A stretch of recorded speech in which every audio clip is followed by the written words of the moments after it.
दो नाम है ना स्वागत के लिए, और ऑफ द डाय सात दो हैं। या आप दोनों चले जाओ, सबसे अच्छा 5 रुपये तक टाइम देते हुए ऐसा नहीं नहीं स्टेज वालों का नाम स्टेज वालों का नाम नाम से नाम लिखो, नाम नीचे लेके नाम का करेंगे। लिस्ट तो दिया ना, हाँ नीचे आप फटाफट पढ़ दो, हाँ, चल जाएगा। हाँ हाँ जी, बिल्कुल बिल्कुल। हाँ, मेरे को बोलना पूरा इकट्ठे नाम देना, हाँ हाँ जो गड़बड़ गड़बड़ कर देंगे, बिल्कुल बिल्कुल। आप मंच पे तो ये दो हैं। हाँ 3 लोग हैं बाहर से 2 लोग हैं, हाँ अच्छा हाँ, ठीक ठीक। ऑल्टरनेट कर लेंगे ना, ऑल्टरनेट ऑल्टरनेट कर देंगे ना। हाँ, प्रेसिडेंट फिर चीफ गेस्ट फिर ऐसे तो एक जन का आप, एक का आप, ऐसे कर लेंगे। बोलते रहेंगे हम बंद करते जी हैं। जी। योगेश चले जाओ, माल लोड कर अंदर कर लगेगा नीचे आओ।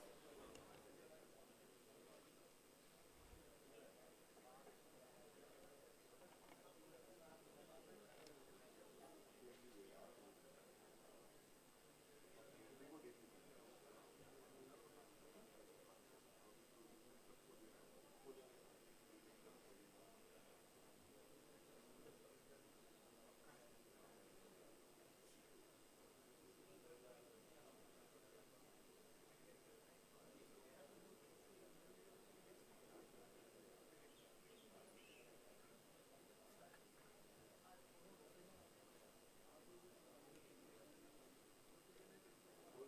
शुक्रवार में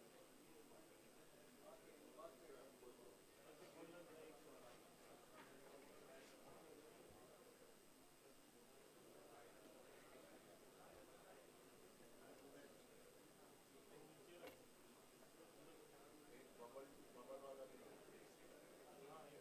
बबल पैकेट और उसका क्या लगेगा। पैसा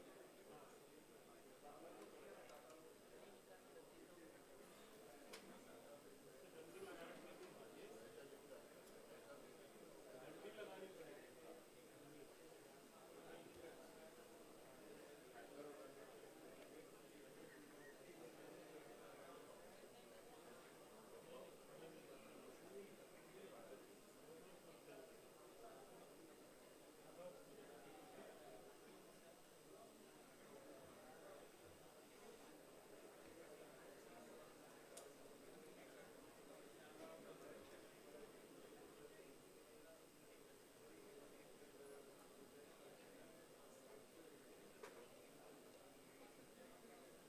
अभी इन लोग को पकड़ लेंगे ना, वापस आते समय छोटे छोटे लोग हैं,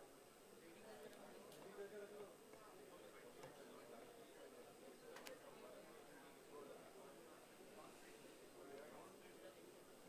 बड़े वाले रोलेगा, छोटे वाले ने रोलेगा, टर्निंग को ले जाएंगे ना भाई, छोटे वाले ने यहाँ इधर छोटे वाले को ही ना, बड़े वाले को पैकिंग वैकिंग हो जाने दे आगे।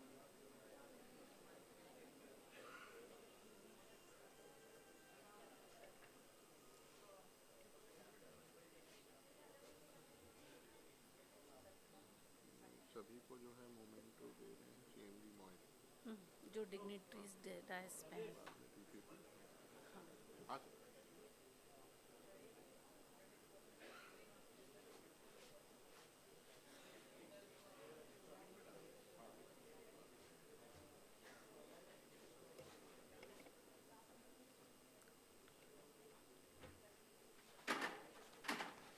एक मिनट सर। सर ये डेजिग्नेशन क्या लिखा हुआ है डायरेक्टर जी पीछे? हाँ ये नहीं आ रहा है ना,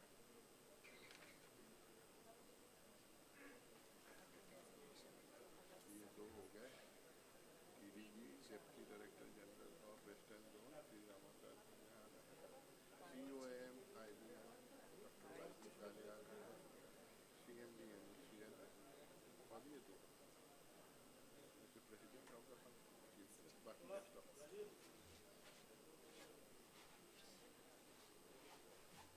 सेंटर बताना तो।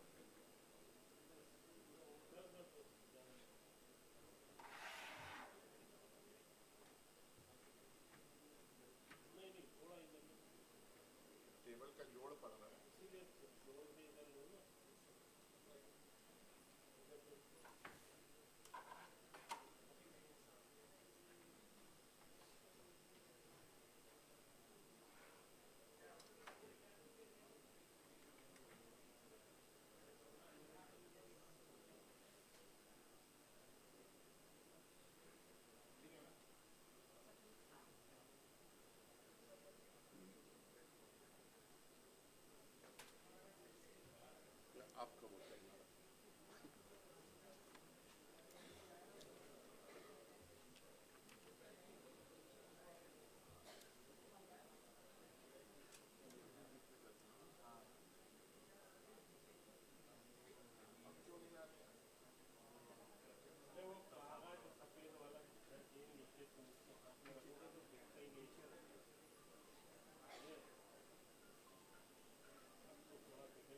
यहाँ बैठना है आपको, मैं दे दूँगा एक कुर्सी।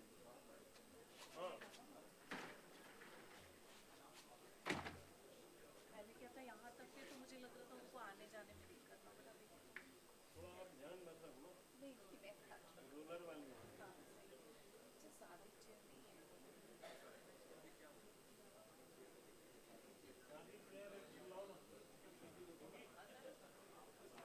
चेयर नहीं है।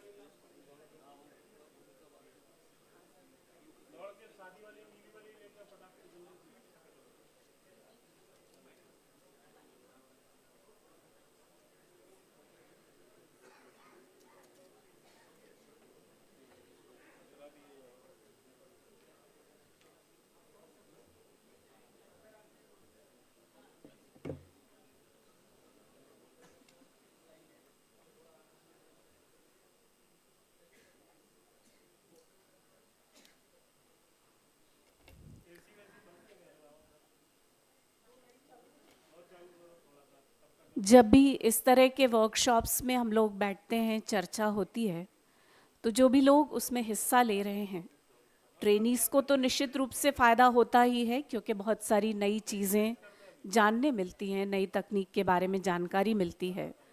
पर ट्रेनर्स के लिए भी वो फ़ायदेमंद होता है, क्योंकि उन्हें फीडबैक मिलता है। और ख़ास तौर पे इस तरह का वर्कशॉप जहाँ साइंस और इंडस्ट्री एक प्लेटफॉर्म पे हैं, तो जो टेक्नोलॉजी को डेवलप कर रहे हैं, उन्हें जब ये फीडबैक मिलता है कि क्या परेशानियां हैं फील्ड में या किस चीज़ की ज़रूरत है, तो उन्हें अपने आगे की रिसर्च की डायरेक्शन मिलती है। इसलिए ये ज़रूरी होता है कि साइंस अपना काम आइसोलेशन में करे और इंडस्ट्री अपना काम आइसोलेशन में करे, उसके बजाय दोनों एक साथ मिलकर एक दूसरे से चर्चा करके एक दूसरे को फीडबैक देकर अपना काम करें। तो वो जो दोनों का ही काम है, वो दोनों ही के लिए ज़्यादा लाभदायक होता है। सो इन such platforms where industry and science join hands together, it's a win-win situation for both, because you come to know of what new advancements are being taken place in the field, what is happening in the world, and then the researchers, they get the feedback about your difficulties, your issues, and what you want. And when they work in that direction, we all come to a mutually beneficial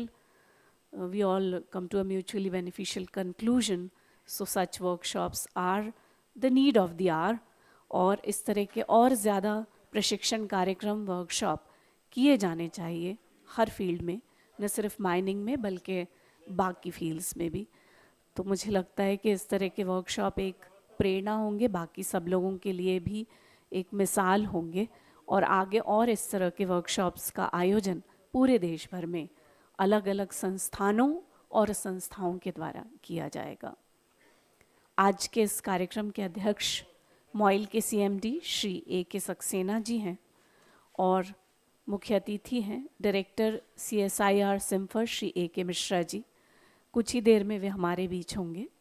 साथ ही मंच पर होंगे DDG western zone TJMS Shri Ramavatar Meena ji, COM IBM Shri doctor YG Kade ji, CMD MECL Shri Indradev Narayan ji, और अन्य अतिथिगण कुछ ही क्षण में हमारे बीच होंगे और हम इस उद्घाटन समारोह की शुरुआत करेंगे। मैंगनीज ओर माइनिंग के 125 बरस हो रहे हैं। इस 125 बरसों में इस क्षेत्र से जुड़े हुए लोगों ने बहुत सारी उपलब्धियां हासिल की हैं, और मॉइल ने अपने गठन के पश्चात देश की प्रगति में माइनिंग क्षेत्र में बहुत महत्वपूर्ण योगदान दिया है। जो माइनिंग क्षेत्र का वर्क कल्चर है, साथ में जो CSR एक्टिविटीज़ हैं, इन सब में मॉइल के काम, उसकी उपलब्धियां एक माइलस्टोन रहे हैं। दूसरी कंपनीज़ के लिए, दूसरे लोगों के लिए भी एक इंस्पिरेशन रहा है।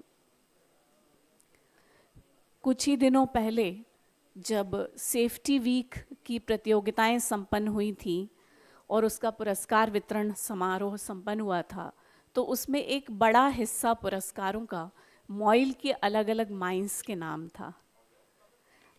जोरदार तालियों से आदरणीय अतिथियों का स्वागत कीजिए।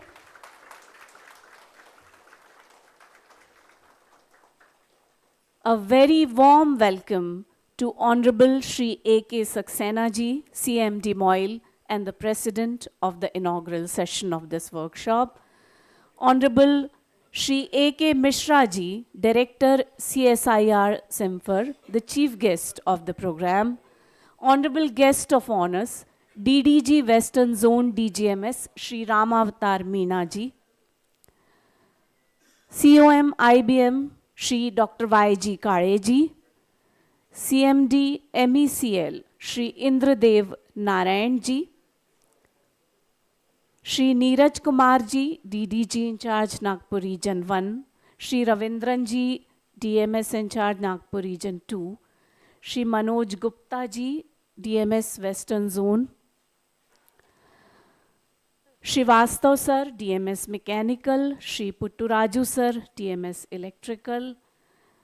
Participants from Simfer, the coordinator of the workshop, Dr. John L. Puradhar, Chief Scientist, and Chief Scientist Dr. J.C. Janvarji, and all the participants, the delegates from MOIL, HCL, HZL, and SMS. I welcome you all in this inaugural session of the National Workshop on recent advances in underground metal mining, which is being organized on the eve of 125 years of manganese ore mining.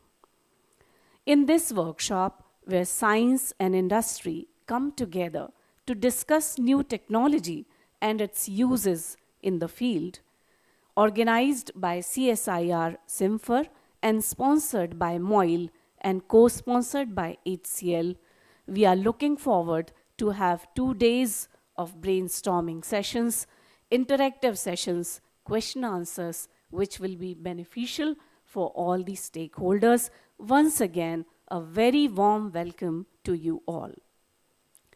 Let us now welcome the dignitaries on the dais. I request ED Technical Shri P. Karaiya ji to please escort the President of the inaugural session, CMD Moil Shri A.K. Saxena ji, to the dais. I request GM Kishore Chandrakar ji to please escort the Chief Guest of the inaugural session, Director CSIR Simfer Shri A.K. Mishra ji, to the dais. Again, I request Shri P. Karaiya ji to please escort the Guest of Honor, DDG Western Zone DGMS, Shri Ramavatar Meena ji, to the dais. And Shri Kishore Chandrakar ji is requested to please escort COM IBM, Dr. Y.G. Kare, to the dais. Shri P. Karaiya ji is requested to escort CMD MECL, Shri Indradev Narayan ji, to the dais, please. Once again, please put your hands together in the honor of honorable dignitaries on the dais.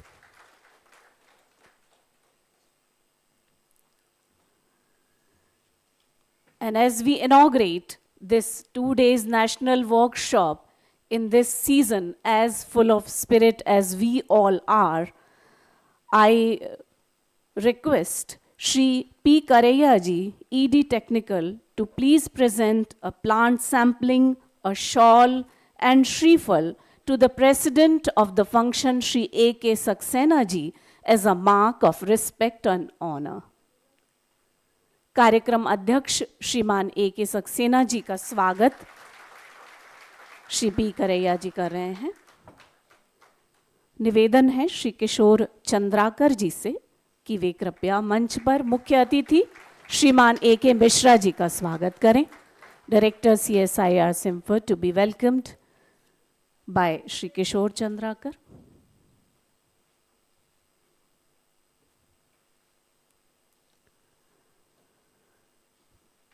बहुत बहुत स्वागत।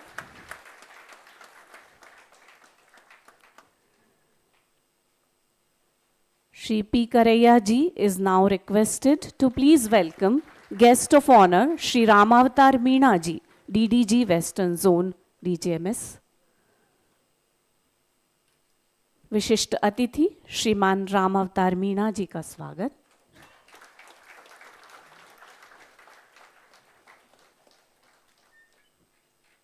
I request Shri Kishore Chandrakar to please welcome Dr. Y.G. Kare, COM IBM.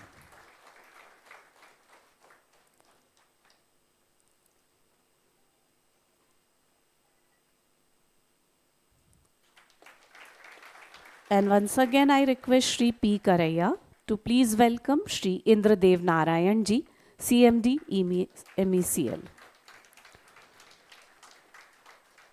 Shri Indradev Narayan ji CMD MECL का स्वागत.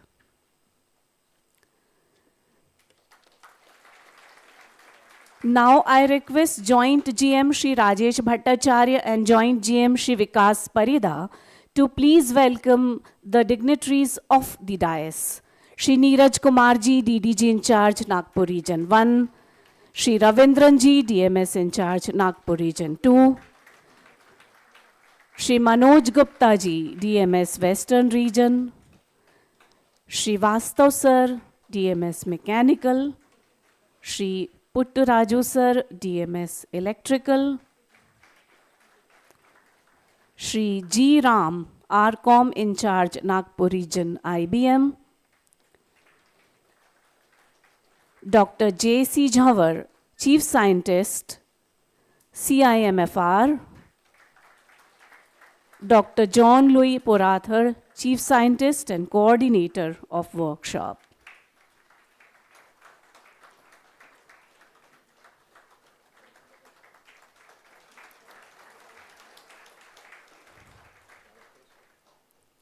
Also, the directors of MOIL, Shri Rakesh Tumane ji, Director Finance. Mrs. Usha Singh, Director HR. Shri M. Abdullah, Director PP. And Mrs. Rashmi Singh, Director Commercial.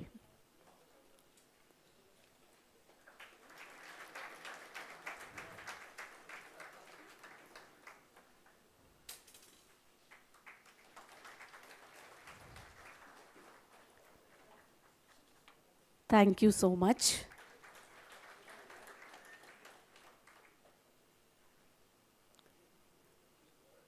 And this workshop, where we are to enlighten us on recent advances in underground metal mining, let us now light the traditional lamp to mark an auspicious beginning of the workshop. I request Honorable President, Chief Guest, and Guest of Honors to please mark an auspicious beginning of the workshop by lighting the traditional lamp. Let us now invoke the divine blessings by saying, Deepadeva Namastubhyam Timiro Nashitastvaya Swayam Jvalana Prakasham No Yachasi Tvamudarati.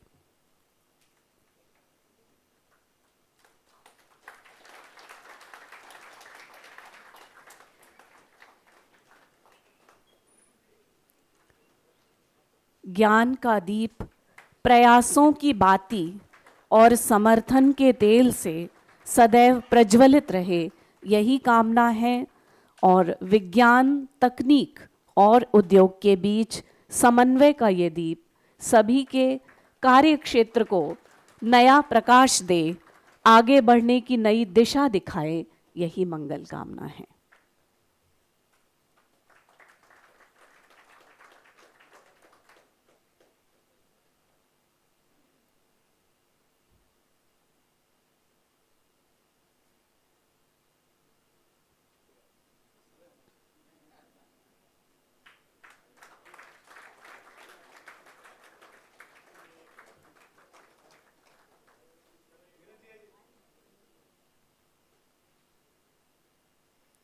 जो दीप सभी के सहयोग से जलता है वो ज़्यादा देर तक प्रज्वलित रहता है, इसीलिए सभी को आमंत्रित किया गया है इस दीप प्रज्वलन के लिए। The workshop, which is being organized by CSIR Simfer and is being sponsored by MOIL and co-sponsored by HCL. And we have participants from MOIL, HCL, Hindustan Zinc Limited and SMS. अब समय है आप सभी का शब्द सुमनों से स्वागत करने का. Let us now listen to the sweet words of welcome, and I invite Shri Rakesh Tomane ji, Director Finance, to please deliver welcome speech.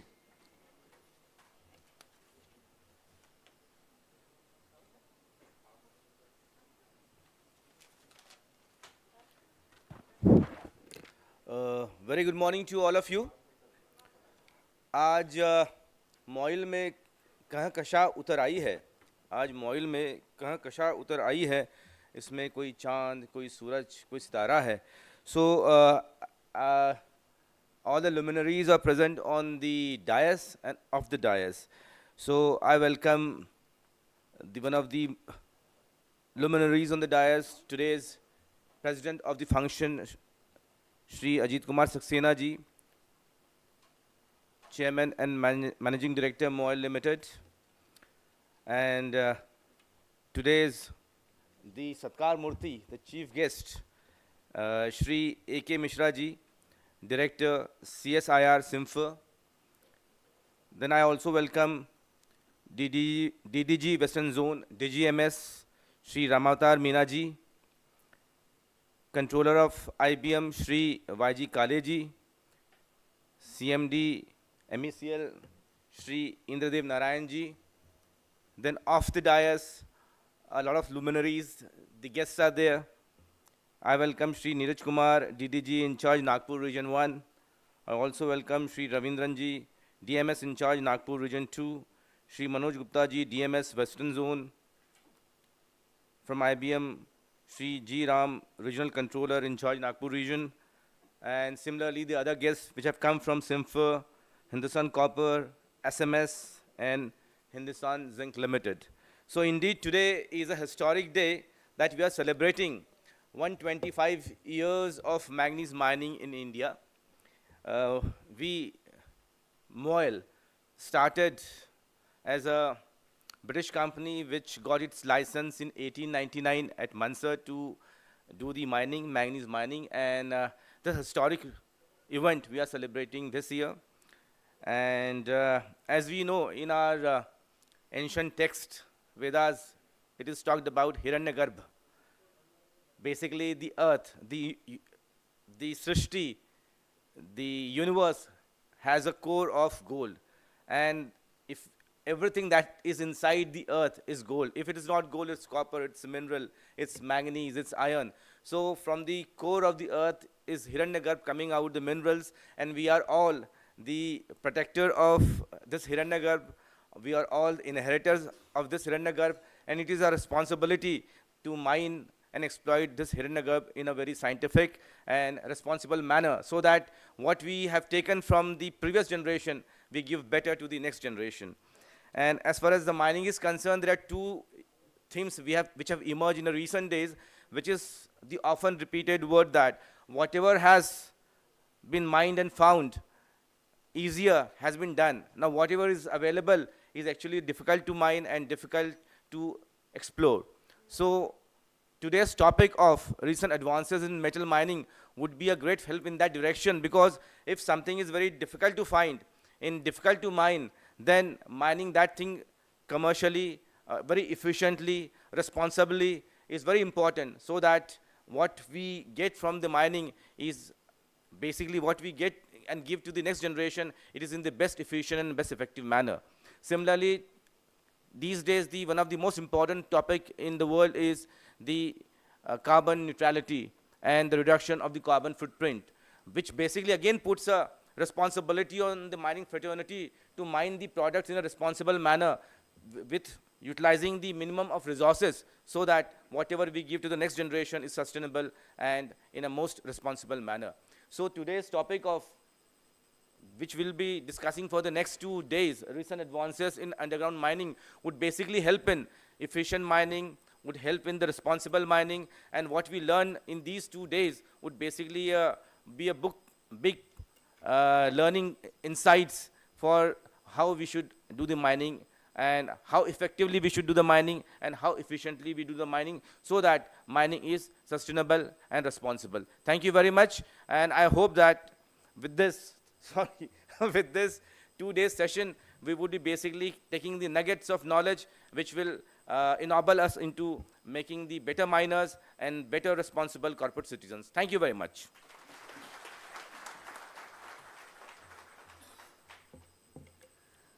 Thank you so much Tumane sir. आमतौर पे फाइनेंस वाले जब बोलते हैं तो लोग सतर्क हो जाते हैं कि शुरुआत किस चीज़ से होगी, मगर उन्होंने शायराना अंदाज में शुरुआत की थी, तो उसी को कंटिन्यू किया जा सकता है कि कल जब इस वर्कशॉप के बारे में बात होगी कि भाई कौन कौन था, तो क्या कहें कि उस बज़्म में कौन आए हुए थे. सूरज भी, महताब, सितारे भी वहीं थे, ये सभी लोग कहेंगे. अब शायराना अंदाज के बाद टेक्निकल अंदाज की ओर चलते हैं. I now invite Dr. John Louis Porathar, Chief Scientist, CIMFR, and the coordinator of the workshop, to throw more light on the importance of this topic and brief us all about the workshop.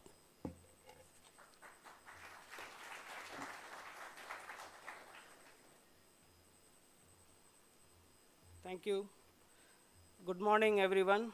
Respected CMD Moyle, Mr. Saxena, respected Professor A.K. Mishra, Director CSR Simfer, CMD MECL, Mr. Narayan, and Mr. Meena, DDG of Western Zone, and Controller of Mines, Mr. Kale, IBM, and all the dignitaries of the days, and all the speakers of this upcoming workshop on recent advances in underground metal mining, and all the delegates. Ladies and gentlemen, very warm welcome to this workshop, today's workshop, national workshop. And on this eve of completing 125 years of manganese mining in central India, on the behalf of CSIR Simfer, I would like to extend my hearty congratulations to all the Moyle family, entire Moyle family, and all those who are associated with manganese mining in India. On this auspicious occasion, actually we can reminisce that how the mining must have transformed. 125 years is pretty long time, several generations. So from manual mining to semi-mechanized to mechanized mining. And in the near future, we will also see completely autonomous mining as well, where people won't even go underground. So things are moving in that direction based on AI-based platforms. So here we are in the 21st century.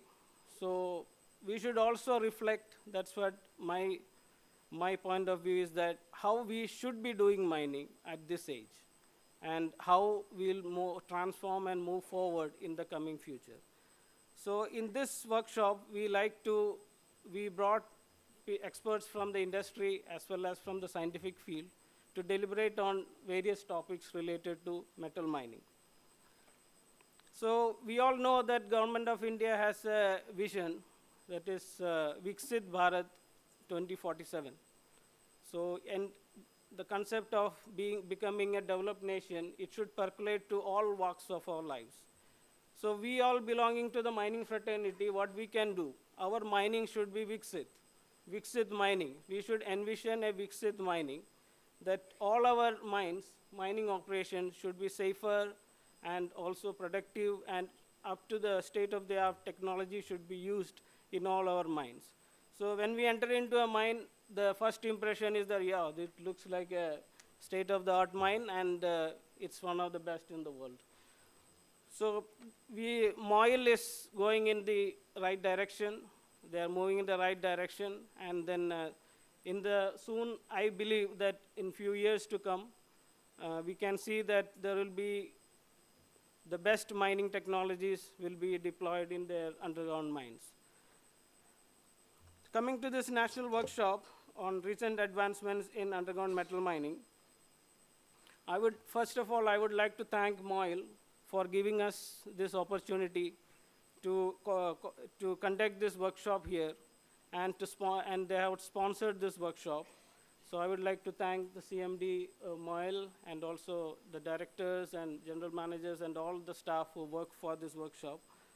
So, and also I would like to thank Hindustan Copper for co-sponsoring this workshop along with SMS. So there are participants from Hindustan Copper as well as SMS Limited.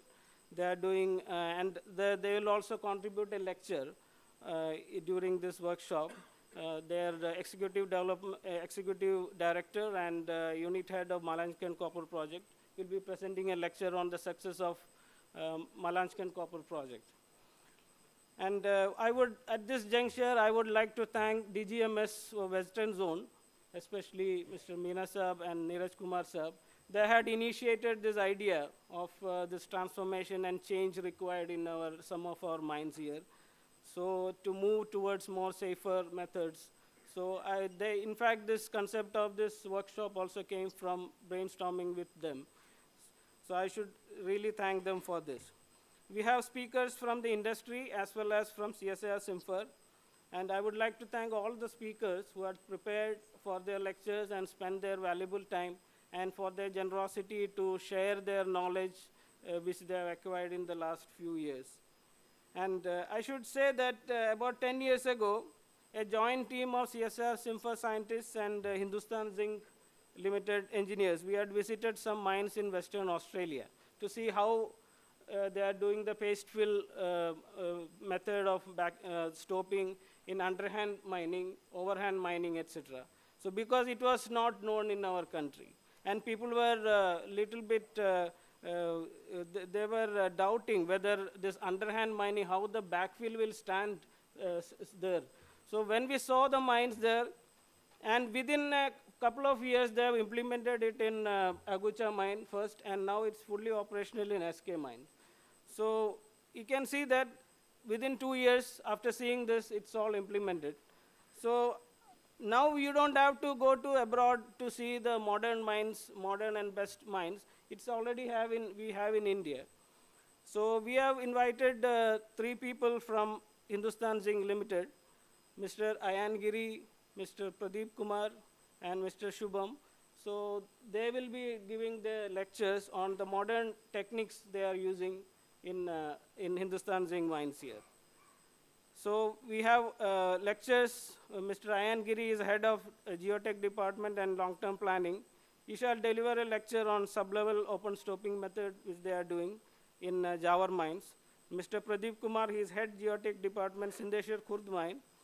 He shall deliver lecture on blast hole stoping method with cemented backfilling, paste filling, and underhand mining, and also ground monitoring and instrumentation. Mr. Shubham Vijayvargiya, he is expert in mine planning. He will also deliver a lecture on advanced mine planning, the advanced softwares which they use for mine planning to achieve 6 million ton production. So it's the largest mine in underground mine in India, SK mine. So that's why I call them here, so that we can hear from them directly instead of from a third person. Dr. Sarkar of Head Geology of MOIL, he will be deliberating on manganese deposits and their mining in India. And as I already said, Mr. Nagesh Shenoy, Executive Director and Unit Head of Malanchkan Copper Project, Hindustan Copper, he will be coming tomorrow, and he shall present the case study of their success at Malanchkan Copper Project. And from CSIR Simfer, there will be 5 lectures in various topics related to application of numerical modeling for underground metal mining, design of paste fill and cemented hydraulic fill by Mr. Prashant, he is head of mine backfilling department, Simfer, Dhanbad, and open pit slope stability in metal mines by Dr. J.C. Jawar, and transition from open pit to underground and the cap rock design by Dr. Mrs. Chandrani Prasad Verma, and blast design for underground metal mines by Dr. Vivek Himanshu, senior scientist from Dhanbad, and rock mechanics and instrumentation by Dr. Manoj Bagde, and roadway support design by Nageshwar Rao, technical officer. So these are the lectures which will be covered in 2 days.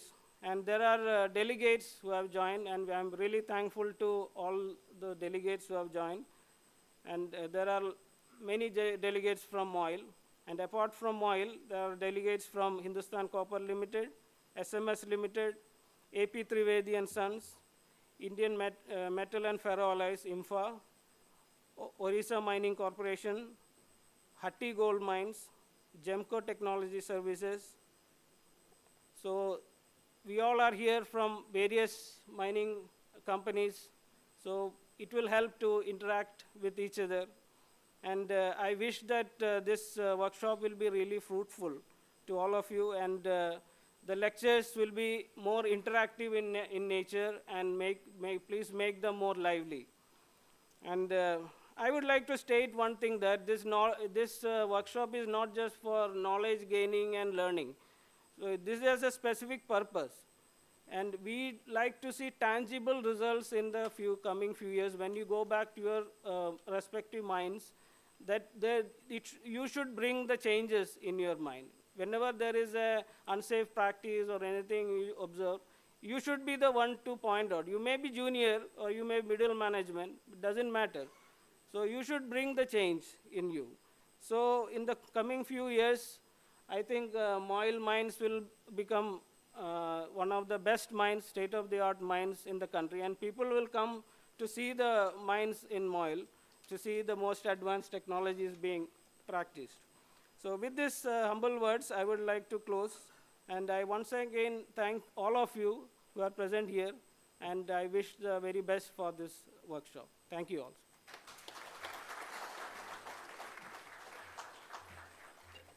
Thank you so much, sir. Very rightly he said that we are not here just to share knowledge and learn something, but also to implement it successfully. Then only the objective, the purpose will be fulfilled, because we all strive for safe and advanced workplace in the field of mining. Let us now take the blessings and good wishes of the dignitaries on the dais. I request Shri Indradev Narayanji, CMD, MECL, to please share his views with us in this inaugural session.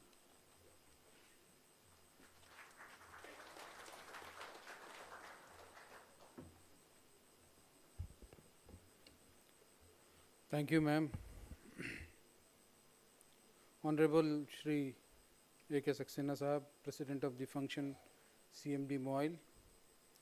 Chief guest of the function, Shri A.K. Mishra Sahab, Director, Simfer. Shri Ramavattar Meena ji, DDG Western Zone, DJMS. Shri Y.G. Kale ji, RAUMM IBM. Dignitaries of the dais and the participants. A very warm good morning, and it's my honor and privilege to stand before you. I think it is truly an honor to be here and celebrating the remarkable achievement of 125 years of manganese ore mining by Moil in some form. And the milestone is not just reflection of Moil's longevity, but a testament of its outstanding contribution to the Indian mining industry and its relentless pursuit of excellence. I think the Moil's contribution to the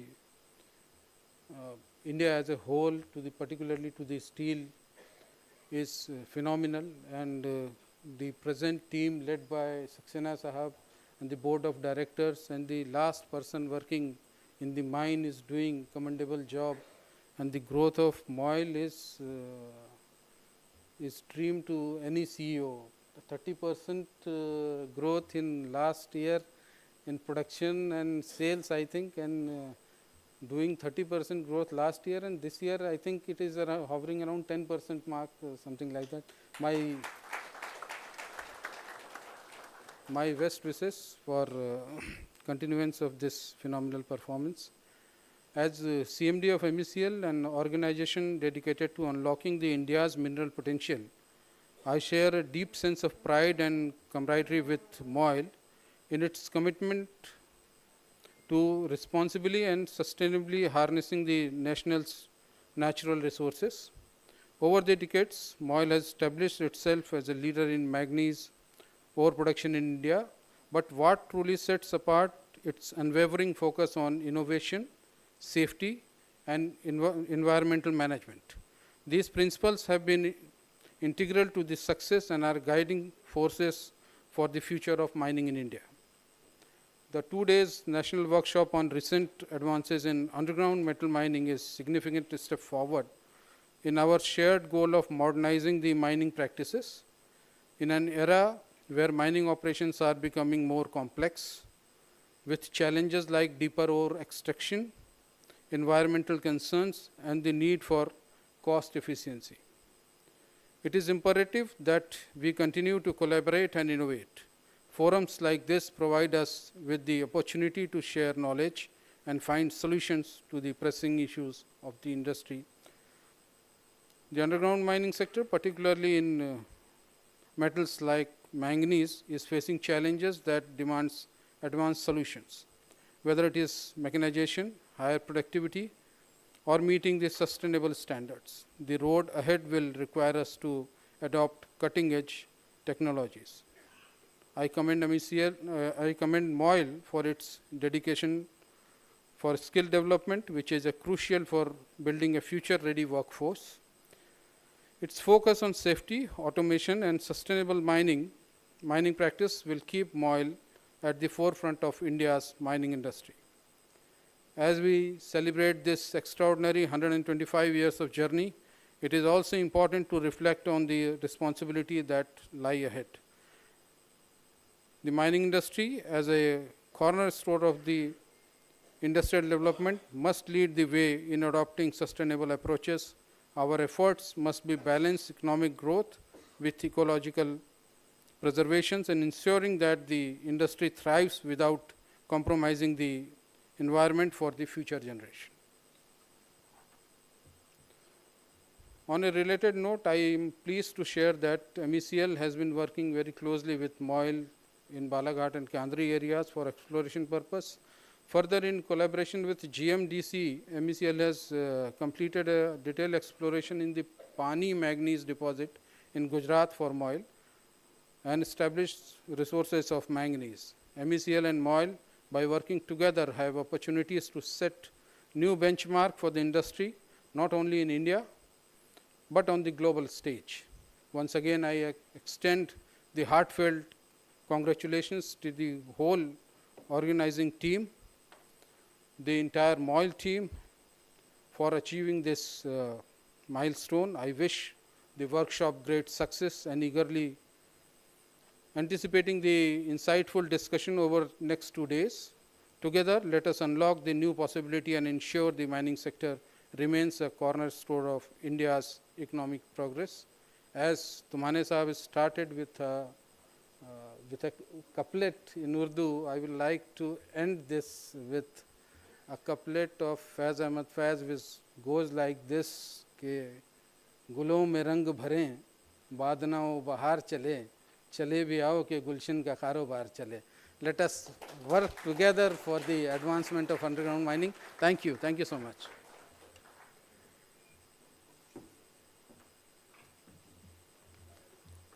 Thank you so much, sir. And as he said, indeed, we must adopt a sustainable approach for a better future. And it's great to know that mining world is changing for better with technology. I now invite COM IBM, Dr. Y.G. Kareji, to please say a few words on this occasion.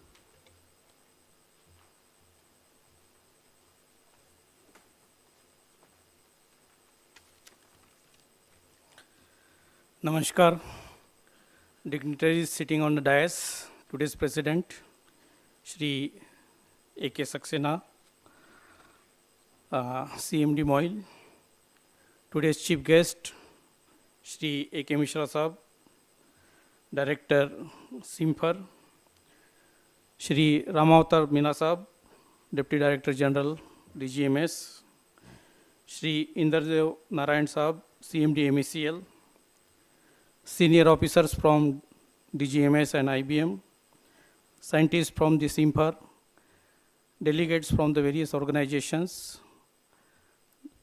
members of media, ladies and gentlemen. It's a really matter of pride that we are at the stage where 125 years of manganese mining have been completed.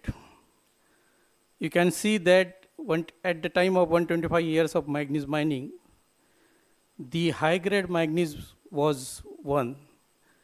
The waste of that time now has become a wealth of today's.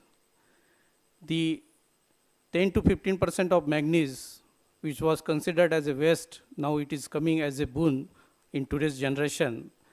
And this manganese is proving a worth for adding strength to the steel. As far as this workshop is concerned, seminar is concerned, a very vital topic has been considered, that recent developments in underground mining. As in respect of non-coal major minerals, there are 50 underground mines are there. Mostly 20 mines are from manganese, followed by lead zinc, and then chromite and gold, and so and so. As in the welcome address, Sri Tumane Sahab has told that we have to achieve to less carbon footprints, and our country has committed that we have to achieve 500 gigawatt by reducing carbon intensity by less than 45% in 2030 compared to 2005 level, and a net zero by 2070.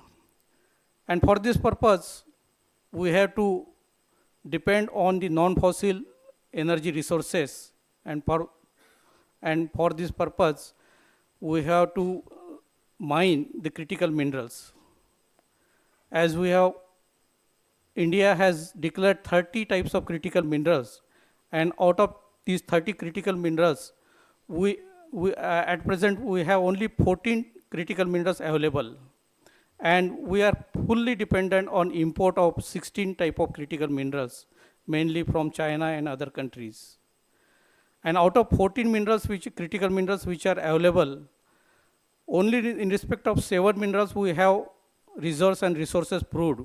But in respect of 7 critical minerals, we don't have even reserves proved, only we have resources. So there is a need that we should concentrate our efforts towards the proving of these critical minerals, and for this purpose, once these minerals are proved, the underground mining can prove a very good solution to sustain our economic growth, because now the future growth depends on these critical minerals. With these words, I once again congratulate the MOIL and SIMPER for organizing this workshop on this topical interest, and wish all the success for the deliberation of this workshop. Thank you very much.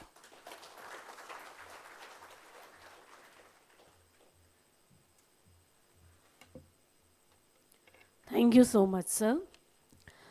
Well, it is now well known in the field of HR that training is not an expense, but it is an investment in human capital.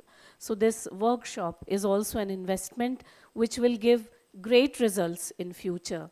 And on this note, I request DDG Western Zone DGMS, Honorable Shri Ramavatar Meena ji, to please share his views with us.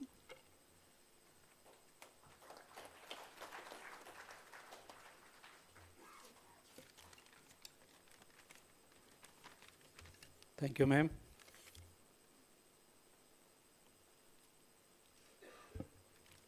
Respected Sri A.K. Misra Sahab, Director CSIR SIMPER, and Chief Guest of this today's workshop, Sri A.K. Saxena Sahab, CMD MOIL,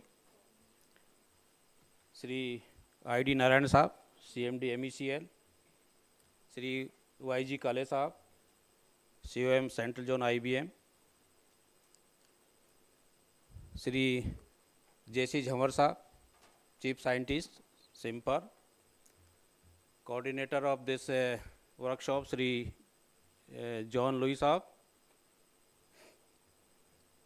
my colleagues from DGMS, Sri Neeraj Kumar Sahab, DDG, Sri M.K. Gupta Sahab, Director Western Zone, Sri Ravinder Sahab, Sri Puttaraju Sahab, Sri Srivastav Sahab,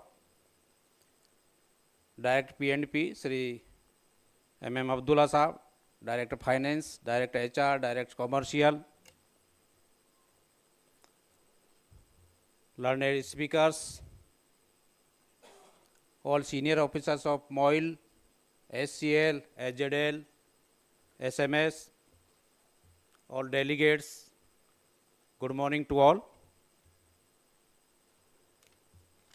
On the event of 125th years of mining of Manganese ore, CSI Simfer, in collaboration with MOIL and SCL, organized this 2 days workshop on recent advances in underground metal mining. It came to know that a wide range of topics such as metal mining methods, empirical approach to support and stope design, rock mechanics instrumentation and monitoring, blast design, cement rock filling in underground mines, geotechnical advances in metal mining, mine automation and other modern mining machines, and other underground mining related topics will be covered in this 2 days workshop. I congratulate and thanks to CSIR Simper for organizing such workshop covering all relevant topics of underground metal mining. I wish for grand success of this workshop and hope that operators will be benefited by this workshop. In this year, number of accidents occurred in underground metal mines, not only in MOIL, but also in SCL, SZL, due to roof fall-off sites. On this occasion, I humbly request to you all, please make full use of whatever knowledge, experience, safe practices will be shared by the speakers in this workshop. Take help of reputed scientific bodies such as Simper and other experts of underground mining field in planning and design of your stope, method of working, support system, monitoring of strata, including modern mining machines and including automation. You should give your 100% for systematic, scientific and safe mining to achieve your production target with maximum productivity but zero harm potential and contribute in country's growth. जैसे कि अभी बोला था कि हमारा जो विकसित Bharat 2047 2047 developed India, उसमें हम सब भागीदार बने, यही सब हमारा लक्ष्य होना चाहिए. Give top priority to safety and health of workers working in underground mines. More steps to be taken toward digitization of record, especially related directly to workers, such as initial medical examination IME and PME, and also records of vocational trainings. More focus to be done on vocational training and skill development, especially for contractual workers. You should go for use of artificial intelligence to find out unsafe practices, unsafe acts, and unsafe workings for betterment of safety and productivity. At the end, I request to you all once again to produce maximum productivity, but safely with zero accident and zero harm. Thanks to Director Simper, CMD MOIL and their team to give me opportunity to share my views, and thanks to all for listening me patiently. Thanks all.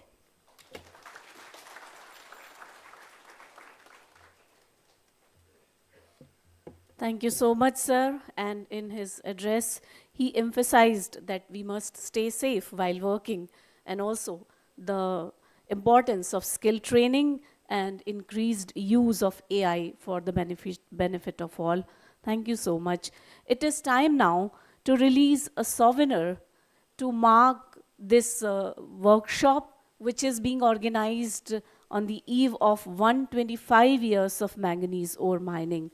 मैं मंचासीन अतिथियों से निवेदन करती हूँ कि इस विशेष अवसर पर इस वर्कशॉप का आयोजन किया गया है, तो कृपया इस अवसर पर एक स्मारिका का विमोचन अपने कर कमलों से करें.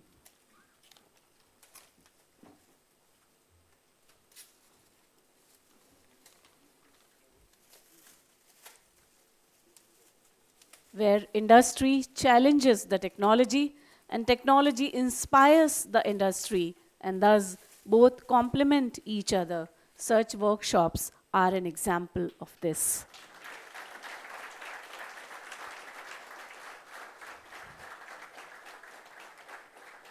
So with the release of this souvenir, all the best to all those who are associated with this workshop and this initiative.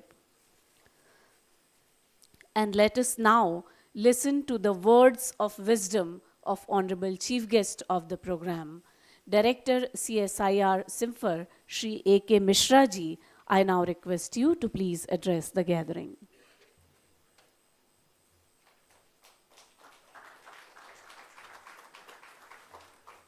Thank you. Thank you very much, madam.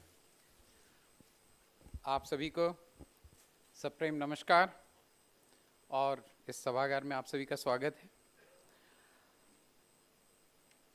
Honorable CMD of MOIL, Shri A.K. Saxena Sahab,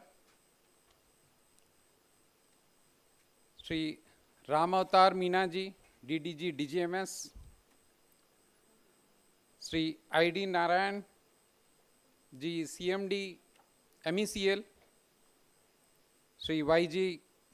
Kale ji from IBM, all other dignitaries, all other directors of MOIL, other dignitaries from DGMS, Hindustan Copper Limited, my fellow scientists from CSIR SIMFER, participants, delegates from various industries, researchers, students, ladies. I can see, we boast the first mining engineer who is working with us, and all other ladies who are present here, and friends from press and media. Indeed, it's an honor and privilege to be here. I'm really delighted to be amongst you on the occasion of 2 days national workshop on recent advances in underground mining, metal mining.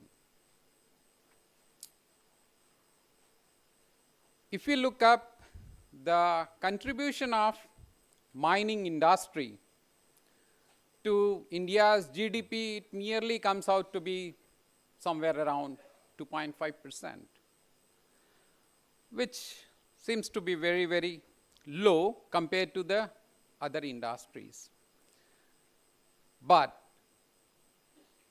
probably for getting in here, some of you might have traveled in by using aircraft or by car, might have come by bike or bicycle, whatever it may be.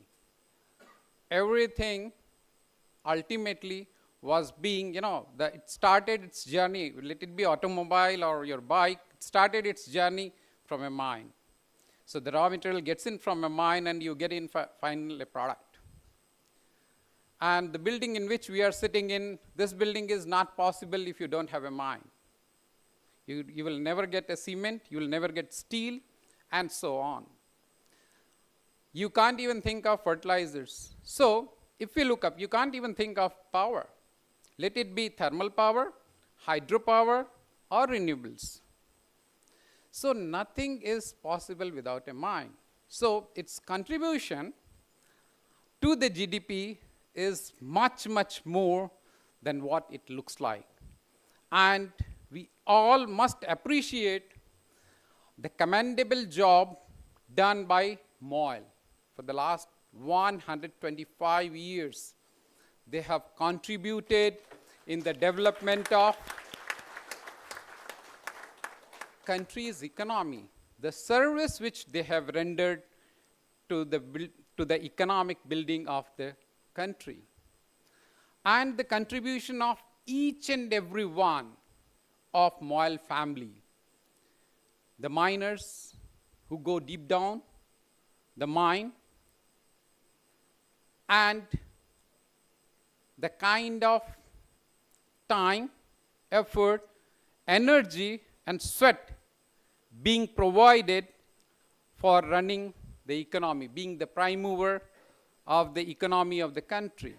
You know, there used to be, you know, a kind of joke when we joined as management trainee in an underground mine. I also started career from an underground mine. Aapka beta kaisa hai? Somebody asked to a colleague, to a mining engineer. So he said, he is okay and he is this big. So this big, you know, usually people say my kid is this tall or this tall. So whenever I get in home, he is sleeping. When I move out, he is still sleeping. So that is the kind of contribution which miners have done to the development of the country, and so is the Moyle. So we really commend the contribution of Moyle. Now, everywhere at all forums, I'm also part of a task force constituted by Government of India responsible for providing a policy framework for greening of mining and refining industry. Similar is greening of steel sector and other sectors. And before me, speakers have talked about our commitment to the global community in terms of climate change. And when we look up this renewables, let it be, you know, solar or wind or hydro, even nuclear. Just I will give you a very small example. When there is a move that all vehicles need to be converted to EV. Even in Nagpur, the city buses, somebody told me that they are battery operated city buses. So EVs is a drive. An electric vehicle, depending on the size and capacity, on an average uses around 80 kg of copper. A hybrid vehicle consumes 40 kg. Gasoline-powered vehicle consumes 20 kg. So the quantum of copper increases. Similarly, if you look up 3 megawatt wind turbine, that consumes somewhere around 4.7 tons of copper. Again, for wind turbine per megawatt, around 120 tons of steel is required. And for solar, around 5 tons per megawatt of power. So that is the quantum of copper requirement which will move up. I'm just talking about copper alone. Apart from copper, you have got your critical minerals, your RE, your magnets, permanent magnets, in all renewables. And the shallow deposits are becoming, because we have already exhausted that, so that's not available. And even if it is available, the lease is available for coal, I'm not talking about metal, there is a big issue of acquiring the land and starting the mine operation. Because of being populous country, there are villages and then R&R, you know, better the scenario in the country. So ultimately you have to go underground. So the kind of open cut operations in coal, what we do have, our target is by 2030, 100 million tons we will be going from underground. We'll be doing from underground right now, hardly 33 million tons. For metal, we have to go further deep down. When we go deep down, the issues and concerns are severe in terms of ventilation. And if you look up for underground metal mine, as you go deeper, the energy consumption alone for ventilation is somewhere 45% of the energy consumption. When we look up for the beneficiation as our ore grade is slowly declining, the cost, energy, and the greenhouse gas, that impact on greenhouse gases, that again increases because your grade is lowering down. So it's a vicious circle wherein you are bound to go much deeper. You need to go for lower grade.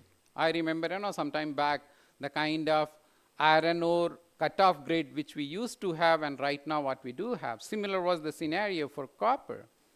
Probably would have been for manganese as well. So you are going deeper. You have got an issue of ventilation. The cost is increasing. Automation, digitalization, utilization of AI, ML, what we are talking about, that is the way forward. But at the same time, you have to go for underground metal mining. There is no way you can continue with open cut mining. And so the topic which has been picked up is more pertinent. And as DGMS was talking about the productivity and safety, the guardian of safety, if there is an accident, ultimately, DGMS is being questioned in. But at the same time, I still remember long back,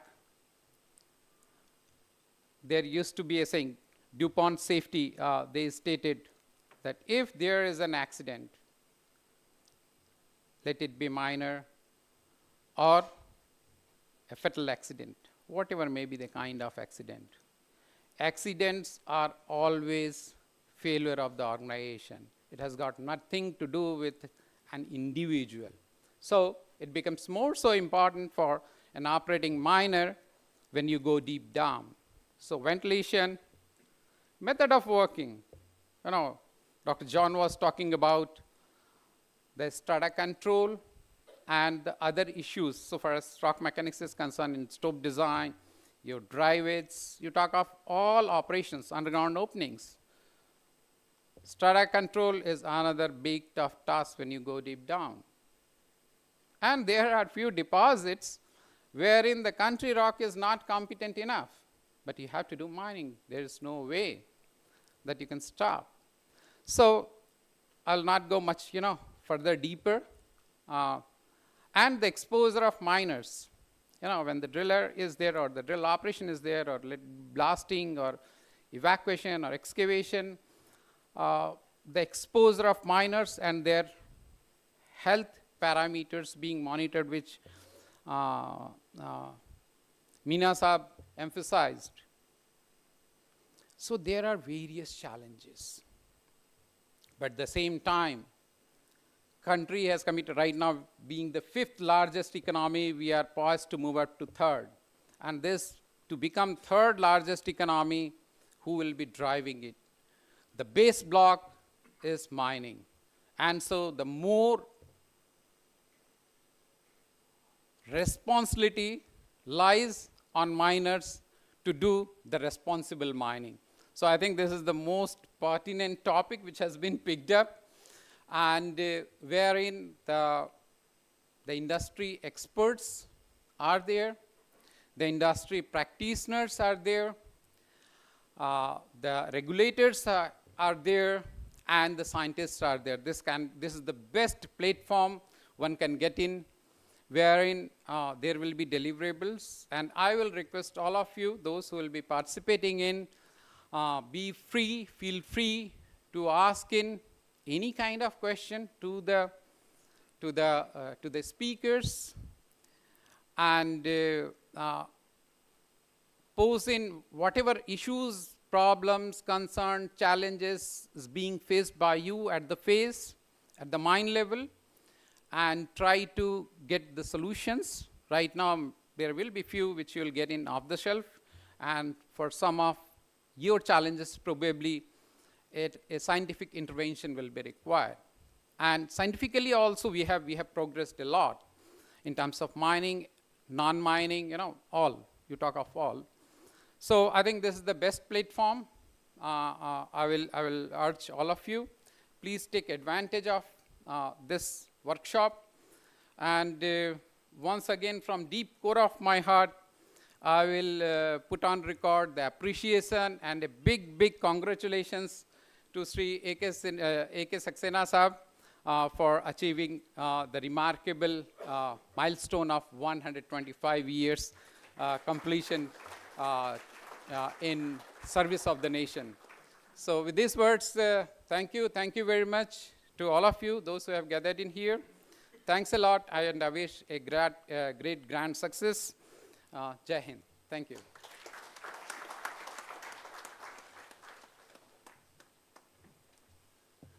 Thank you so much, sir, for acknowledging the remarkable contribution made by miners in the progress of our country and for your motivating words.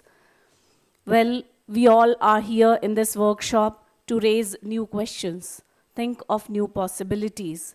To regard old problems from a new angle requires creative imagination, and we are ready to do that and mark real advance in science and in our field. Let us now listen to the motivating words of the president of this inaugural session. I request CMD Moil, Honorable Shri A.K. Saxena ji, to please deliver presidential address.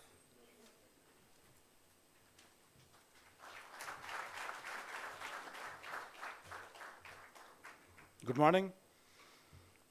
Today list of dignitaries is very long, so I have to carry this paper. Today's guest of honor, Shri Mishra Sahab, chief guest.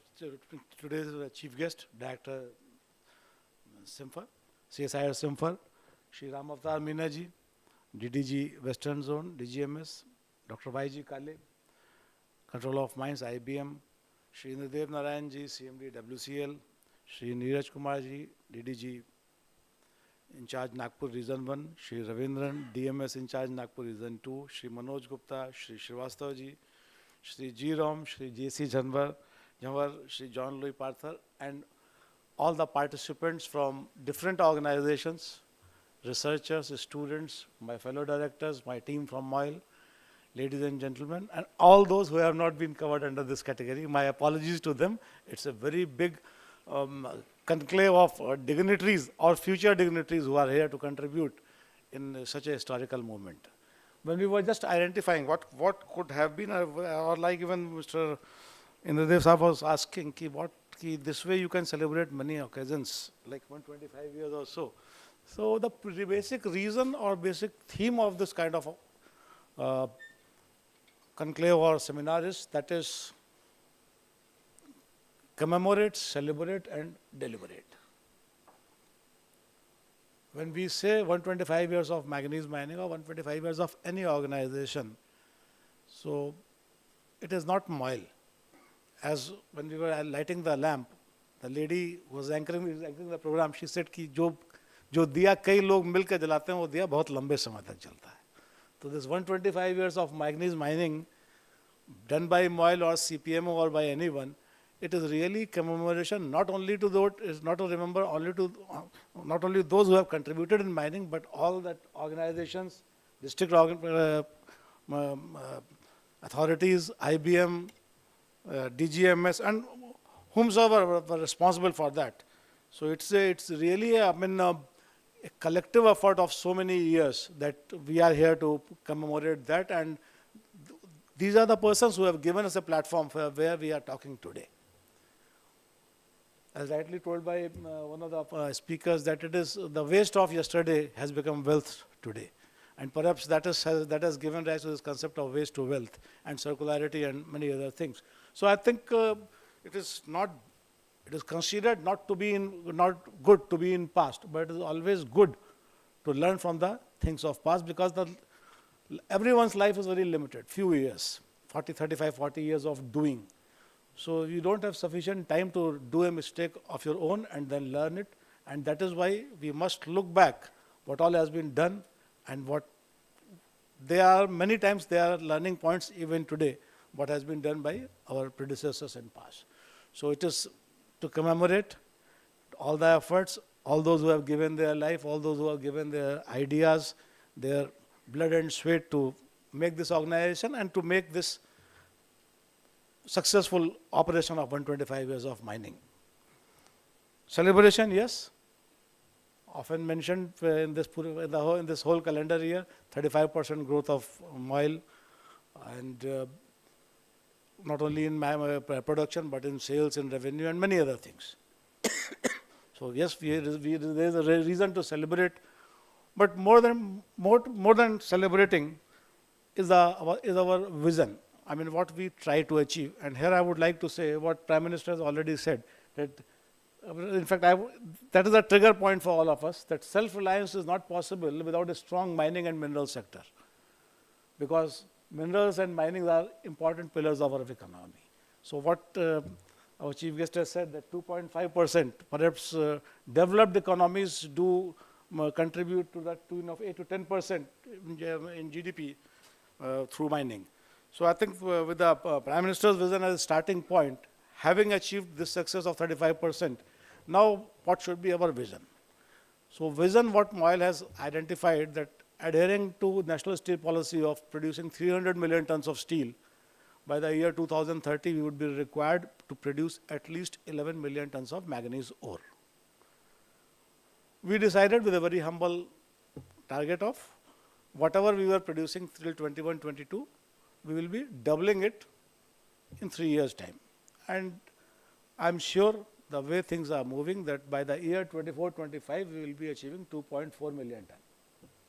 That is what we are, 25-26, we will be achieving 2.5 million tons. Within 3 years' time, we will be doubling it. And whatever we have done in 23-24, that is 1.75 million tons. Within 6 years, that is 2030, we will be achieving 3.5 million tons. So with this kind of vision to contribute in the economy for producing 300 million tons of steel, what we have identified that yes, we have to, we need to produce 30.5 million tons of manganese ore by 2030, we should have sufficient ECs with us. So we have decided to apply for 5 million tons of ECs by the end of 2025. We have, in the beginning of this year, we had ECs of around 2.5 million tons, precisely 24.88 lakh tons. This year we are applying to the tune of 10 lakh tons, and next year we will be applying to the tune of 15 lakh tons, so that ECs do not come in our way of producing manganese ore. That is one part. Second part is exploration. Exploration, we have done nearly 42,000 meters in the year 22-23. 23-24 we doubled it, and then it was 80,000, and now this year we are planning more than 1 lakh ton. So exploration side also we have a vision of doing more and more of exploration and enhancement of ECs. And as far as equipping the mines are concerned, right now we are having 2 projects within our hand, which will getting completed sometime in 2025, starting from January to November. We are also planning to have 5 more shafts in different mines, 3 in Kandri, 3 in Dongri Buzur, 1 in Kandri, and 1 at Chikla. So with all these vision plan in place and a good growth in last year, perhaps that gives you a lot of complacency, that you are doing really good and you know everything. And that is why the reason to deliberate. When you are doing good, when you are at high, you start realizing that whatever you are doing is correct, which is not the case. There are so much is happening around, so much is happening in other mines, so much is happening in technology front, so much is happening in HR practices, so much is happening in commercial practices. So I think it is the right time for us, when we have a vision plan, when we have done well, that is the right time to deliberate. There should be session, there should be a platform to deliberate, because personally I consider learning is not a very comfortable exercise which people do on their own. So all of us have to be brought in under certain platform that where learning takes place. And I think there is no other better way of learning than to learn from each other, so that we do not waste time in finding out our own wheel, finding out our own zero. So with that dream, we organized this conclave. We the team of Moyle, the team of Simfer, all those who have contributed in organizing of this conference with this small objective of commemorate, celebrate, and deliberate. So two parts are over. Now the deliberation part has started to find out, I mean, what can be the easiest way, what can be the most productive way, what can be the safest way. If we look at the way mining has been done, if I talk about Moyle, I'm sure this is the same thing about the other organizations. The way mining was started and the way we are mining today, perhaps we might have reached production levels, but still we have to go a long way in making our method of mining, our working, to make it the safest and most productive and most economically viable process. So that is the reason we all are, that with, you can say, for this small, with this small objective, we are all assembled here. So let us learn from each other. Let us not waste time in discovering our own wheel and zero. And please participate with open minds, because many times we think that this is possible in coal mining, but not in manganese. This is possible in manganese mining, but not in other mines. So please interact with open mind. Please learn with open mind, ask questions, and enjoy the sessions, so that whenever, at the end, whosoever goes back with one or two ideas learned from this conclave. So my best wishes to all those participants, and thanks to all the organizers who have done, I mean, so far I'm seeing that it is really nicely organized. So my thanks to all the organizers, and my best wishes to all those who have participated. Thank you very much.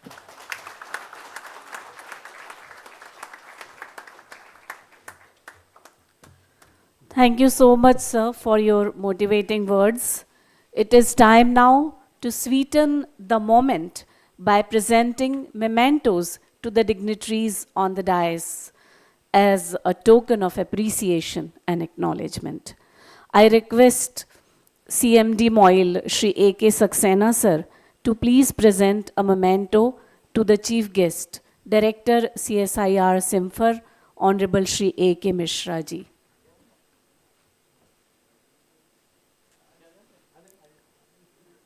Shri A.K. Saxena ji आज के कार्यक्रम के मुख्य अतिथि श्रीमान A.K. Mishra ji को सम्मान चिन्ह प्रदान कर रहे हैं।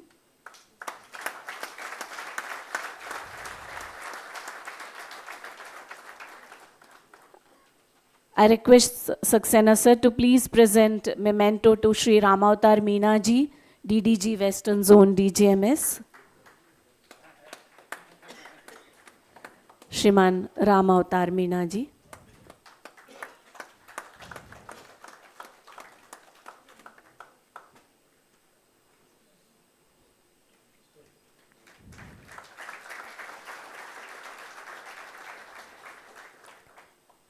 Memento to Dr. Y.G. Kareji, COM, IBM.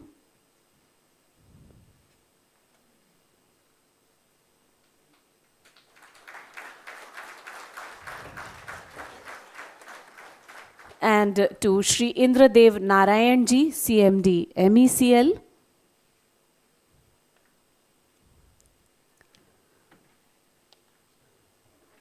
A token of appreciation and thankfulness for gracious presence of the dignitaries. I now invite Shri M.M. Abdullah, DPP, to please present a memento to the President of the session, CMD Moyle, Honorable Shri A.K. Saxena, sir.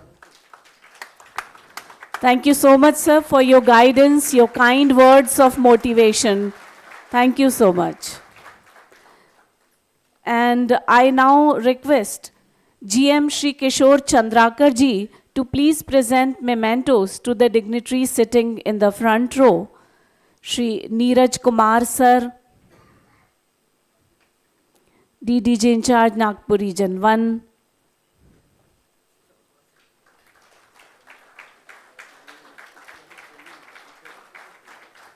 Memento to Shri Ravindran sir, DMS in charge Nagpur Region 2.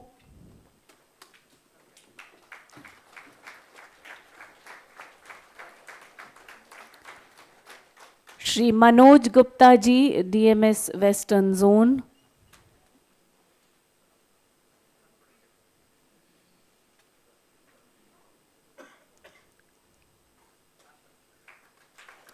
Shri Srivastav sir, DMS Mechanical.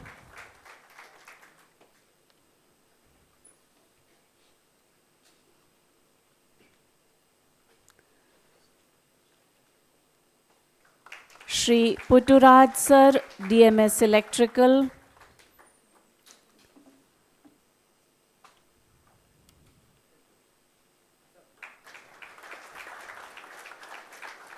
Shri G. Ram, RAUMM in charge Nagpur region.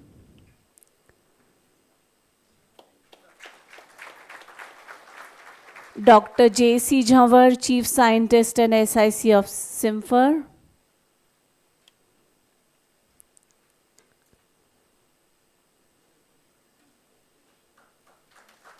Dr. John Louis Porathar, Chief Scientist and Coordinator of Workshop.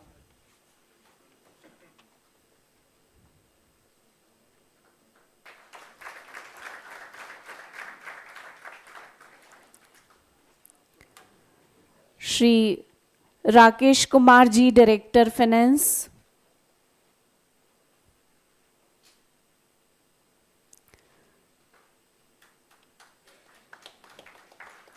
Madam Usha Singh, Director HR.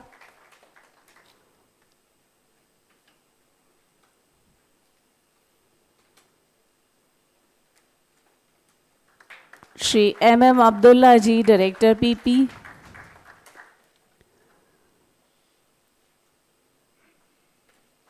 Mrs. Rashmi Singh, Director Commercial.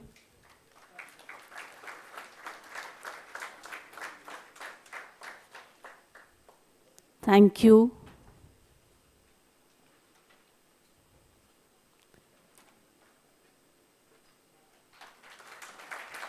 And let us now conclude the inaugural session by listening to the sweet words of thankfulness and gratitude. I invite Shri M. Abdullah ji, DPP Moil, to propose formal vote of thanks. And before that, I would like to remind you all that you can watch this 2 days workshop online on YouTube. I mean, those who are not present here, you can share with them. And for getting the YouTube link, please contact Sushant Kulsunge ji.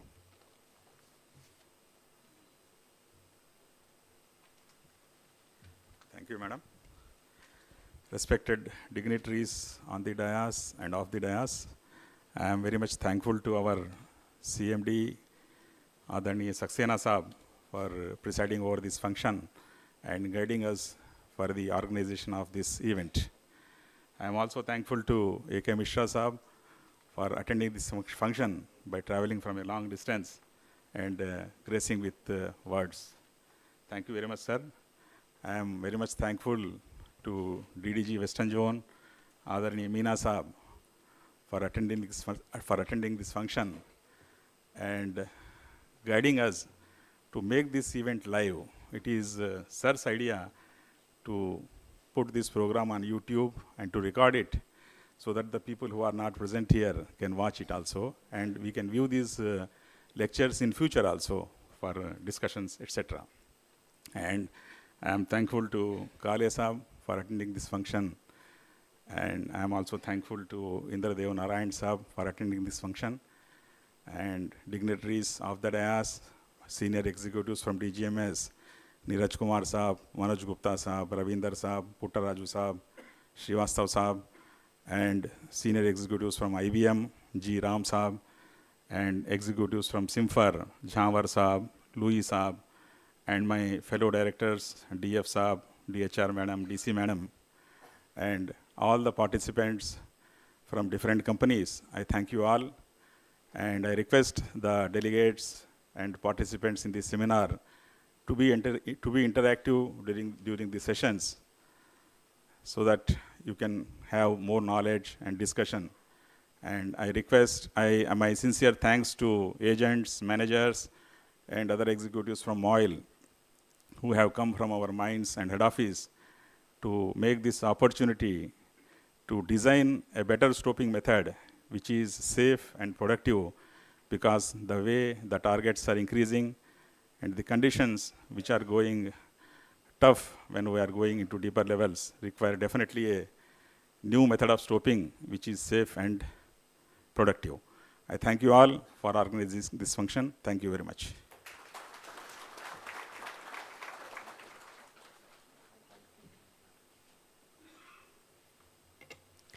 Thank you to all the dignitaries, all the participants.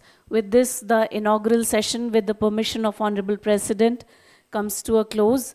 And we wish you all very useful 2 days of wonderful sessions, interactive sessions. Please join us for high tea after the inaugural session. Once again, thank you very much. Have a nice time.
पीछे करवाना है ना, table को पीछे करवाना है। पीछे करेंगे हाँ, तो करवा मैं इसको नीचे कर लेता तू यहाँ रखिए, मैंने कहा सर ये मैं अभी करवा। ये MECL से एक जन आए थे ना? हाँ, सर ये MECL यहाँ बैठो। अरे एक ही तो है यार, शाल का कलर बस अलग है।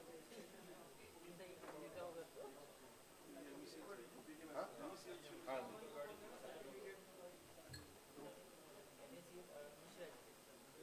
CMD का उसको भेजो क्या? CMD साहब का है क्या सर? हाँ दे दीजिए, मैं वहाँ जाऊँगा तो थर्ड फ्लोर में दे देता हूँ। हाँ दो।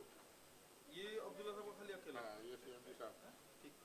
ए इधर आ, इधर रावतार 5 वो दीजिए, मीना साहब का दे, रावतार मीना साहब। मीना साहब के 2 झोले हैं। इसको खोल ना, वो गाड़ी में रखवाना पड़ेगा। और कौन कौन बची?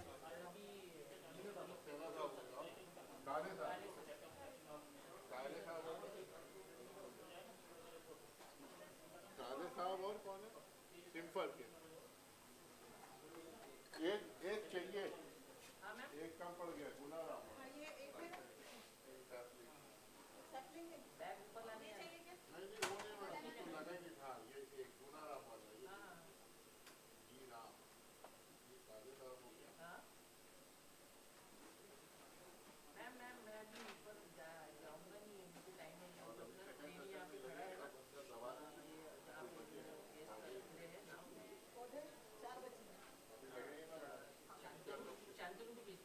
टेबल थोड़ा पीछे करो, टेबल नहीं पीछे कर दो, पीछे करना है मैं थोड़ी देर बाद फोन कर रहा हूँ। काले साहब का और किसका है? मिश्रा जी सर मैं लेके जाऊँ। हो मैम बस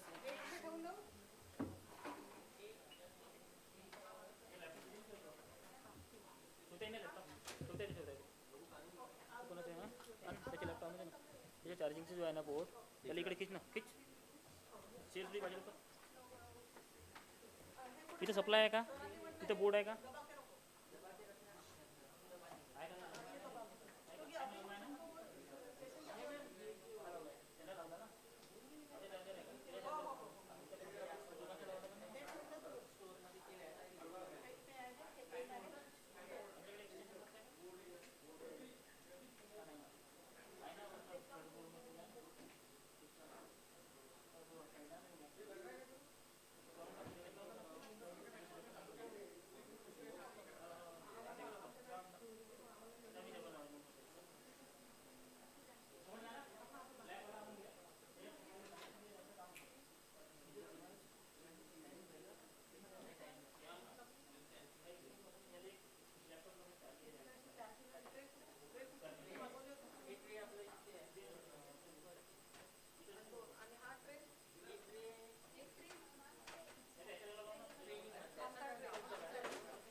कम कर रहा है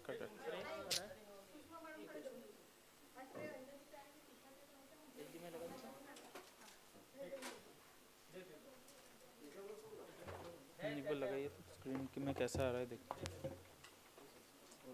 उधर से पीछे ही है मेरा।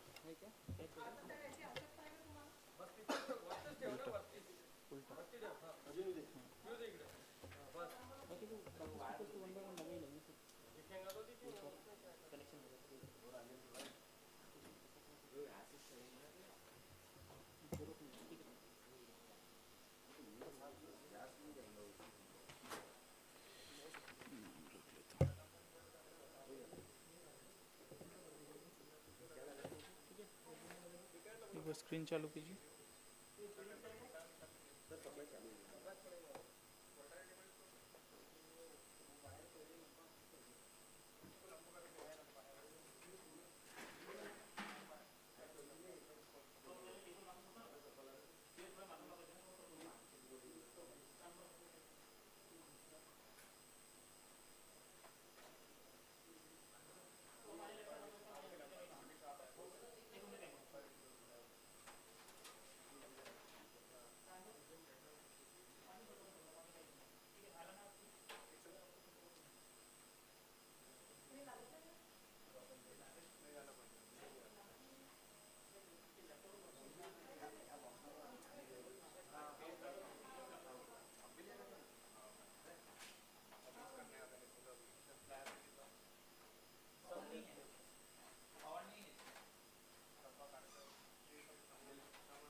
ये ऐसे थोड़ा पीछे करना पड़ेगा ना.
टेबल थोड़ा सा पीछे करना पड़ेगा ना, ये अपना प्रोजेक्टर नीचे आएंगे तो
बाटले निकाल के रखना पड़ेगा।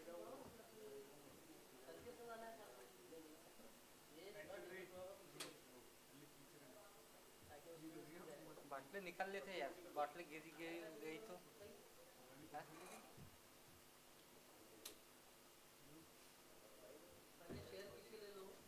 बाटले बाटले निकाल लेते ना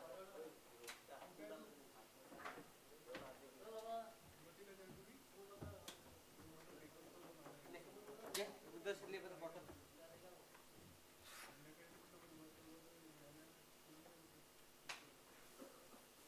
पहले एक को इसका थे, फिर बाटले रखे।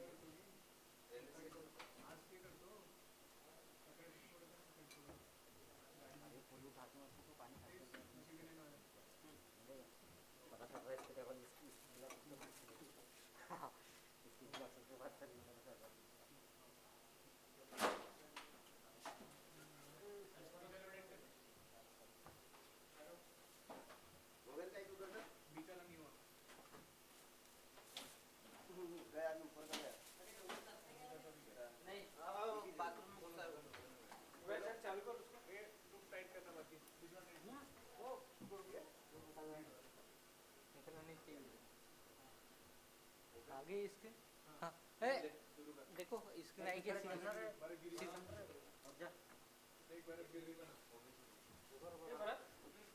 उधर चालू कर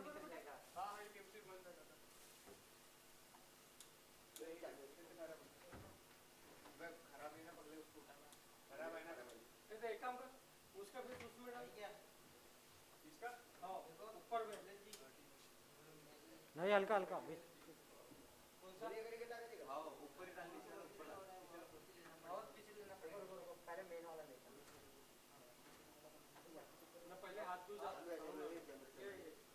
रिवर्स करा दे अब देखो नहीं सामान लेना पड़ेगा तीनों लेना पड़ेगा आ गया बराबर है हो गया बराबर आगे आगे ना इसे ऑन करें प्रज्वल पहले ऑन ले लो हल्का सा ऑन किया गया नहीं ऑन रखता है पूरे ये चालू करो हल्का सा ले ले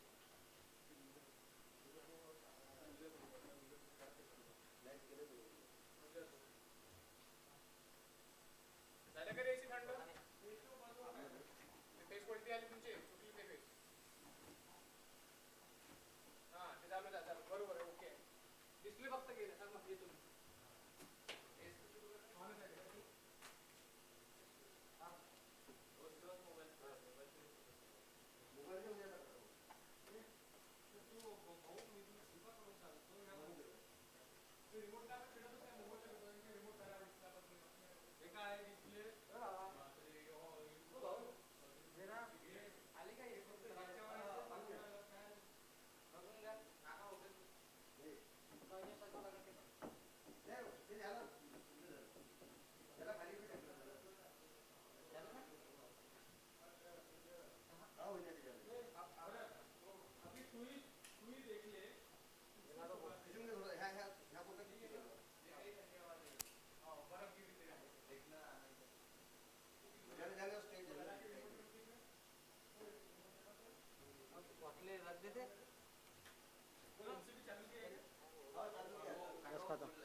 रख दो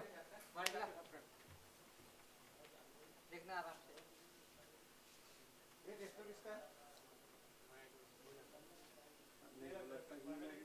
कैसा क्या है किसका है नहीं उनको कॉल वगैरह करना पड़ेगा देखना आराम से अरे बोलिए ये टेलीफोन वाले को बुलाओ यही रहने दो वो सिस्टम वाले बुलाओ बोला हम ऊपर कर देते हैं तुम मैं बाहर देख लो क्या करना है कल को न्यू पहनना हम मिल करके वो नट कमलेश कल न्यू पहनना नहीं पहले का साउंड क्या मतलब है संतोष सर के साथ हां ये लाइटर मुझे भाई एक बॉक्स है ना का बुकिंग है भाई का उधर अंदर एक खिड़की से जाएगा कैसे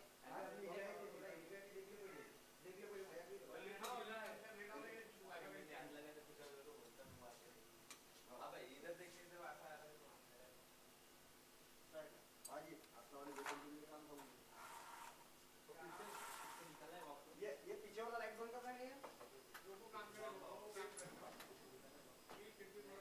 बंद करो दो काम करते हो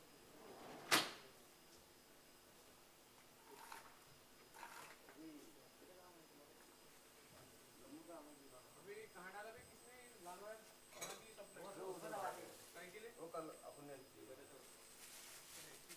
नहीं इसी में गई हां इसमें गई अबे हां ना इसी में गई वैसे इसी में गए ये इसी में नहीं गए उधर का स्टेशन दिया है अच्छा चलते ना बाहर दिखते होगे जो दिखते बाहर का यहां तो चेक कैसे क्या क्या ये लाल वाला अरे वो अपना एसी का अर्थिंग में लगा हुआ है वो देखो अर्थिंग में लगा नहीं एसी का अर्थिंग में ही बस अर्थिंग है ना वो तो जो ले दे रिमोट से चालू कर उसको वहां मेरा रिमोट बंद है उसके लिए आज बिल्डिंग का रिमोट नहीं होगा आगे आगे देखिए hello check hello check hand mike check कर लो कॉलर माइक तो बंद है हेलो चेक चेक जो भी है ऑन कर लो चेक कर लो hello Bharat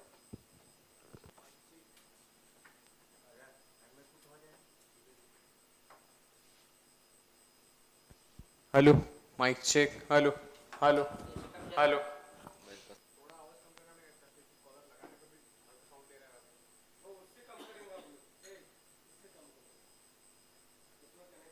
hello mike check hello hello hello mike check SDMI यहां ला दिया hello mike check mike check mike check hello hello mike check hello काम कर लीजिए इधर कहीं बांध के रखने का सिस्टम है तो अच्छा है क्योंकि कुछ कंप्यूटर इधर से लगता है किसी का इधर से लगता है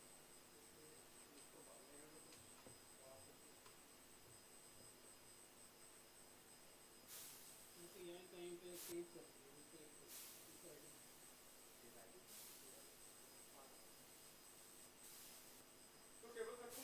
और ये जो है ना ये यहीं पे रहेगा क्या इसको थोड़ा उधर साइड नहीं कर सकता क्योंकि ये आदमी चढ़ता है इधर वहां से सीधा उसी के ऊपर पैर रखेगा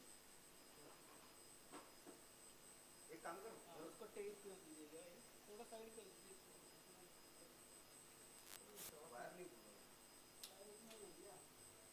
ये इधर से लगाना पड़ेगा इधर यहाँ लगा बस बस ये आप लगा जितना वायर है सब टेप करना नीचे ठीक है ये तो आदमी गिर जाएगा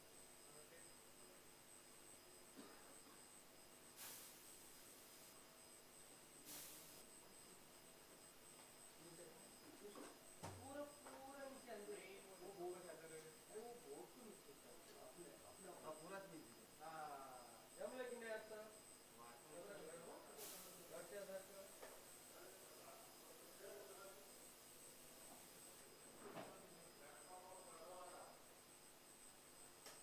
पंजा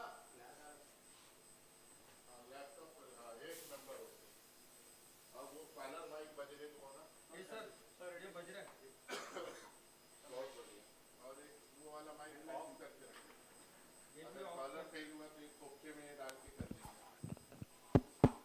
hello hello my testing hello बंद करके रखो ये भी बंद करके रखा हुआ है बताना पड़ता है उनको कैसे चालू हो भैया रजिस्ट्रेशन जास्त जवळ सिंपल रचा आहे hello hello hello my testing hello शुरू में फौज ज्यादा थी ना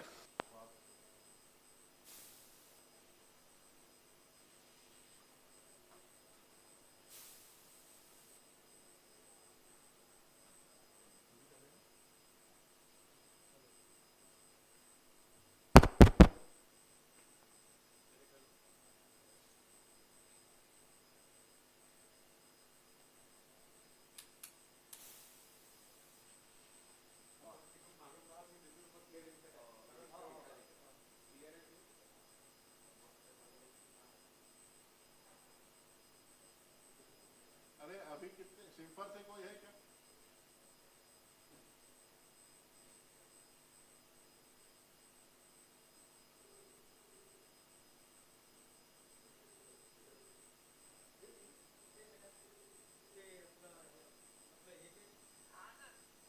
अब अंदर आ जाओ मेरे पास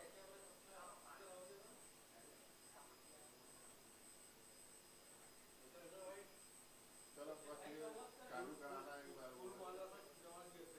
सर आप थे करके हो गया नहीं तो भारत को राज को मनोज गुप्ता को दिमाग खा लिया था बहुत आरामी अच्छा वो आ गया तिकड़ा लगा के देखी ईगो था बेटा अभी चाहिए 10 पौधे होना है 10 पौधे हाँ और इधर वाले उठा लिए स्पीकर हाँ ये अंदर डाल दी हाँ ये हाँ ये एक तरफ डाल दी इसको ऊपर ये रहेगा हाँ तो अभी जो है ना अपन लेक्चर इसको हैंड ओवर कर लेते हैं कांच उठाड़ पानी 10 तो ये लाओ 10 ये हाँ 10 ये 10 है ऑलरेडी 10 सब 10 होना शॉल स्लीपर शॉल स्लीपर और वो और सारे गामा हाँ और 10 बड़ा जोड़ा 10 छोटा जोड़ा वो भी लाओ 10 बड़े 10 छोटे टोटल मिला ये देख लो यहाँ कितना है सर यहाँ 10 है तो सिर्फ 10 बड़े लाता हूँ 10 छोटे हैं 10 बड़े लाता हूँ और 10 यहाँ 4 है तो 6 ये शॉल ये 10 शॉल 10 स्लीपर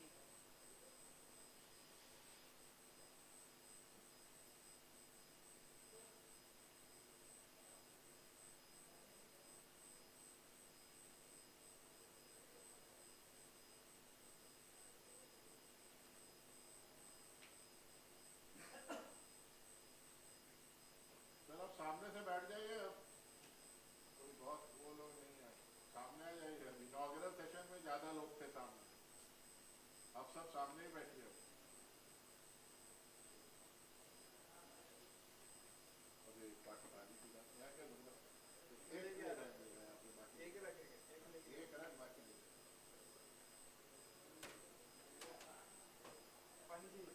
हाँ बॉटल देना एक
नहीं है, अभी सामने वाले सब चले गए, उद्घाटन में ज्यादा भीड़ थी। देखो सर, ये कमिटमेंट से कम है इसमें। क्या कमिटमेंट से कम है सामान इसमें। कमिटमेंट से क्या था? अगला बताया बोले पेन ड्राइव भी है, वो दिए नहीं। पेन ड्राइव नहीं है। वो देना कौन पड़ेगा है? सर। पेन ड्राइव कौन बोल दिया था? यही बोला मेरे को पेन ड्राइव चाहिए सर। पेन ड्राइव का डाले क्या है मैं बोला एक पैकेट गरीबी में हर जगह पर 450 वाला वो बात का पेन ये मत इसमें से निकाल लूंगा फिर मैंने इसको। पेन ड्राइव भी नहीं है। ये ओपन नहीं हुआ। वो 5 थे ना ऊपर, अपन 10 सेफ्टी में करा के रखे। बंद तो अरे है ना, यार ये बंद तो है ना, स्पीकर है ना, हाँ ये बंद तो है ना यूट्यूब वाला। यूट्यूब लाइव है ना, तो आवाज तो नहीं आ रही।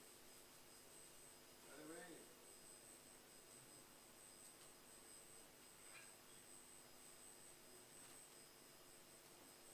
अभी लेक्चर चालू होने वाला है।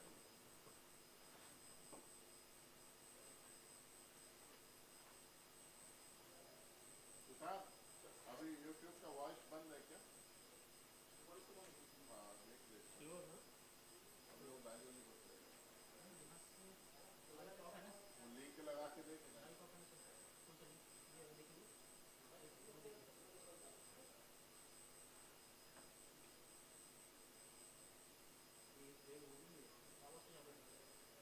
अबे अभी सबको देना है, रुक जा, बैग में या जो बचेगा से और दो ले लो।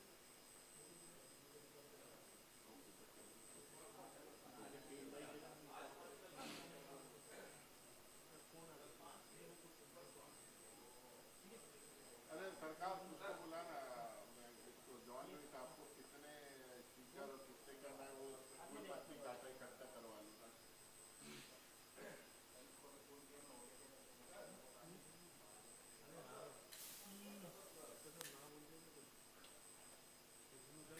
लेके जाओ, कुछ नहीं होता पूरा सर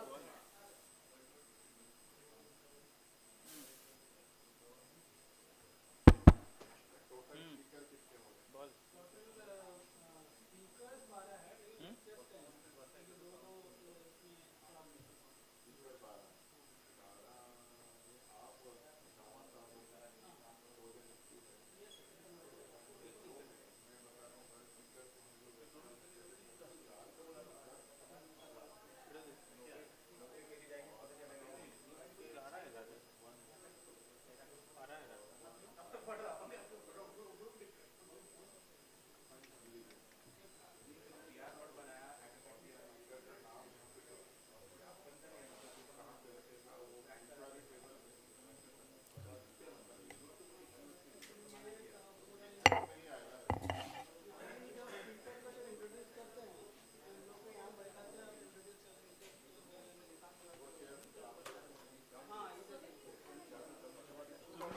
पढ़ नहीं भाई।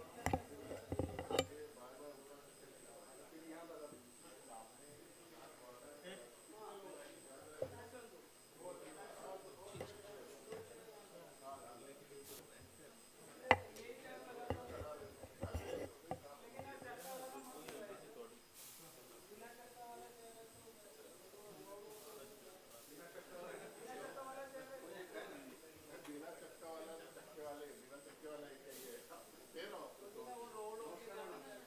अरे सर ये हो जाएगा ना, 2 चेयर यहाँ से आराम से।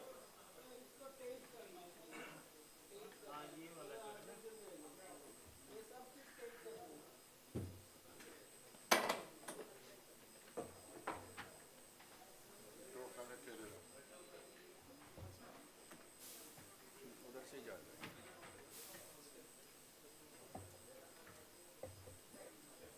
सुनो वहाँ रायता मत खिलाओ, इसमें रखते हैं अपन पीछे फ्रिज में, ले आओ।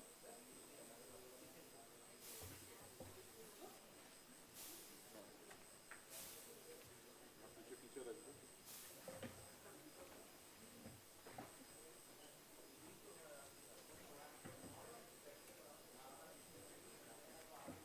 ये बोल लो 12 स्पीकर 10 लेक्चर। 10 लेक्चर একটা তো দুটো দুটো করে আছে।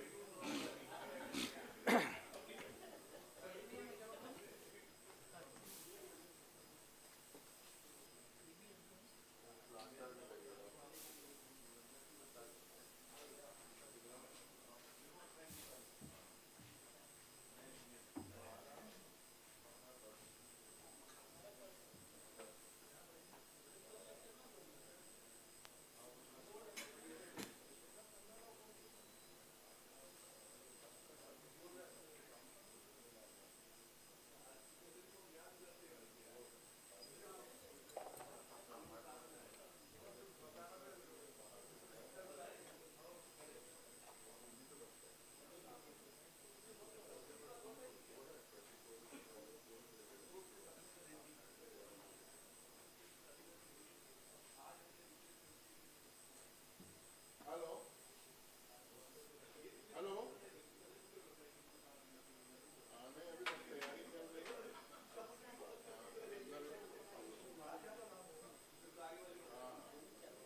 10 नहीं है, 12 है, सबको 12 कर दिए। हेलो हेलो चेक 1 2 3 हेलो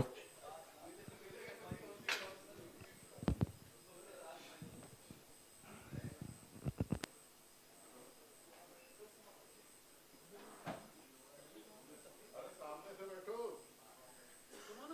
क्या बात है? क्या दो? अभी देता ना वहाँ से एक्स्ट्रा। दे दो ना सर, बुला लेना और हाँ हुआ क्या?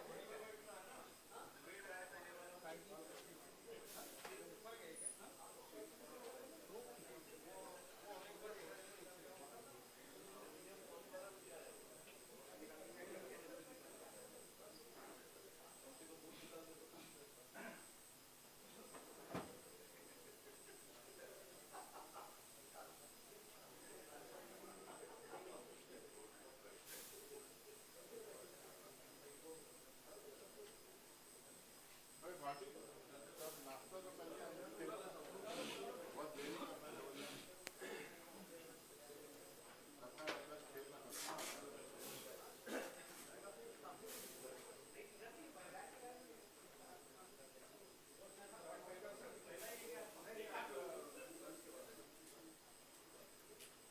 बाहर से जनता को अंदर खेलो चालू करना चाहिए, जल्दी जल्दी खेलना।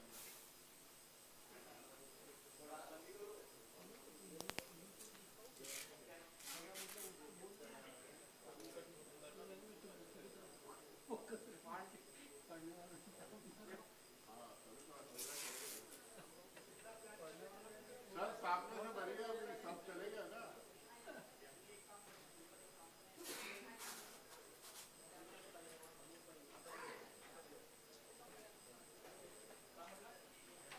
अभी ऐसे बनेगा, 80 बस गुजारता है। सर भागड़े साहब आओ ना, सामने से बैठेगा ना, वहाँ तो सब चलेगा ना। कैसा करते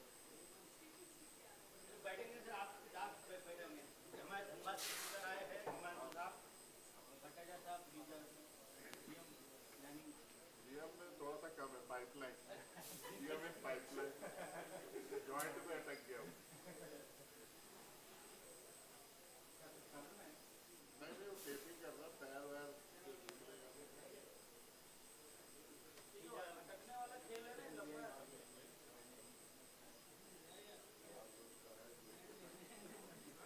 ये है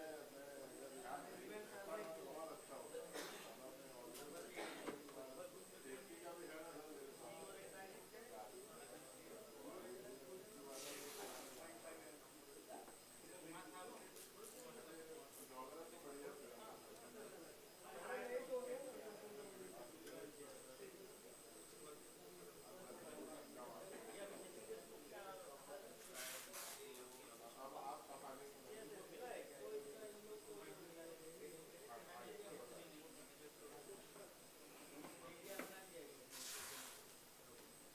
हम लोग वेलकम करेंगे हलिक का सैपलिंग से, शॉल से और सिंपल, ठीक है। और जब खत्म होगा तो विल गिव वन मोमेंटो वो वाला एंड ये सारे काम का लेजेंड वाला छोटा हुआ था, स्पीकर कम स्टोर गाने लेजेंडरी सॉन्ग, बड़ा आता है छोटा आता है, छोटा वो है, तो will keep it the back. वो दो चीज जो है, दो मोमेंटो इज फ्लैश जो आपको 1 आवर काम करेगा, बाकी एवरीथिंग इज मैं 12 पूरा सेट करा देगा।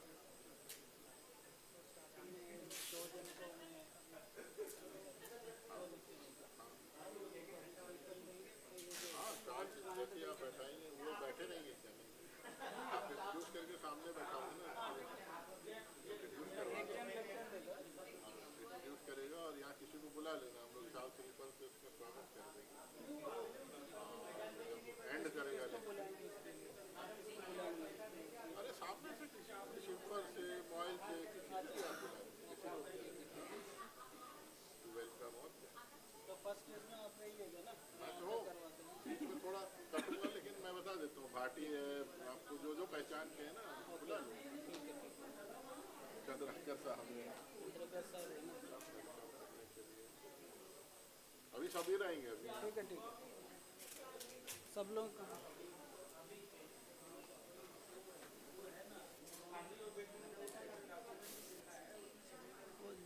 आयनगिरी जो बाहर से आया हुआ स्पीकर्स है, आयनगिरी से भराना है अभी आज बाहर से प्रदीप सर वो तीनों लोग से भर के रखना है। 3 लोग आए हैं, आयनगिरी है और मोइल का एक सरकार साहब है, ठीक है, तो वो दोनों से भरवा देना। और कल जो है वो क्या बोलते हैं हिंदुस्तान कॉपर से आएगा, उनसे भरवाना। हिंदुस्तान कॉपर से शनोई सर आएगा, उनसे भरवाना।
सब लोग सामने आ जाइए।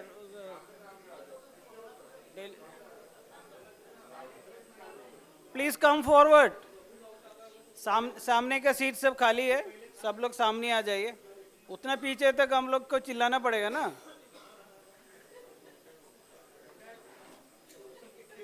आइए सामने आ जाइए, पूरा खाली है।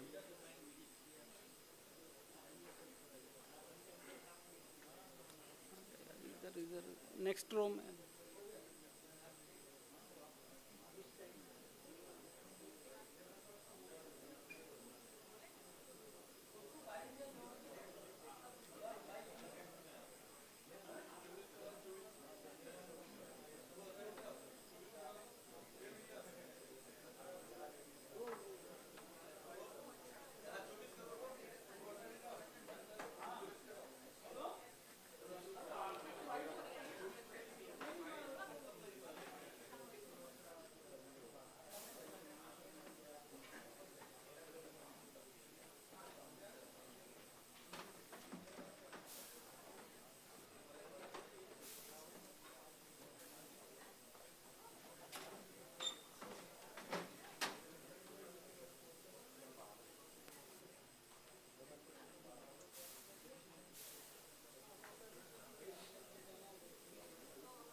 चालू कर रहे हैं, देरी हो रहा है।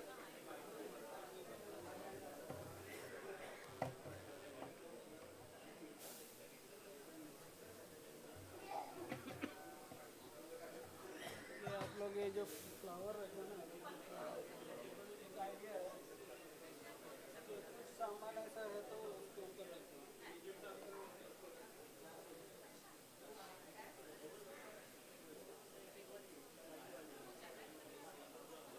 और ये रहने से चलेगा, कोई दिक्कत नहीं है। गिर जाएगा सब। एक सेकंड इधर आ जाएगा। ठीक।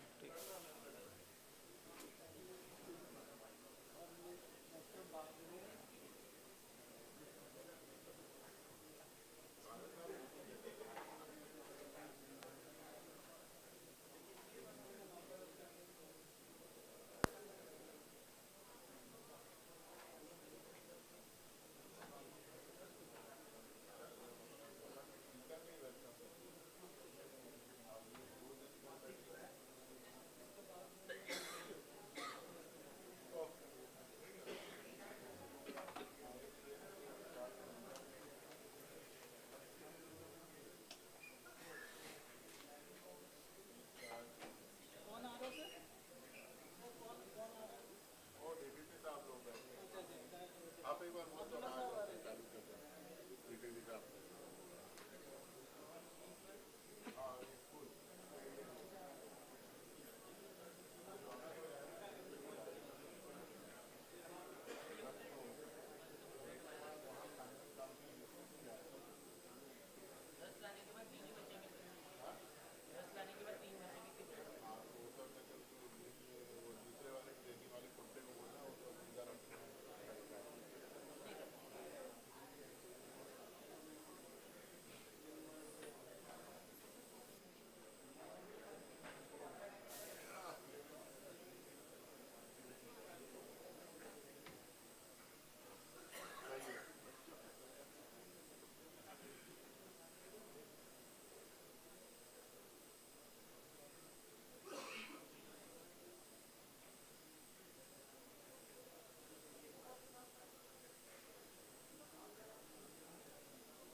हाँ, पार्टी के पास जगह है ना, बैठ जाएंगे, बैठ जाएंगे।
Good afternoon, everyone. We are very late, actually, almost 1.5 hours behind. So we may have to squeeze some lectures a little bit. Very sorry about that. Respected Director Saab, Director CSR Simfer, and Director PNP, and all those who are present here. We are starting this technical session of this workshop. So our first speaker will be from Hindustan Zinc Limited, Mr. Ayan Giri. So please, can you come on stage?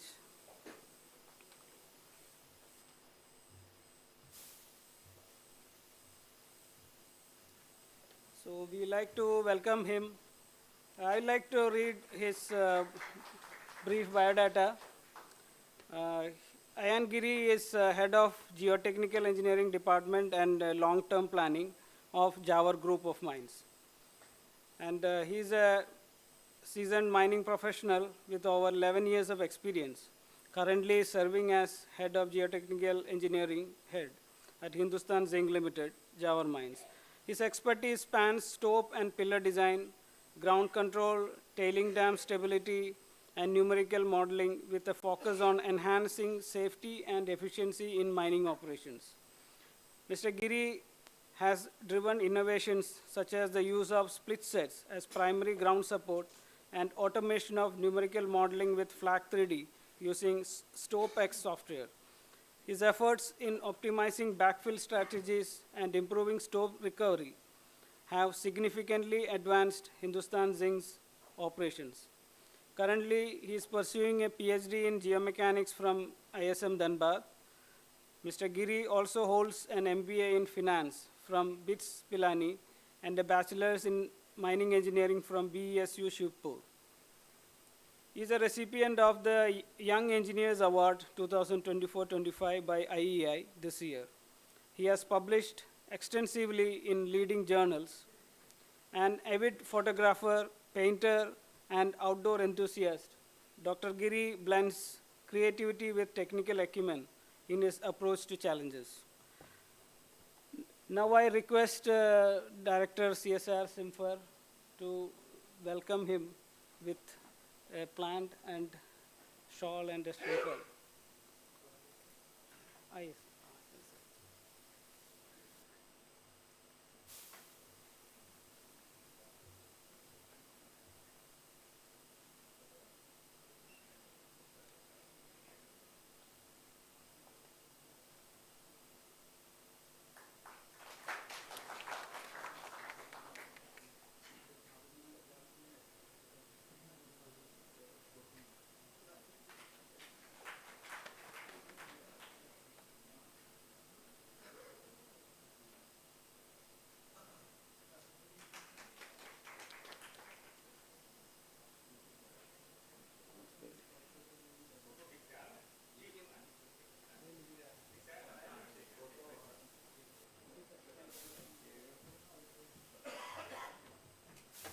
Thank you, Director Simfar.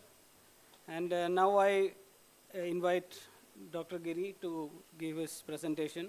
He will be talking on sub-level stoping, which they have employed quite successfully in Jawar Group of Mines.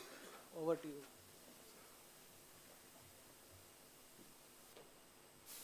Thank you, John sir. So all the dignitaries who are present here, thank you for having me here on this auspicious occasion. I think 125 years is something great achievement. I think in India, that is in metal sector, that is one of the greatest achievements I have recently heard of. 125 years for a mining organization. So first of all, clap for that. And thank you for welcoming me here for this lecture. So this is supposed to be a 1-hour lecture. I understand that in generally people have a notion like they say coal and non-coal, but it is good to hear from so many people that we are working as metal, not non-coal. So kudos to that. And it is also good to represent and come from a very wide experience background of Hindustan Zinc. So I have been in this organization for 11 years, and you heard my resume almost totally from Mr. John, Dr. John. And today's topic I have learned in my last 11 years. So I will be going through this lecture with some of the theoretical aspect and as well as some of the practical aspects of sub-level open stoping. So what we read in books in theory, if you want to actually copy that and try to replicate it in field, it is extremely difficult. And when I'm saying extremely difficult, it is actually extremely difficult, because at site, when you try to do it, there are a lot of complexities that come into play, which are very difficult. That's why we call mining is the art of science. So today's lecture, I will go through the design concept of sublevel open stoping, means basically mining methods. Then I will give a more detail on sublevel open stoping, how the designing of sublevel open stoping is done. I will talk about stability graph method, mostly that we use at site to determine what are the stable shapes of stopes. Empirical cable bolt designs that we use extensively for designing of cable bolts and its limitation. And some of the case studies at Zawar Mines, Hindustan Zinc. So I want to start with this slide, knowledge and design, and I believe this is a very relevant slide, and there are a lot of meaning out of this any practicing mining engineer can make out from. So if you can see, it basically illustrates the relationship between knowledge and design change opportunities as the mining project evolves from pre-production to total extraction. The x-axis is a timeline of a mining project from the pre-production work to the total production of the ore body. So I think for what is an ore body, a lot of new graduates I think are here. So what is an ore body, I think everyone is very clear. And the y-axis is simply a qualitative measure of the knowledge and the design change opportunities from the title to extensive. The message here is that at early stage of mining project, there is very little knowledge on the rock mass behavior, but extensive opportunities that we can change the mining method, stope size, and the sublevel intervals. As the experience is gained at the site, knowledge hugely increases. We know what is the right solution of sublevel open stoping if we want to do. But we end up in a situation where we can make very little change, because if we try to make that change, either it is very costly or non-productive at that time, or else we end up not taking a decision altogether. It is very difficult. So for developing a mining method and actually implementing it, gaining knowledge from your mistakes that you are doing at field is very important, and day by day you become much more perfect in your design. So whatever design we do in our offices, with all the data that we have, if you do not use those data, if you do not check or verify that data, then it is completely no meaning at all. Now before I come to sublevel open stoping, the main topic of today's discussion, I would like to talk on mining methods. So what are the major parameters that need to be considered when selecting the mining method? So first is the ore body characteristics, geometry and grade. So generally massive ore bodies lend themselves to mass mining methods, whilst the narrow vein and selective grade mines achieve higher recovery is essential and appropriate. For high grade mines, achieving high recovery, if you have a very high grade mine and if you want to achieve very high recovery, it is essential that even if it means mining some waste with it, whilst for lower grade mines, it will be preferable to be more selective in our process. So the first point, ore body characteristics, geometry and grade plays a very vital role in metal mines. Next, when we come to productivity and mineral output, so the gain in the productivity is often at the expense of the selectivity. Some mining methods are better suited for high productivity, while other methods are suited for selectivity. The grade, size, and the shape of the ore body are a major factors that we need to consider in targeting the productivity of a mining method.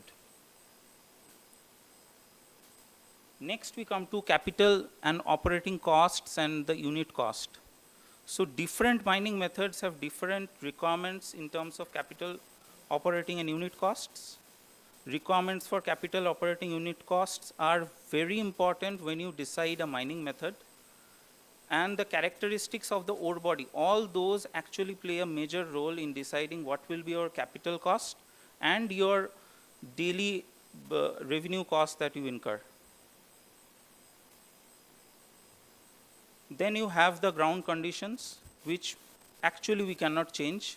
So our design needs to adopt the ground conditions that are there, and on that we need to make our designs.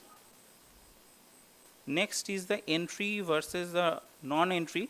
So whether in a stope we want to make an entry or it will be a void and it will be a non-entry, that is the major also a determinant on deciding what of sort of a mining method you can do, and it has got lot of limitations. You cannot keep on keeping voids and going deeper and deeper in mines. So there has to be some process of backfilling, or you have to design after some after certain depths in certain ground conditions based on your wall rock condition. You have to decide that where you need to make that transition. So that is very important for deciding your mining methods. Then you have higher recoveries. For higher recoveries, you have pillars versus fill. So that is a trade-off that you need to do. In case of ore where you have in between lot of places where you keep certain pillars which may not have a very high grade, so you can decide selectively that yes, these are some pillars that we can keep in the mine and not extract and add to the overall stability of the mine itself. So in generally this topic may sound a bit theoretical or boring, but when I actually come to the implementations that we have done at mines, you will feel these are extraordinary numbers that we have achieved. So if we talk of underground mining methods, so this is an excerpt from Brady and Brown 1985. So this diagram is basically divides mining methods into three main groups and provides the lower part of the diagram an indication of the Rockman's response to the mining in terms of the magnitude of the displacements in the country rock and the amount of energy storage in the near field rocks. So we have naturally supported methods relying on rocks left in place as pillars to provide large scale support for the mine. These methods are on the low end of displacement allowed, but in the high end in terms of strained energy stored in the pillars. The naturally supported methods may include like room and pillar and open stoping, which I will be mostly putting focus on. Artificially supported methods rely on fill or temporary support of the broken ore left in the stope until the extraction is completed. And when we talk of artificial supported, so cut and fill stoping, shrinkage stoping, and VCR, these are some very known methods that we use. Unsupported, we have longwall mining. Mostly it is used in coal, and sublevel caving and block caving. So these are not very widely used in Indian mining conditions because caving is something that we are not allowed to do, but is a very widely method used in Australia, Canada, and other parts of the country. So the key decisions are the risks versus the profit that you need to make. For that, I think the mining method and the infrastructure plays a very critical role. The direction of the retreat at times may seem that there is no risk of putting a direction of retreat in the stoping method, but believe me, it plays a very important role if you want to understand what is the direction of retreat is in a stoping operation. Then we have sublevel spacing intervals, which also plays a very important role, and there are a lot of risks against the profit. Obviously, if you keep your sub-level intervals at like greater interval, you can achieve gain more of a profit, but there are a lot of downside or risk to it. So for application of a self-supporting method, these are some of the criteria that we use, that you can see the right side of the stoping methods. So stoping method, stope and pillar, less than 35 degrees or so, we can go for room and pillars. Shrinkage, sub-level, all these has to be more than 45 degree. Then it is like you can gain majority of your TMS from that.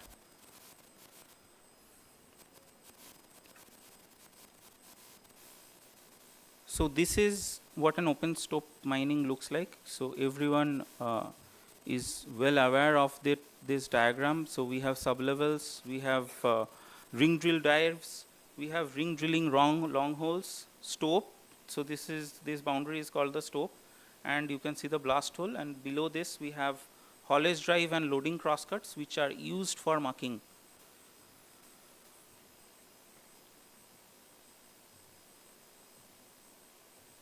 Sorry. So these are some of the criteria that we use to define. So one is will be non-entry. Then it has to be a tabular ore body with a very good host, and there are a lot of flexibility involved in it. And benching weaker hosts are in general done. So ore width less than 10 meter is something that is done for weaker ground conditions, but for stronger ground conditions we can go up to 25 meter, 35 meter or more, and mostly methods define are longitudinal or transverse. So if you have a transverse, if you have a very massive ore body and you want to make a stoping out of it, so in generally we go for transverse method of stoping. And if it is like 10 meters, 15 meters or so, we go for longitudinal stoping. So this is a photo of an open pit mine in Mount Isa mine, showing a remote mucking unit cleaning the bottom of the stope. The quality of the walls can be appreciated in this. And on the other side, we have a crown supports, but that is very important for Mochia mine. So this is one of our mines in Zawar.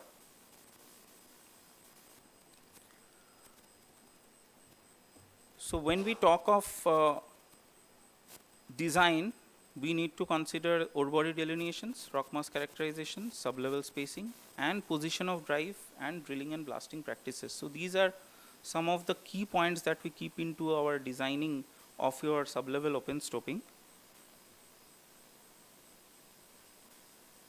So first, coming to ore body delineation. So ore body delineation is basically how you define your ore body.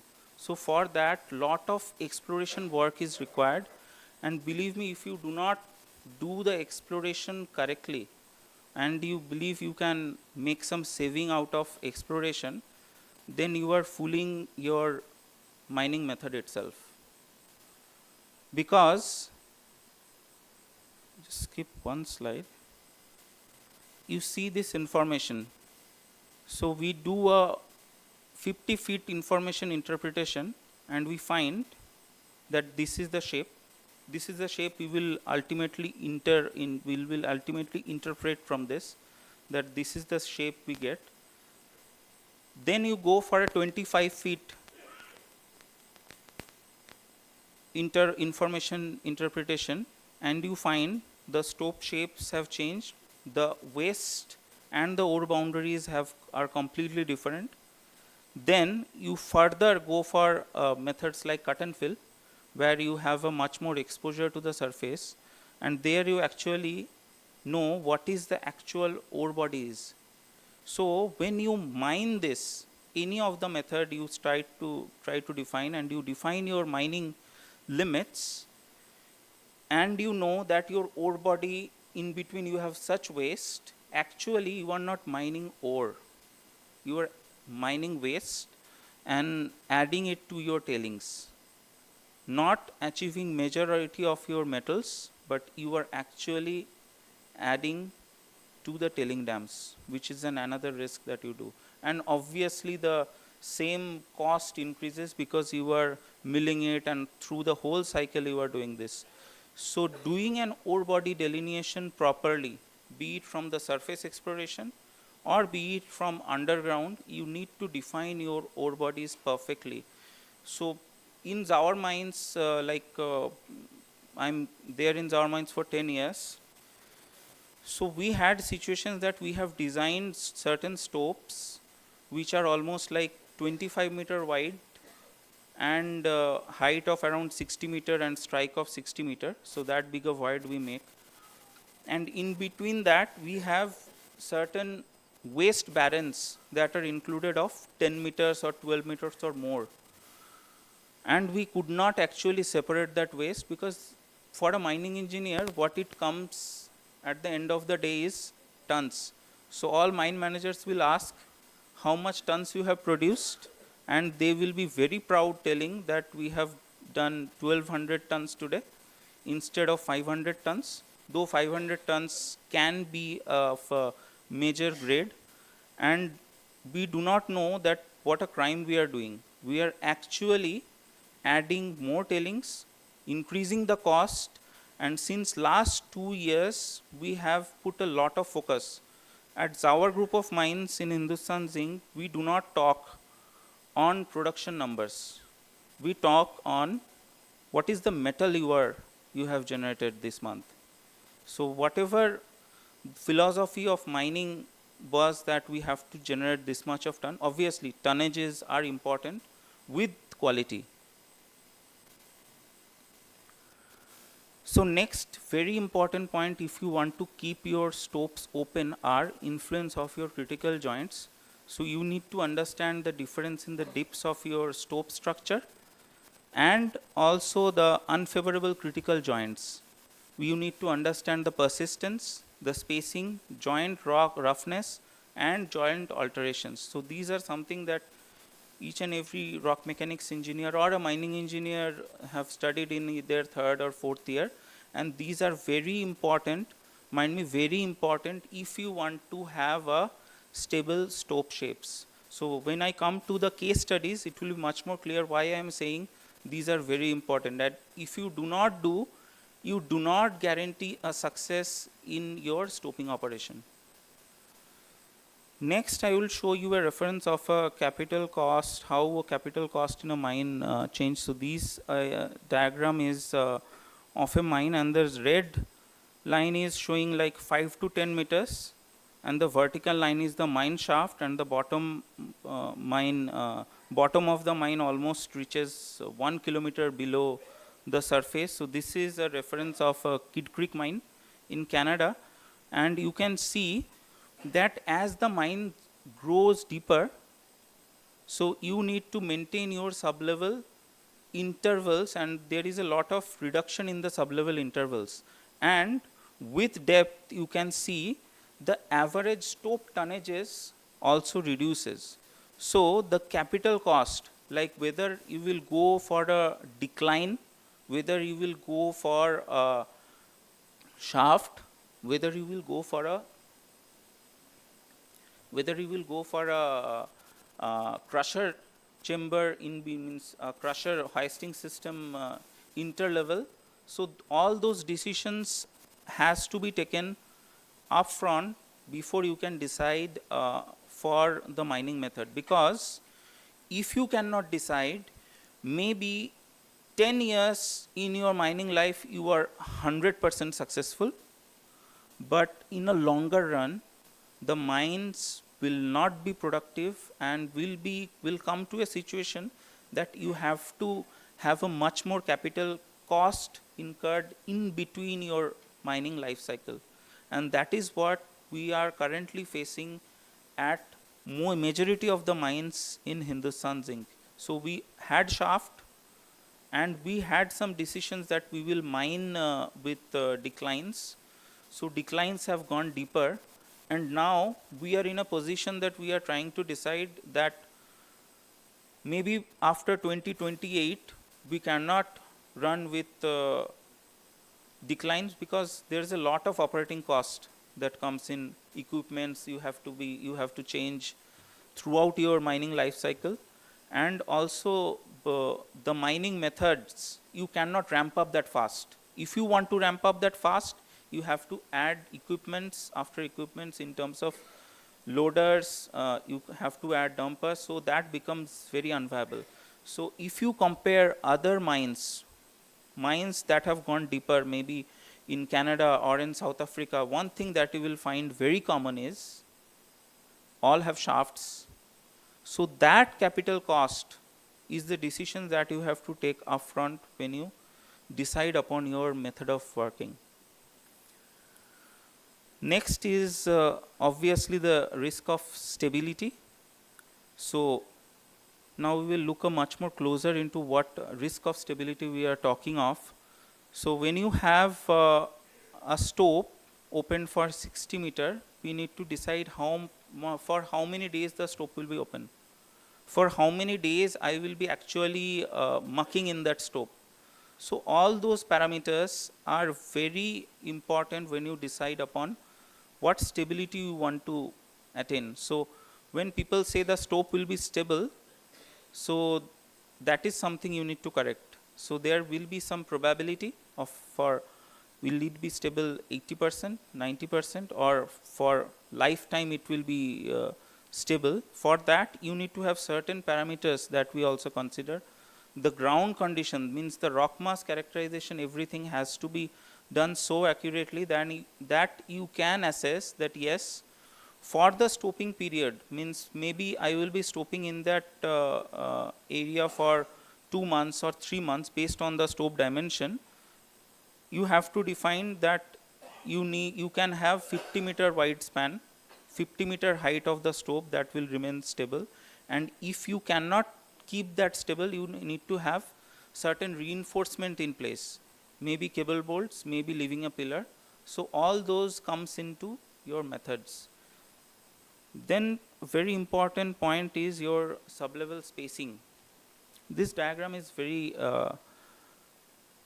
easy for anyone to illustrate why you need to define your sublevel spacing according to your ore boundaries, because if you do not have proper sublevel spacing, either you compromise with your support or you will have lot of waste incorporated in this. So what are other significant risks? Other significant risks are horizontal induced stresses. So stresses, as you go deeper, your stresses will increase in mines, and you have to have methods that will support you in going against these risks and actually make it favorable for you to mine. So flat joints, bro creations, fill not tight against the rock. So people who are into backfilling, they understand this accurately what I am trying to mean. Large exposures.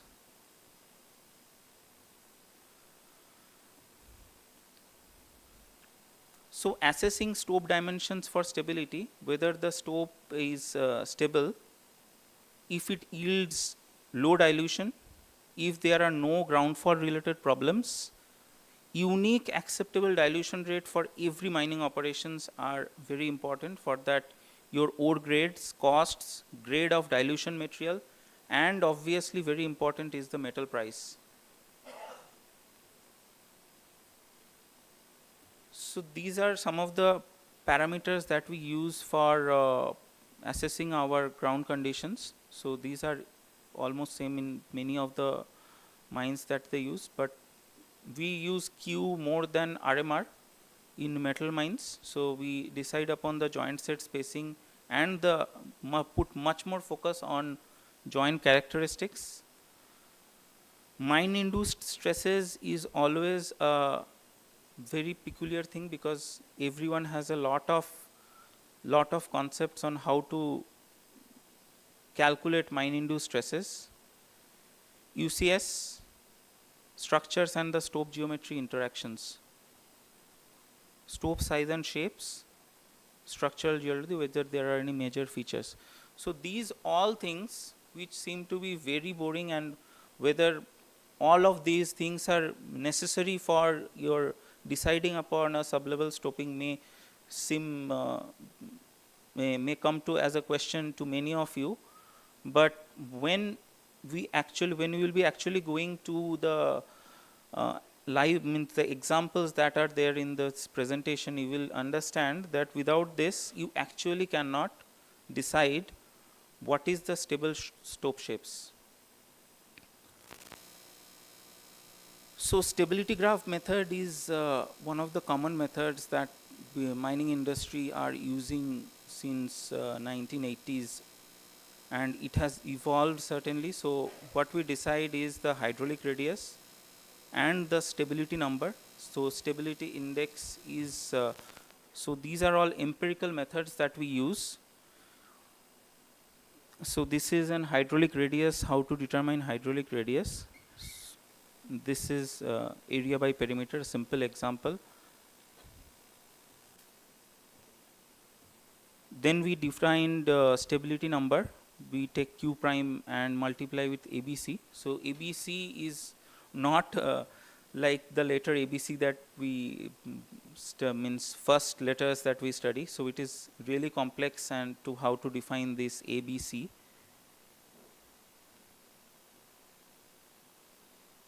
So this is a Q formula. I think I will skip, everyone knows, I believe. So this is the stress factor which we determine for the stability number A. So which is basically the high compressive stress is likely to be less stable than a stope under low compression. The chart here is used to quantify the negative effect of the compressive stress. So we define sigma C by sigma I. So sigma I is induced compressive stresses. In generally, sigma I is calculated from numerical methods, or there are certain stress charts that are available from which we can define induced stress, and uniaxial compressive strength is basically the UCS that you define for that rock mass. Then you have joint orientation factor, factor B. This is a very important factor in terms of identifying the unfavorable discontinuities and its presence in terms of the rock mass and the surface of interest.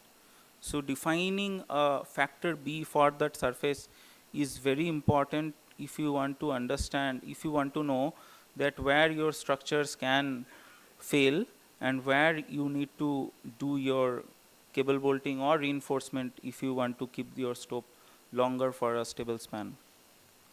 Then you have the gravity factor. So gravity factor for backs and hang walls are also considered, and also for footwall is considered for.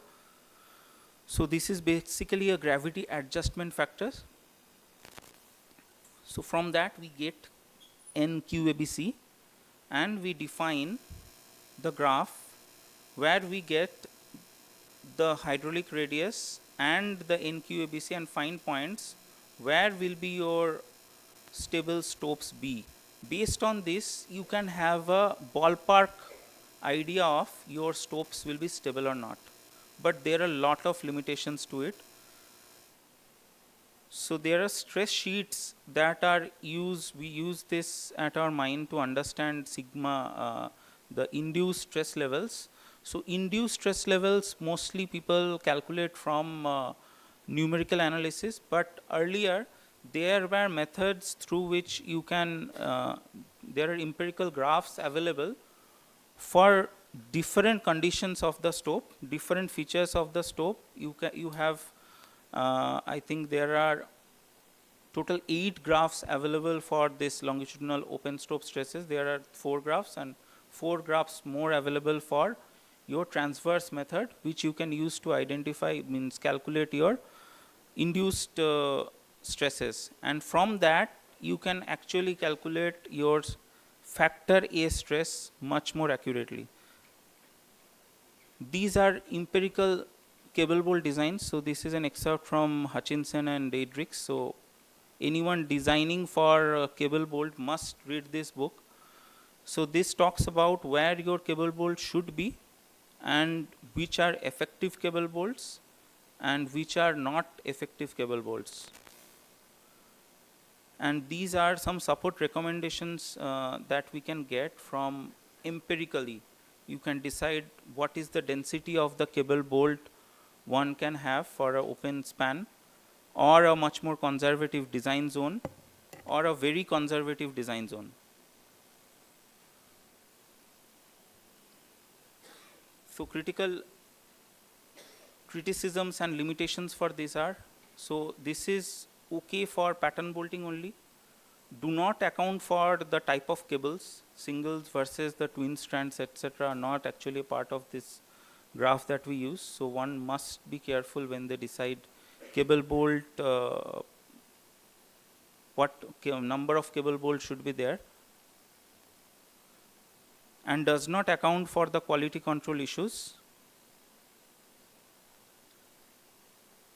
Next, we have multiple lifts hang wall. So for that, this is another chart being developed by Nixon 1992. So with years, people have lot of development in this stability charts and the cable bolt design, but there are a lot of restrictions for this use. So when we use this charts, we need to be very careful that these charts are not 100% okay. This will give you a ballpark estimate of what is the stability that you are looking into, but you need to have a much more better approach when you are designing, maybe a better approach in terms of numerical analysis.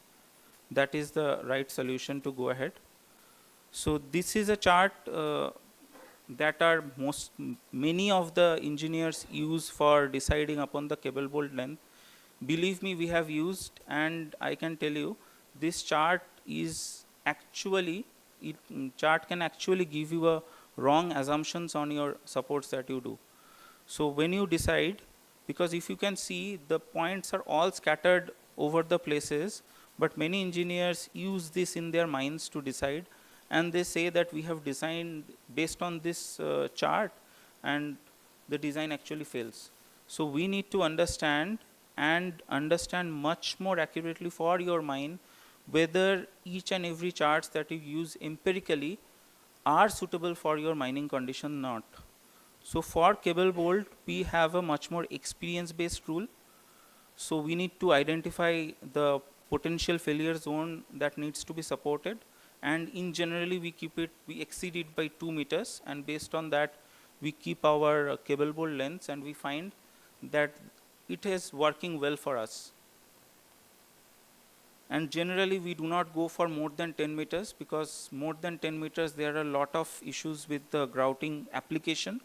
So for up holes, down holes you can go definitely, but the deviation of the holes and everything comes into play. So we have to decide that try not to go beyond 10 meters, and if you are going beyond 10 meters, then you need to understand there are certain risks with the cable bolt. It may not work that accurately. Sorry. Next, what we are looking into is, we are trying to instrument to confirm and optimize the design length. In cable bolts, there are certain cable bolts available in the market where you can get actual deformations on the loading that are happening in the cable bolt. So based on that, you can decide what is the optimum cable bolt length that you can go ahead with in your design, because cable bolts come very costly in terms of your installations. And if it is not effective, you are actually not doing the right thing with cable bolts. It can actually create a surface which can create failure even if it is not properly grouted. So I will skip this. I think these are, I think I have covered. So applications. So in applications, we have 3 phases of applications that we use. One is the feasibility stage. Second is the individual or stope dimensions will be for each and every mining domain. And then you decide your sub-level intervals. So these all can be done in your feasibility stage. Your stope length, draw point spacings, because longer stopes will require much more draw points in between. So that is something you need to understand operationally, where you want to keep your draw points, like whether it is to be 15 meter. Those decisions come based on your equipment dimension and the stope size. Stope width. Then,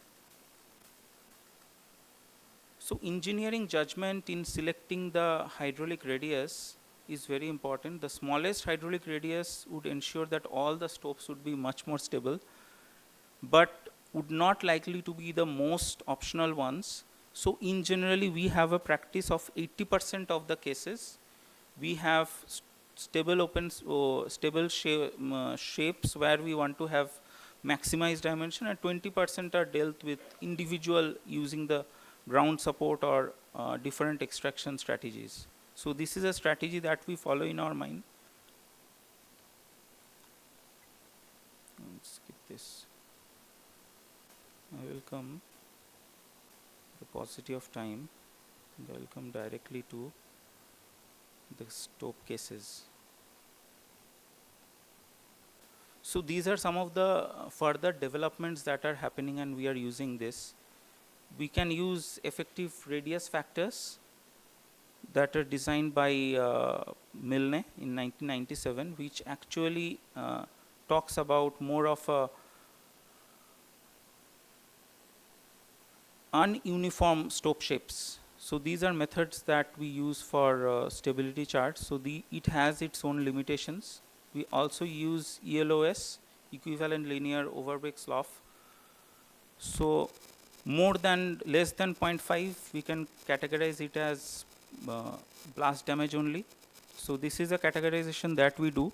0.5 to 1 is minor sloughing, moderate sloughing, and where the sloughing is more, we identify that as that these are certain geotechnical failures that has happened. So this is also very important for us. When you are actually gaining the knowledge from the stopes, you need to identify that which are the stopes which are having more slough than 2 meters, and why this slough is more than 2 meters.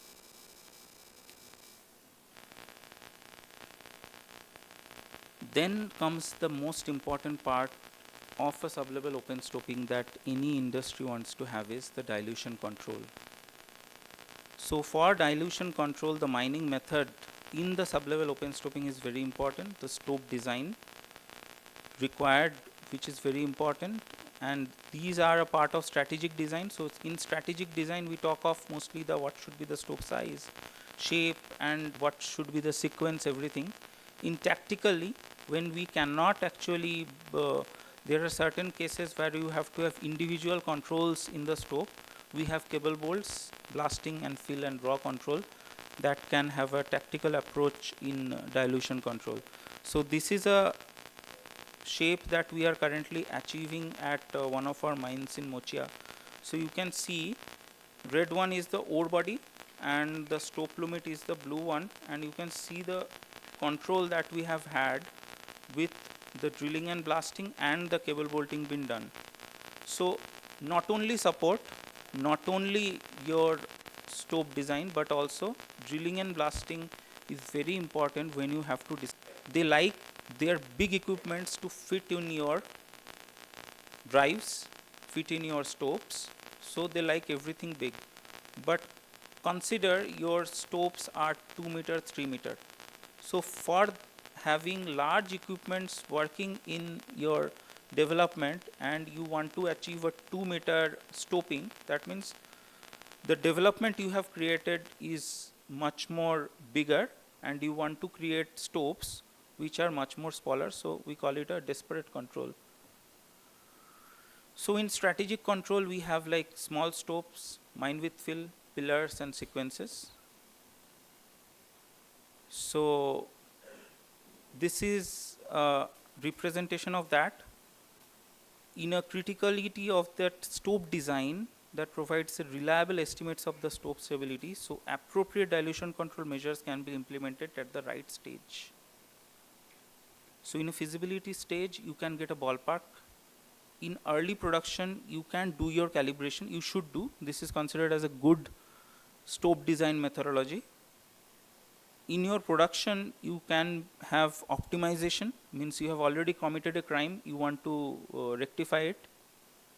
And late production is, if you do it in the late half of your production, then you will actually unable to do it, and your cost, there is a very low cost in doing it. So I think we covered on cable bolts. So cable bolts have a vital role to play when you have to have an open stope design. And if you have, there are two concepts. One is, in your stope, you can have a full coverage of your wall that you are exposing, or there are concepts where you have point anchor. So you have drive exposure, and you can have point anchor, which are mostly, which is mostly used in many of the mines. Very few mines have full coverage of their whole hang wall, and it is something that each and every geotechnical engineer wants to have over the surface, but it is a myth that we have seen in our mines. We cannot get a full coverage. So in generally we go for point anchors and rock ribs.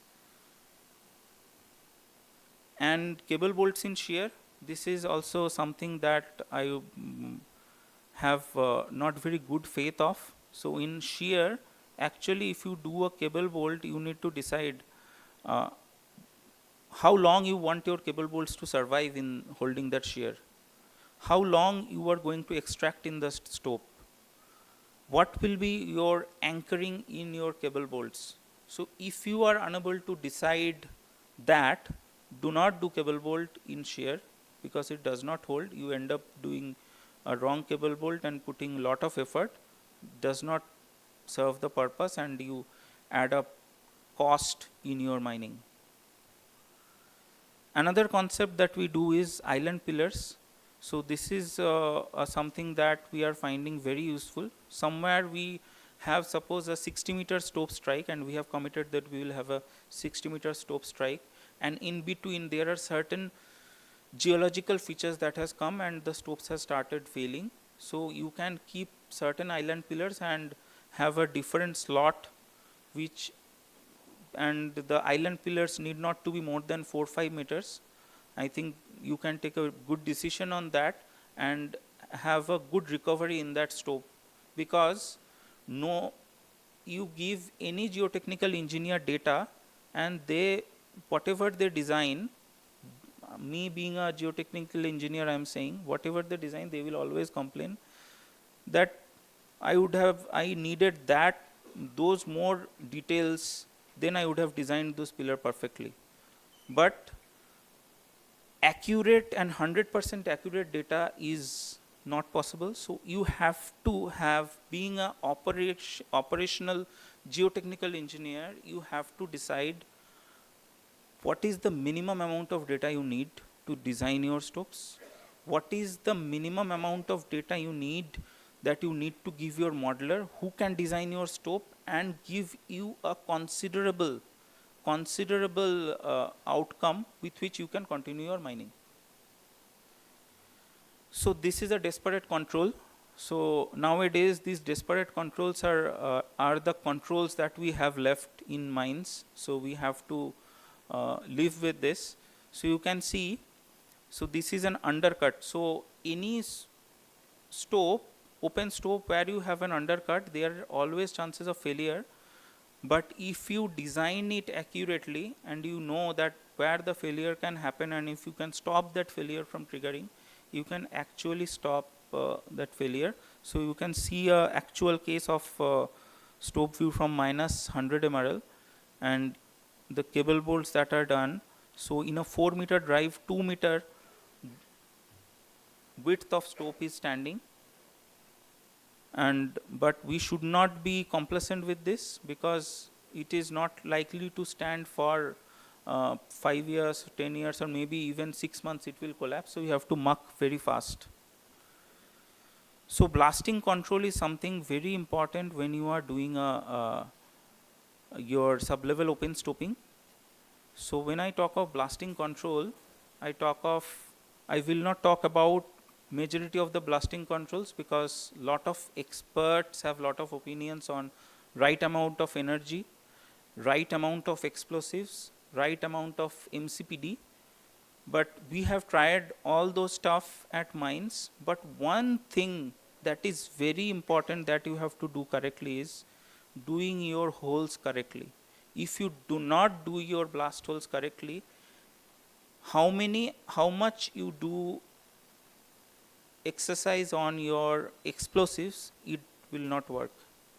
You have to have, if you want to have a good control over your walls, you have to have parallel hole drilling. If you are going ahead with towing of your holes in ring, then you have to leave your walls with some skin. So the skin is something that you have to decide based on your hole dimension, hole diameter that you use. And you have to have, then also you have to have a mechanism of finding out how much deviation has happened. Because actual ground is not uniform. If you do a 10 meter or 20 meter hole and you get 0 deviation, it may not happen for 25 meter.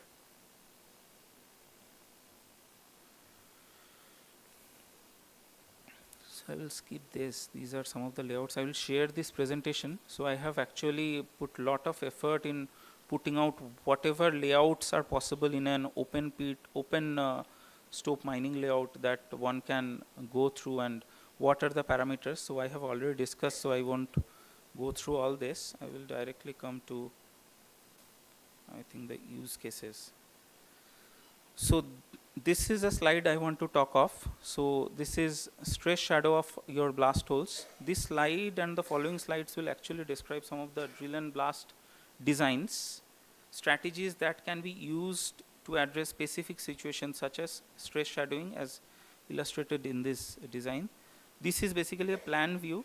The top red mark boundary identified as the hang wall represent the hanging wall, while the bottom one is the foot wall. So, and the blue arrows represent the direction of the major stress that may cause the blast holes to collapse. Why I am saying, because recently we were working in a crown extraction, we were finding lot of failures happening in that stope, and holes, we have made the holes as per the design, but when we actually went there to blast, we could not blast those holes because those holes were shattered and crushed. So the drill design, in this drill design, what we want to do is, we want to make a slot and clear a ring, which will be done later on.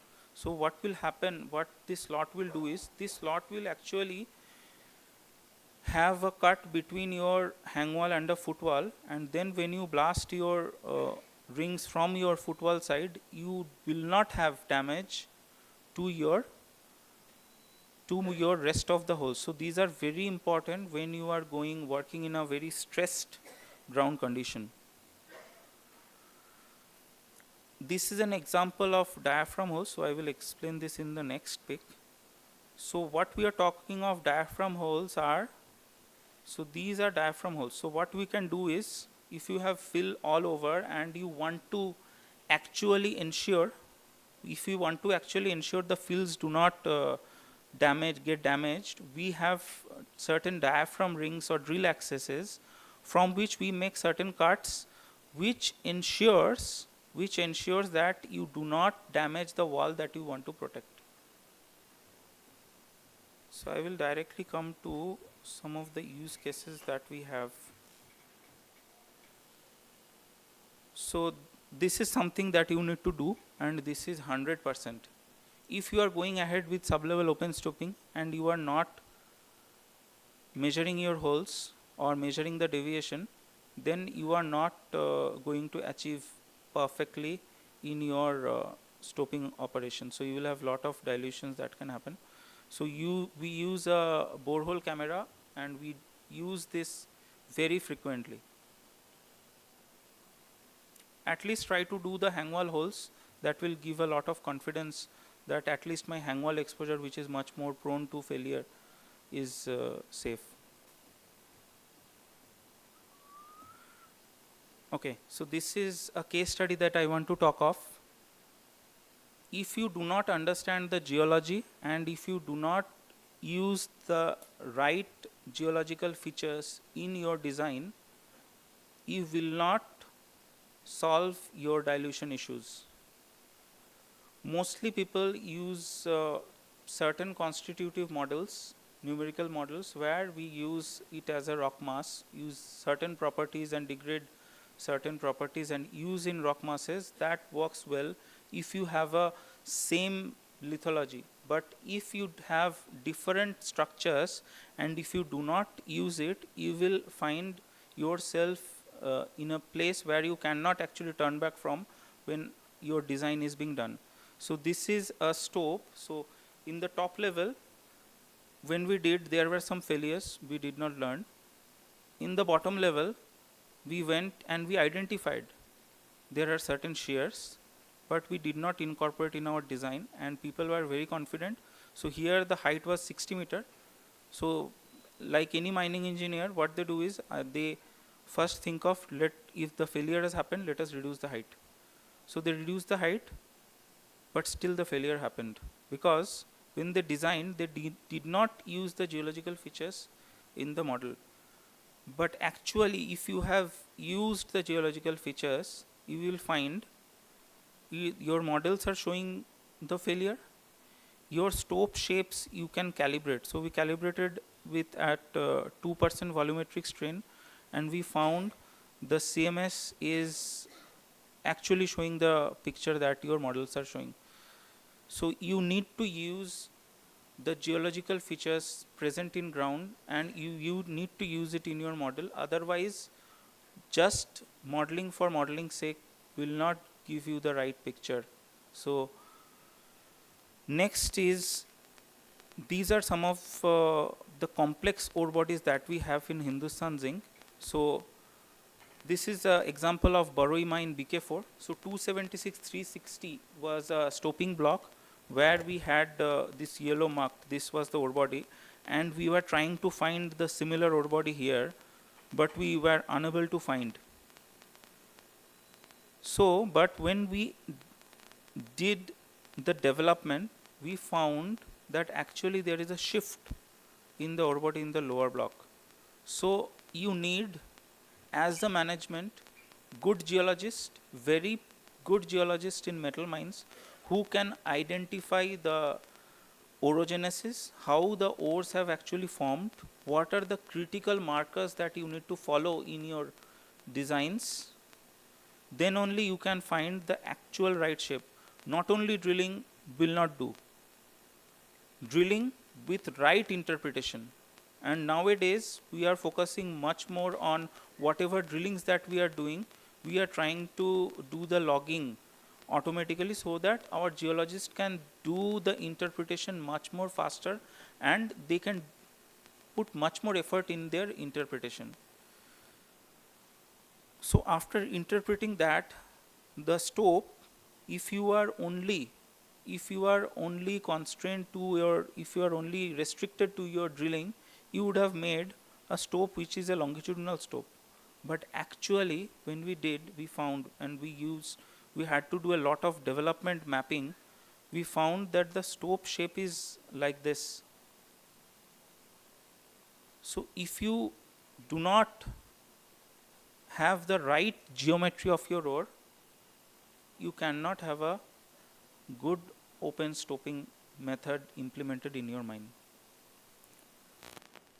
So these are some of the designs that we make in Aegis. So we use extensively data mine Aegis. So these are standard ways of putting up your design, because as you scale up, you cannot do your designs in CAD on everything, and it will take a lot of time consuming, and you need to set certain standards in your design. So for that, certain softwares you need to use, data mine or Aegis or whatever CAE softwares you use. Nowadays people are also looking into Deswik. We are also trying to change to Deswik, because Deswik have a much more user friendly way of designing stuff. Next, what is very important is invert raise blasting. So if you get your invert raise blasting correct, you can optimize your stoping method. When we are talking of invert raise, if one knows how to blast a raise, we know that raise we do mostly in from the bottom and we go to the top. But when you are doing that, you are unable to utilize your full capacity of your sublevel. If you are able to do an invert raising from the bottom with the same drilling method, then you are actually having a more better productive stope shape. So this is 22.8 meter that we have done as the highest in invert raising. So this helps you in making this sort of stope shapes and a stable stope shape. So you need to have invert raising. So this is a narrow vein mining we have already talked of. I think other case studies I can skip. So this is the last slide. I think you all have been waiting for the last slide. But this last slide is very significant. So we are talking of 125 years of Moyle doing mining, and we are celebrating that. But many of you people may not know that zinc mining is one of the ancient mining that are done in India. And from these methods, like from hand pickers and shovels, we have transformed to a much more sustainable mining methods where we are now talking of backfill. We are talking of INSAR satellite monitoring over subsidence. We are talking of softwares which 20 years back people would not have thought of.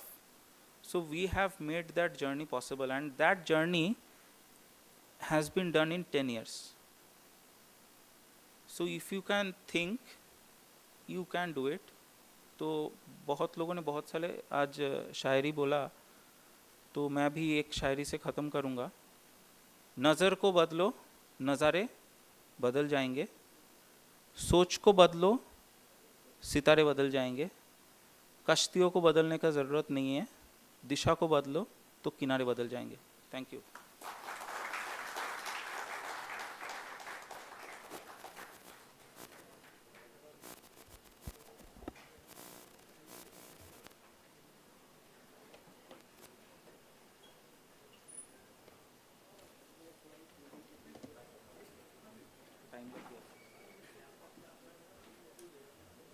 Thank you, Ayan Giri. It was a very interesting lecture. We wanted to hear more, actually, more case studies as well.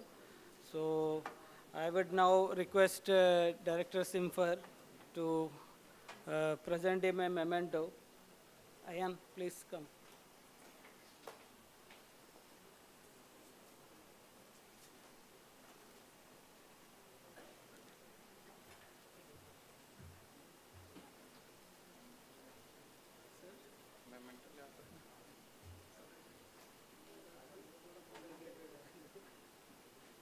कोई दिक्कत नहीं.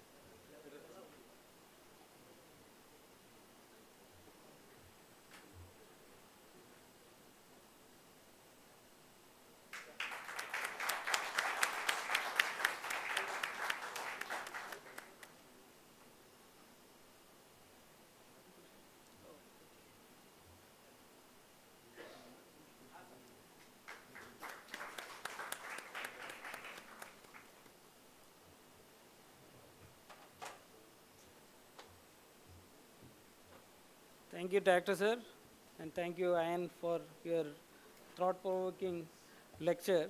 Actually, in fact, we wanted to hear more from you. If possible, if time permits, maybe we'll make one more lecture out of him. Of course, we are running short of time, so I think we can have a small, short lecture now.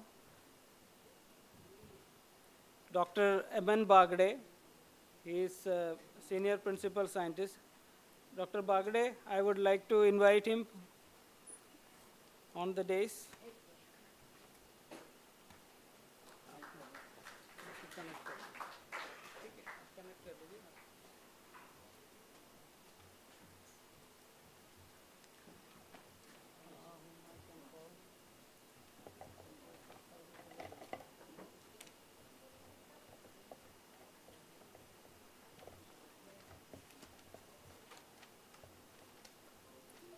వచ్చిందా?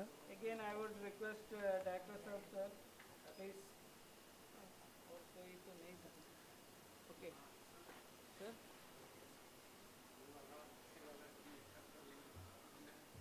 ठीक है sir.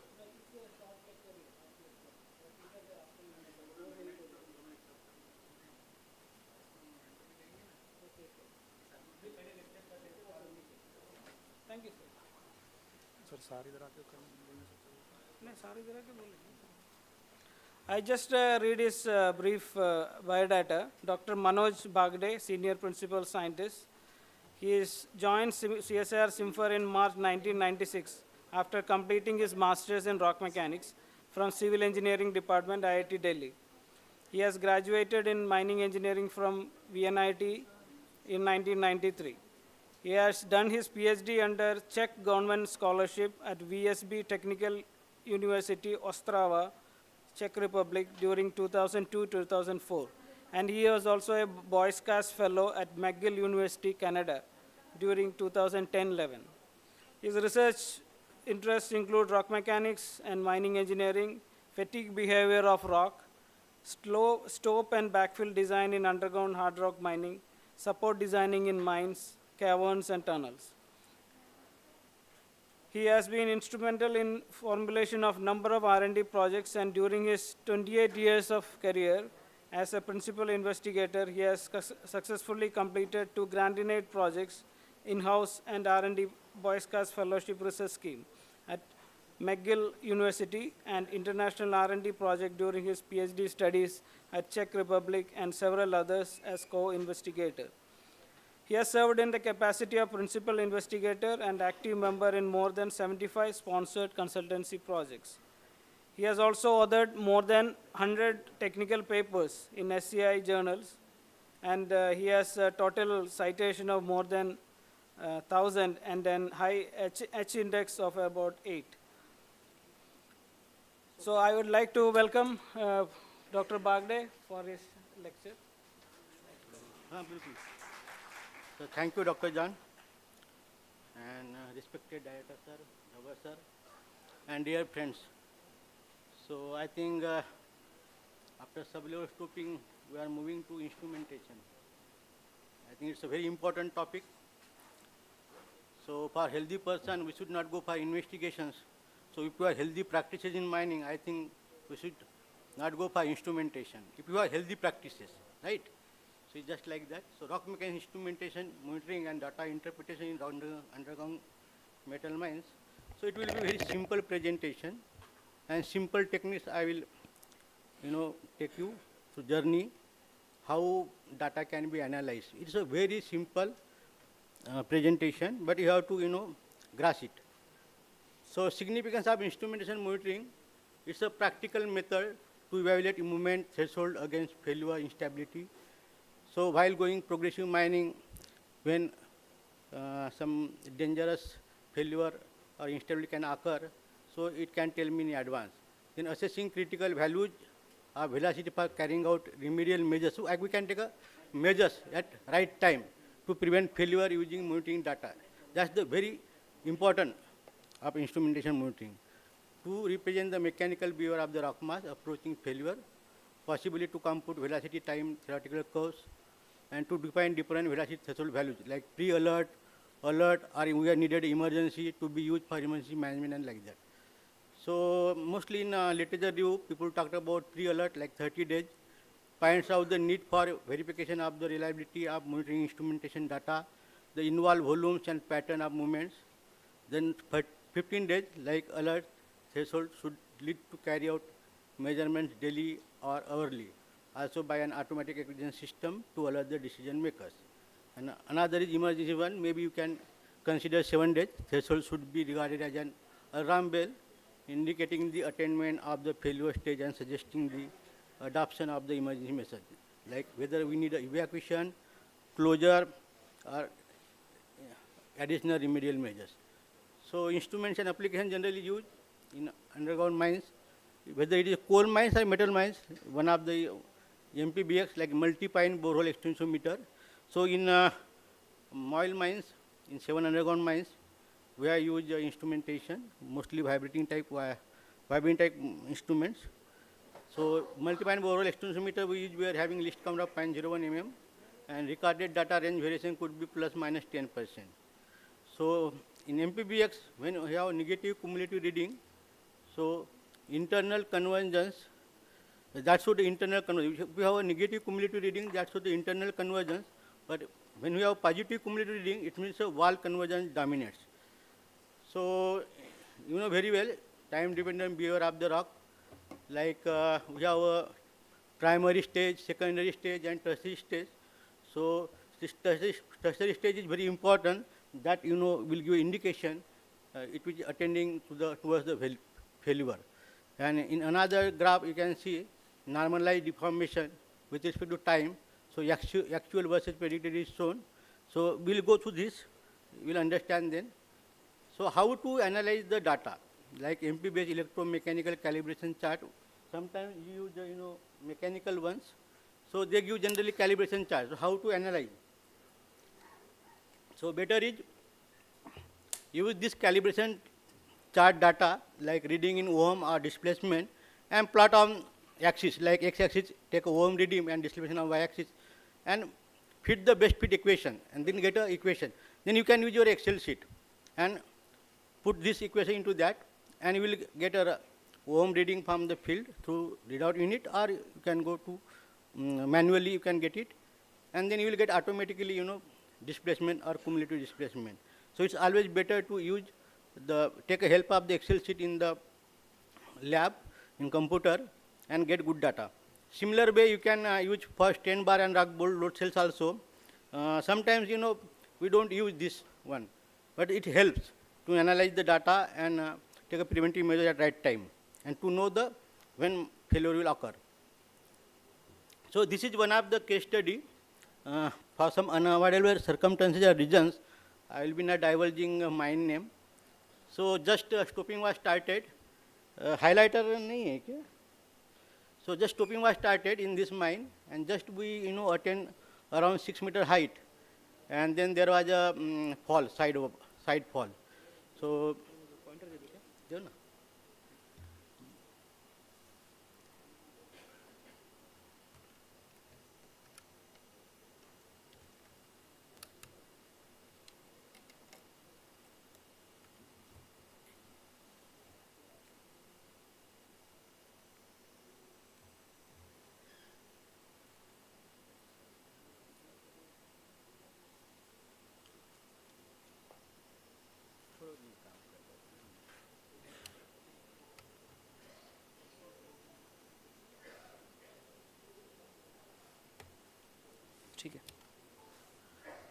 So in this mine, just stopping was started, and just it was attaining 3 to 6 meter height, top height, and side fall took place. It was actually mature fall. So, but good thing was while installing instruments, they installed the sensors at different horizon. That was a very good thing they did. So fourth anchor was at 20 meter deep. So deepest sensor distance from stope roof at the time of fall was approximately 5 meter, and here you can see, here fall took place somewhere here, and ore body width was 35 to 40 meter wide, and ore body dipping was approximately 70 degree. So footwall rock comprised of quartz mica sheet with fracture at ore body contact where fall took place. And number of boulders fallen like approximately measuring up to 3 meter or so. So actually data shows that it indicated the fall will take place. But this is a post-analysis. After taking a fall, we tried to understand the data and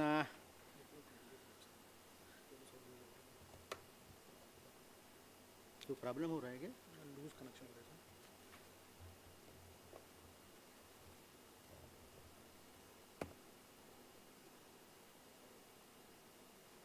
दिखता नहीं है क्या बीच बीच में? तो वो जा रहा है. अभी ठीक है. जा रहा है गया. हाँ.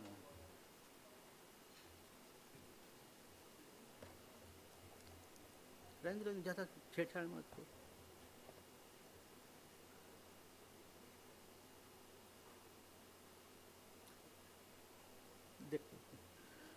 So importance of good monitoring, this is one of the eye-opening case study. I am very sorry, we have a trouble here. So nearest sensor distance from stope roof at the time of fall was approximately 5 meter, and that I already told, maximum width was 40 meter, and deep around 70 degree, and stope height at the time of fall 3 to 6 meter. So cause mica sheet fracture zone in football in contact with ore body. So first fall, we'll try to analyze the first fall. So average vertical movement reported at 0.1 mm per day, that is approximately 0.6 mm per week, and after total cumulative displacement reached at 3 mm here. This was the first fall here. You see here it is showing incremental cumulative displacement happening. So displacement reached at 3 mm, the failure fall took place, and slope of the trade line was around 30 degrees. So after first fall in footwall, second fall occurred within 15 days of time interval. Second fall was reported here, and you can see how trend line was taking place. ये support नहीं कर रहा है शायद, ये support नहीं कर रहा है, लैपटॉप जो है ना सपोर्ट नहीं कर रहा है.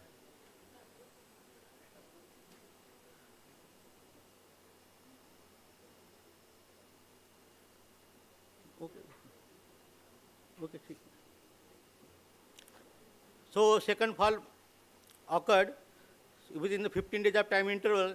This is the curve, and we have analyzed this one. So average vertical movement reported approximately 1.08 mm per day, and approximately 4.01 mm per week. And after total cumulative displacement reached at 13.468 mm, say greater than 10 mm, reached the fall took place.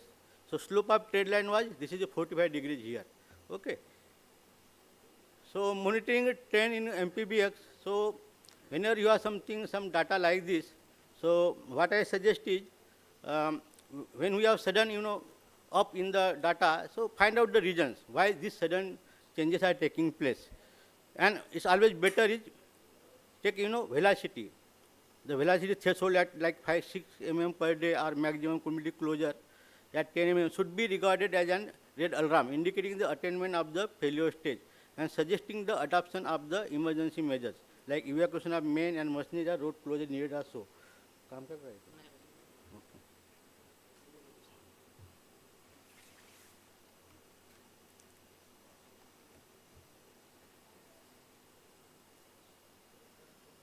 Slide का कौन सा है?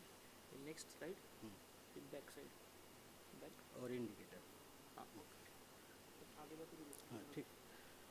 So sometimes you get, sudden rise in displacement or reading.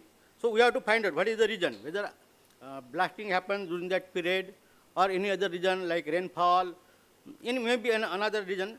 So better is find out the reasons, whether my readings are correct or not, why these sudden changes are taking place.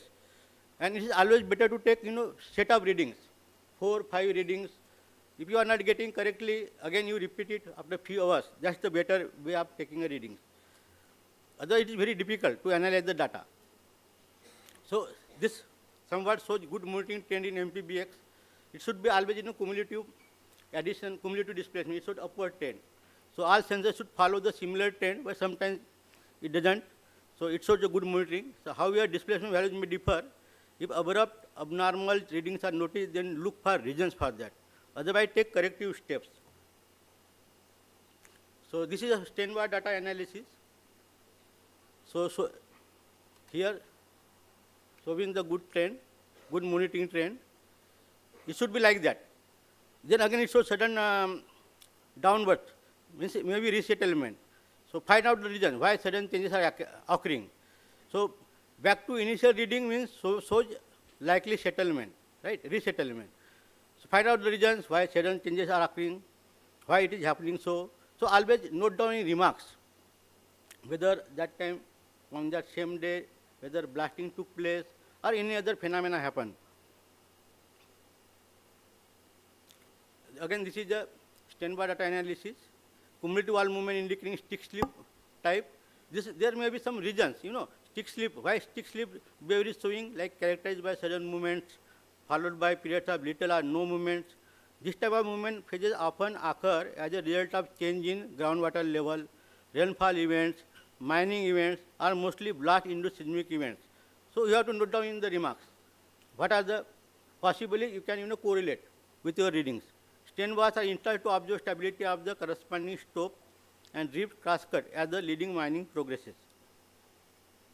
This is the rock bowl load cell data in one of the mines. So generally installed in location like driveways and junctions, whether load is coming, so that we can take preventive measures.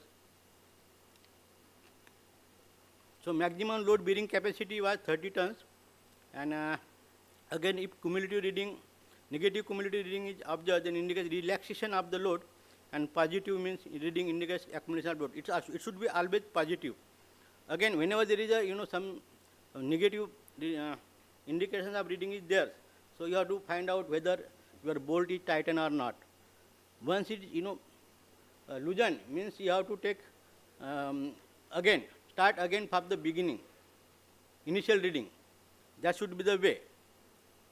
So this is one of the from the rock load observations.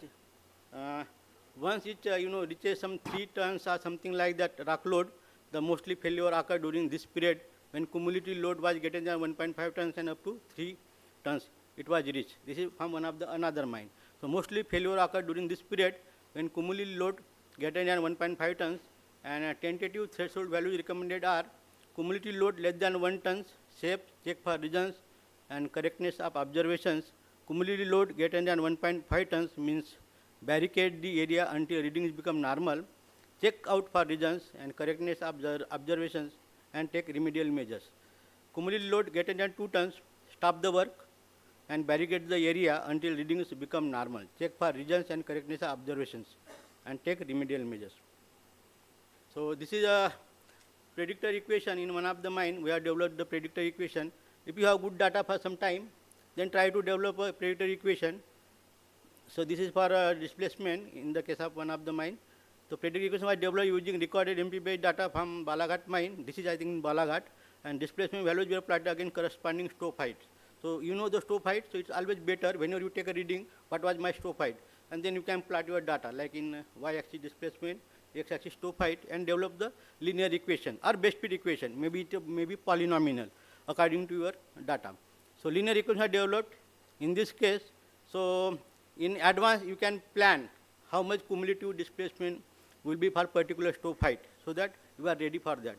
Measure displacement values predicted by the equation so closure agreement. Further refinement and validation of the equation are needed with the additional observation. But again, predictor equations are for particular that mine and particular that site. You cannot use it uniformly. This is for another mine. Here it was best fit was polynomial equations. Again, in this mine, strata conditions very different, and we have watery strata nearby, river is there, and sometimes in mines also sand will flow, and such are the conditions in this mines. So this was another mines. So damaged MPBX sensor. In one of the mines, some sensors were damaged during blasting because stope height will go upwards. So force sensor anchored at depth 20 meter. So damage due to stope exception blasting. However, force sensor help in good monitoring and study rock mass behavior that I already talked about earlier case study. It is better to install MPBX and sensors at deeper depth and at different horizons. It always helps. So MPBX installed when stope height was approximately 13 meter, and damage due to tub movements in haulage roadways. This is from another mine. So they have installed it very close to roadways. So why I am showing this figure is, whenever you install some instruments, it's a costly affair, and we can do it one time only. So it should not be damaged in between. So it is better to install at safe distances and make a manhole and install in it. So side में थोड़ा manhole बना लीजिए और उसमें install कीजिए. Not very near to the haulage roadway or something like that, because tub movement and all those things, this why it got damaged, and then we are not able to monitor it. So strain bars installed at various locations to monitor rock mass movement, mostly between floor and roof or between 2 points. And strain bar least count was 1 micro strain, and mostly installed in walls, records vertical wall movement between 2 points. So sub abnormal observations. So what are the regions? Very few to note here.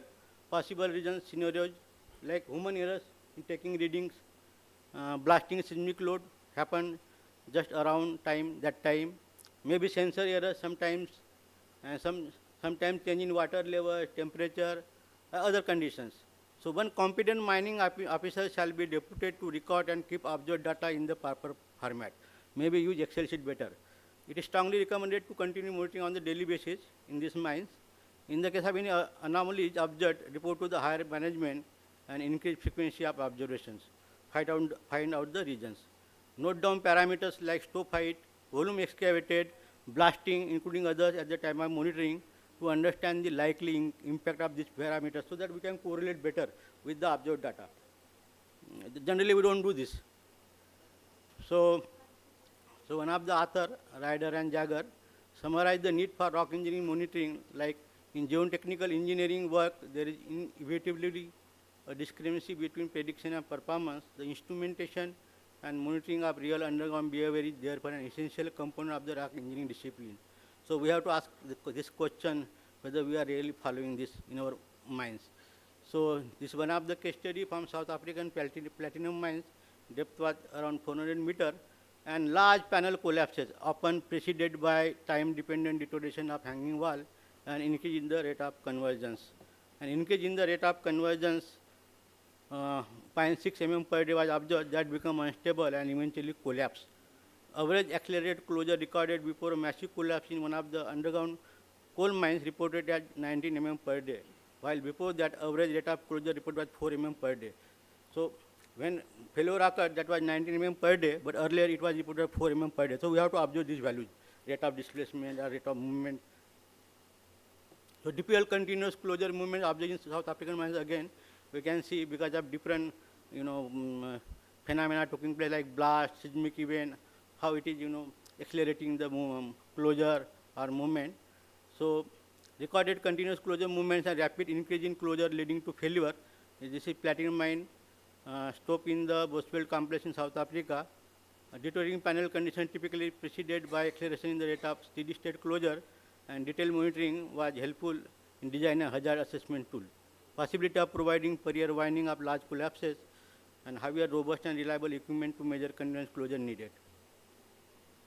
This is again one of the rate of gradual closure was a minimum Sunday when no blasting occurred. So we have to note down all those things. The effect of blasting accelerated the gradual closure in a stopes. So that's why I'm asking you to note down, the events taking place on that particular day, and then try to correlate.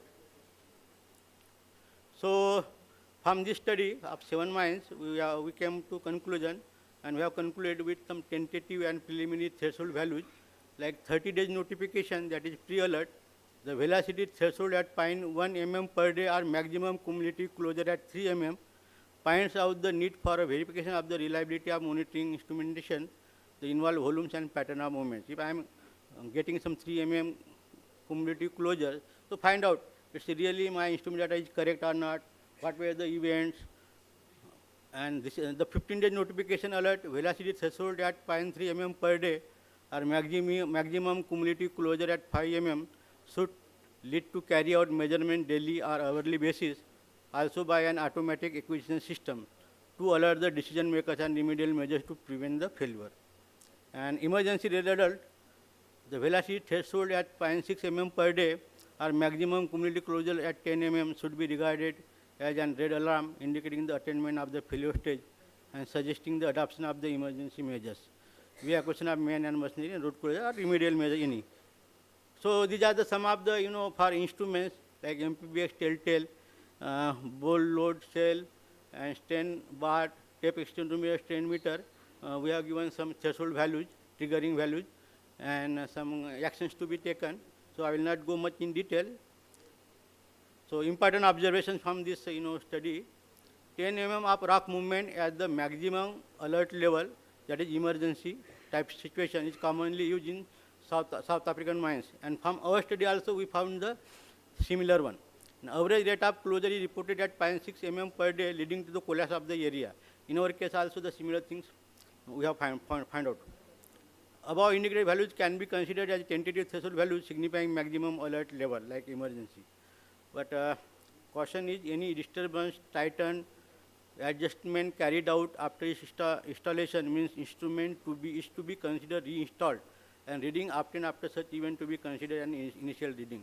One should not continue from what they were doing earlier. It should be an initial reading. So thank you very much. And I think we are eagerly awaiting the lunch. So if you want, you can discuss with the lunch period. If you have any question, you can come forward. Thank you very much, Dr. Bagde, for your lecture. So now I invite Director Simfer to felicitate him.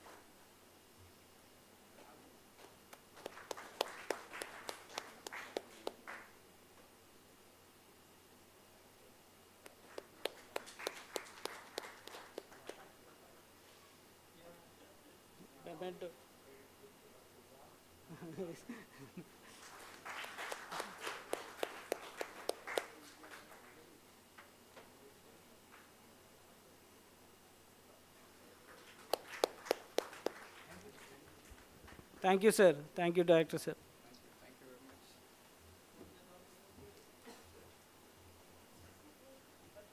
So we shall break for lunch now, and we can't take 1 hour because we have already lost some time. So something like it's already three, almost getting 3 now, 2:50. So maybe by 3:15 or so, 3:30, we can gather here again for the next series of lectures. We'll have 3 lectures in the second half. So please. 3:30. 3:30. मेरा हो गया sir या मेरा छोड़ देंगे sir मेरा? आपका छोड़ नहीं छोड़ टाइमिंग नहीं है। टाइमिंग अगर नहीं होगा तो ठीक छोड़ देंगे, कर लेंगे। अच्छा प्रेजेंटेशन तो बना है।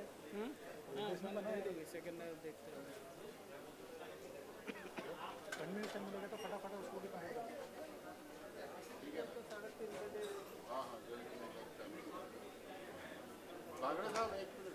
इसको लगा के रखेंगे नेक्स्ट टाइम में भी।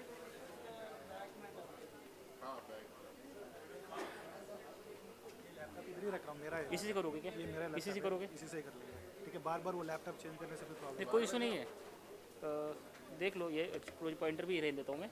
ठीक है ना, है ना? ये पॉइंटर अपने इसमें लगा लेना। वैसे तो पॉइंटर को कोई यूज़ ही नहीं कर रहा है। तो यहाँ लैपटॉप रखने से कोई दिक्कत नहीं है ना? नहीं कोई दिक्कत नहीं, दिक्कत कोई नहीं है। बट शायद यहाँ HDMI रखने से क्या हो रहा है ना, लूज हो जा रहा है। उसको थोड़ा साइड में लीजिएगा। हाँ, वैसे देने से क्या हो रहा है? अभी वैसे भी प्रेजेंटेशन नहीं है ना? प्रेजेंटेशन नहीं होगा तो डिस्प्ले तो आना चाहिए। डिस्प्ले के लिए बंद हो गया। हाँ, डिस्प्ले के लिए उन्होंने वो तो ऑफ कर दिया क्या? एक कलकत्ता में, एक जौनपुर में और ठीक है, आने के बाद नहीं वो देख लेंगे, वो आ रहा है। हाँ, अभी वो इसको ऐसे ही रखना ना, पॉइंटर से नेक्स्ट कर लेना, नेक्स्ट प्रीवियस इससे हो जाएगा। नहीं, इसको ऐसे ही रहने दो। एक्चुअली क्या है, ज़्यादा मजबूत भी नहीं है। ठीक है। फिर जो मैं बैटरी डाउन हो गई, चार्जिंग लगा लो इसमें। चार्जिंग का है, चार्जिंग लगा लो।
बंद होगा ना। हाँ एक मिनट बताइए।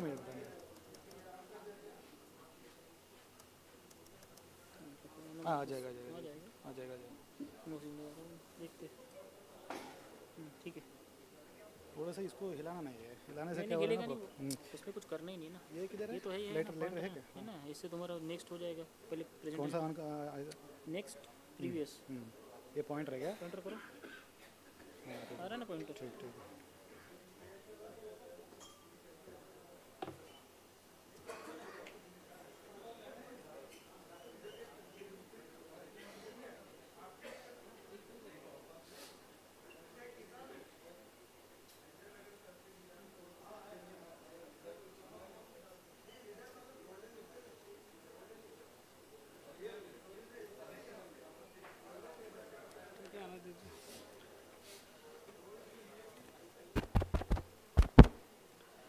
Good afternoon, everyone. I hope you had a nice lunch. So we are a little bit tight on our schedule. So we are starting the post-lunch session. So I would like to introduce the next speaker is Mr. Nageshwar Rao. He's a technical officer at CSR Simfer Nagpur Research Center. I just please come on stage.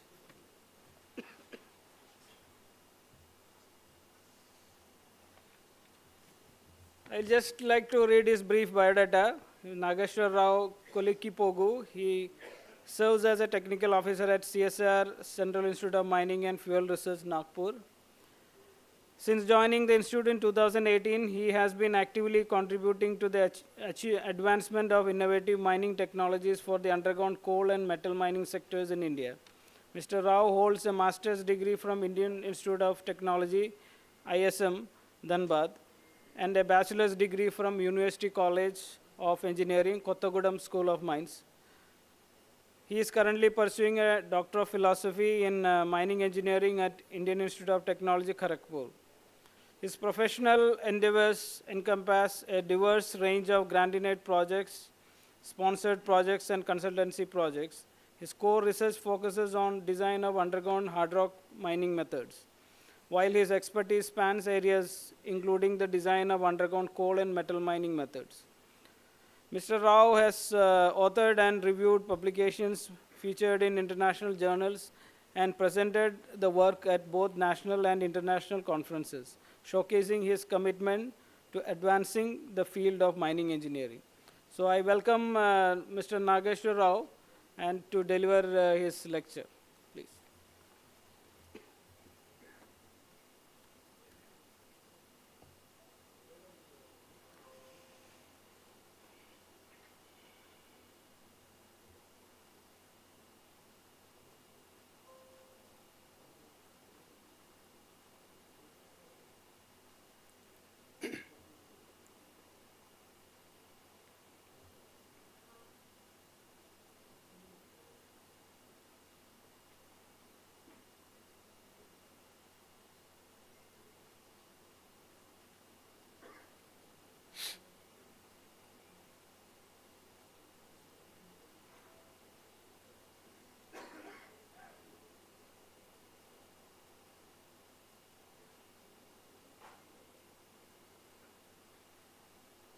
Okay.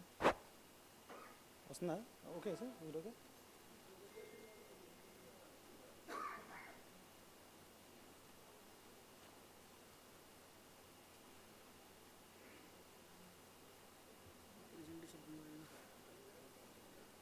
एक minute.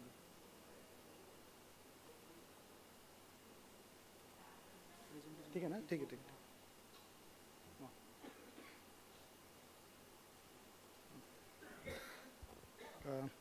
Thank you, sir, for the introduction. Good afternoon, everyone.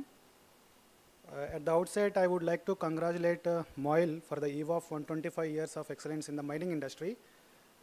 And I would like to thank Director Professor A.K. Mishra, CSR Simfer, and Scientist in Charge Dr. J.C. Jawar sir and Dr. John Louis Poratur, Chief Scientist, for giving me the opportunity to deliver a lecture on the topic of design of support system for underground weak rock masses using a numerical modeling approach.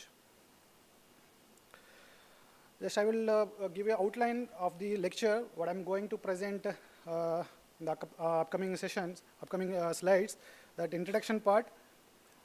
In the introduction part, I will give you a brief terminology about the main, what is the type of meaning of the weak rock and the numerical modeling and the support system. And different approaches for design of the support system. There are various approaches are available like empirical approaches, analytical approaches, and numerical modeling approaches. I'll just give the brief introduction about that. And then numerical modeling approach, in that I have considered the one case study of the Hindustan Zinc Limited. I'll give just brief details about the mine site, and then I'll discuss the results, and then I'll give some comments about that, what work I have done in the conclusion part. Then just I have highlighted in the title that weak rock masses and the numerical modeling and the support system. How can we define the weak rock? There are some number of classifications or number of definitions are available, but based on the rock mass classification, such as the RMR and the Q system, we can define the rock mass such as, if the rock mass is between the 20 and the 40 of RMR, and the Q system having the value of 0.9, then we can consider it as a weak rock, along with having the low strength and high fractured and disintegration of the and weathered rock conditions. Then why the support system is required in the underground metal mines or underground coal mines, whatever it may be. As we know that underground mining is most of in the complex nature. There are number of structural failures, rock mass failures, which affect the stability of the rock mass. So to ensure the stability of the rock mass and the surrounding workings, and to provide the safety for the working personnel, it is required to support the side walls or roof to provide the stability. So in that condition, the support system is very much required. Then the purpose of the numerical modeling, what I did in this study, that in general, we cannot know that how the rock mass behaves after extraction of or during the process of the roadway tunnel excavation. In that particular condition, numerical modeling plays a vital role to provide a better understanding about how the rock mass behaves in the sense of how the plastic zones are developed or how the vertical stresses are developed around the excavation. Then there are different approaches are available. Like I already told that empirical approaches are available, analytical approaches are available, and the numerical modeling part is there. Coming to the empirical methods, as we know that rock mass rating, it was developed by Benevsky in 1976. Later it was modified in 1989. In general, it consists of the 6 parameters. Like there are rock mass, RQD is there, and UCS, uniaxial compressive strength of the rock mass, groundwater conditions, and the discontinuities. Discontinuity consists of the spacing of the discontinuities, orientation of the discontinuities, and the condition, how the angle of the discontinuities affect the rock mass. These 6 parameters combined into the classification, which gives a quantitative value. So based on the quantitative value, we can define the type of the rock mass. Like I have mentioned in that table here, the below table, there is a rating from the 0 to 100. Based on the rating, we can find out if the value between the 80 to 100, then we can consider it as a very good rock mass. And if the rock mass is below, the rating is below 20, then we can consider it as a very poor rock mass condition. Then coming to the Q system, as we know that it was developed by Barton et al. In 1974 in the Norwegian Institute of Technology. Especially the Q system was developed to understand the behavior of the tunnels. Especially it was developed for the tunnels and design of the support system for the tunnels, but it is widely used in the underground metal mines also for designing purpose. It is also consisting of the 6 parameters. Like you can see in the equation that RQD by Jn and Jr by Ja and Jw by Srf. Here the Jn is the number of joints in a particular rock mass, and Jr roughness factor, and J is the alteration, and Jw is the groundwater condition, and Srf is the stress reduction factor.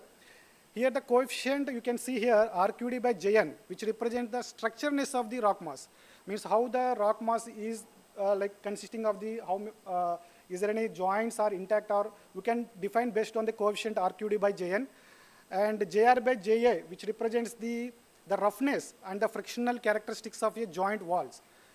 Then Jw by SRF, it represents the active stress around the rock mass. So based on this classification, we can allocate some values based on the logarithmic value. It varies between the 0.0012 to 1000. If the value is 1000, then the rock quality is very good. If the value is 0.07, it is a very poor rock mass.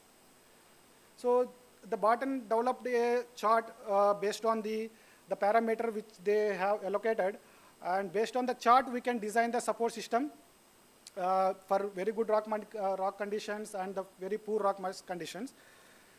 And I'm not going into detail because we already aware of the rock mass classifications or whatever it is, a Q system or RMR. The important thing I will explain about the analytical approach. Most of them we are not aware about the ground reaction curve. We learn in the in BTech and MTech classes, but we don't know much more about the ground reaction curves. Like ground reaction curve, it especially gives a relation between the how the support pressure varies along with the displacement of the rock. As we can see in the graph, like here, the graph shows me in the y-axis, you can see the support pressure here, and this is the displacement. With the increase in the displacement, the graph is coming down like this.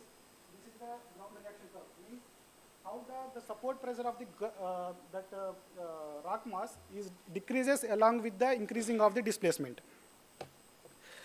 I'll illustrate about this the ground reaction curve as it is shown in the here, left side of the figure. It is shown that just we can consider a roadway, like the roadway is the I'm showing here the cross-sectional view of the roadway. Here, just you can consider a point.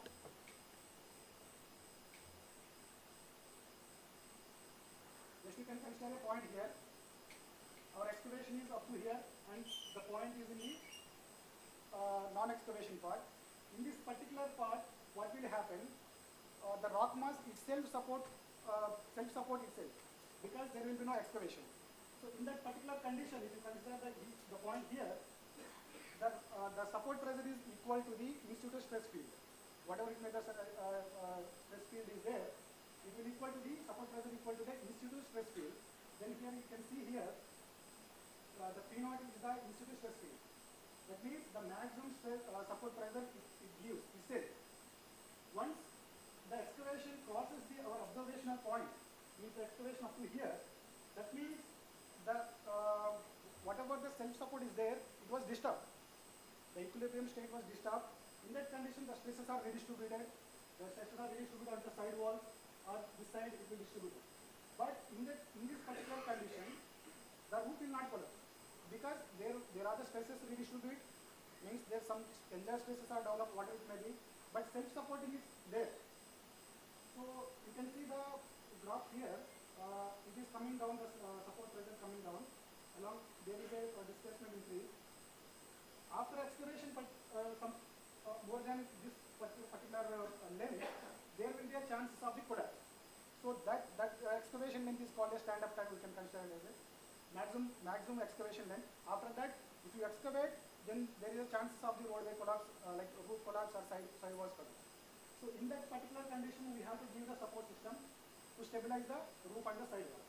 So here the point is that this is the point. Up to here, the pressure is varies along with the displacement in a linear curve. After this, this point is required to support the side walls. This A point is considered as a critical support pressure. So after that, the curve comes like this. In this particular case, we will give the support system here. So after giving the support system, it will start taking the load, and the load on the support increases, and the displacement also increases considerably. You can see here, the support pressure increases. After some time, it will become stable. So this is a brief introduction about the ground reaction curve. It has a very important role if you consider, if you compare with our RMR or Q system, it has a very important role, ground reaction curve, but the most of the tunneling, the geotechnical engineers use the ground reaction curve for the design of the support system, especially for the tunnels, but it has very less role. So far I observed that we use RMR or Q system for the underground metal mining, but ground reaction curve, I say that ground reaction curve has a very good role if you consider it, if you use it perfectly. Then coming to the numerical modeling part, in this study, mainly I focused on the numerical modeling part. We used the Flag 3D software to design the support system for the weak rock mass conditions. So in this study, I considered one case study which located in the Rajasthan. There the lead zinc deposit is excavated by the vertical crater retreating mining method, and the mine consisted of the three loads, that is the north load, south load, and the east load. Presently the workings are going on in the north load, and the strike length of the north load is 900 meters, and the dip is varying between the 70 degrees to 75 degrees towards the east. And during our field observation, we noticed that the rock mass in the north load is mostly a weak type of rock mass, and it has a weathered type of rock mass compared to the south load and the east load. And we noticed that installing the roof bolts or cable bolts in that particular north load roadways is impossible because of churning of the roof. It wouldn't possible, and if you install the roof bolt or cable bolt, it wouldn't give the enough support system to stabilize the roof or side walls. So it is very much required to design the support system in these particular cases. So we take up the study, and we done the numerical modeling study based on the lithology, what we got from the mine. So you can just see the numerical modeling part is there, right side. It mainly concentrated on the roadway excavation, which has a roadway of like 5 meter by 5 meter height. But in this study, we consider the off portion of the roadway, like 2.5 meters and the 5 meter height. And total length of the model is 50 meters along the x direction, and the height of the model is 105 meters. The main workings are going at 0 meters. You can see in the figure that 0 meters, there the roadway is extracted. So just I will give you what are the steps involved in the numerical modeling. In the first step, we developed a 2D numerical model based on the lithology of the mine site. As already I'll give in the figure, the x and y directions and z direction. Then we assign the elastic material properties. The material properties are given here: the uniaxial compressive strength, Young's modulus, Poisson ratio, and the RMR of the roof rock. Then we run the model. We run the model to get the equilibrium state. Then we converted the elastic model into the plastic model by assigning the material properties such as the cohesion and the friction angle. For cohesion and friction angle, we used the Simpfer failure criteria. You can see in the figure that C and the phi. From that, we got the cohesion value and the friction values. The both values were implemented in the numerical model. There, the elastic model is converted into the plastic model. Then we have considered the three conditions. That is, after excavation of the roadway, there is no support system. Then we consider the supporting of the roadway. Then we consider the supporting with the roof bolt along with the shotcrete. There we have taken the three conditions. I'll explain in detail. Coming to the results and discussions. First, we have taken the without support system. Just you can see in the figure that the roadway is 2.5 meters length and the height is a 5 meter. Just in the model, we observed that the plastic zone distribution around the roadways. Why the checking of the plastic zone distribution around the roadway is important? That based on the plastic zone distribution only, the height of the plastic zone distribution, we can design the support system. How can we design? There I have given the rock load formula, that is rho into pH. That is the pH is the height of the plastic zone. If you multiply the height with the density of the rock mass, then we can get the rock load. That means how much of the rock load is coming onto the roof. So if you erect the support system more than the rock load coming over it, then there is a stability we can get it. So for that there is a support safety factor is there, which represents the applied support load to the rock load.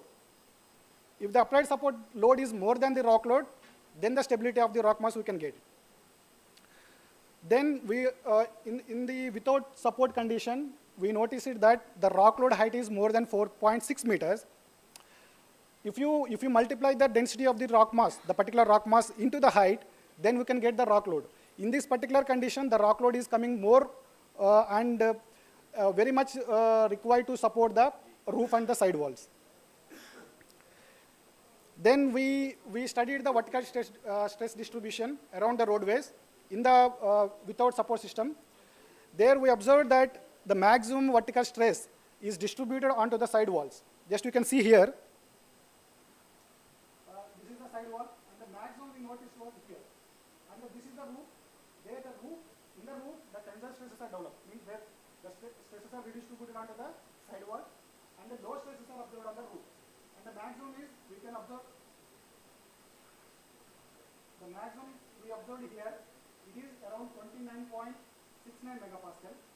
It is around 10 meters away from the side wall. Then we have noticed the maximum vertical displacement. It is coming over to 26.5 mm on the roof. Then we done the modeling for the friction bolts. So before doing the numerical modeling for the friction bolts, we have done the pull-out test to check the anchorage strength of the friction bolt. For that, we have considered the rock mass. Then we inserted the friction bolt of around 32 mm of diameter. Then we applied the load at the bottom of the bolt. Then we checked it in a number of iterations, and maximum strength we observed was around 12 tons of the friction bolt. Then these properties of the friction bolt was used in the numerical modeling, and we checked the plastic zones distribution and the vertical stress distribution and the maximum vertical displacement. In this condition, you can see in the figure the maximum plastic zone height observed was 4.3. If you compare these results with the without support system, there is not much difference we observed, because in the without support system we observed 4.6 meters, here 4.3. However, the rock load coming over the roadway is much more. That means need more supports to stabilize the rock mass.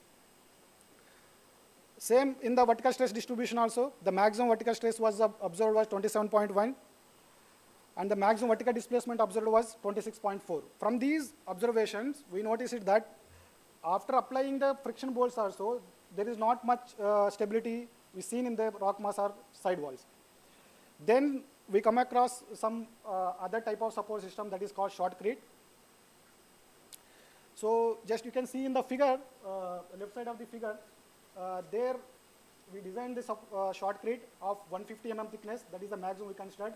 We done the parametric study for the shotcrete. That is the variations we considered was the compressive strength of the shotcrete and the thickness of the shotcrete.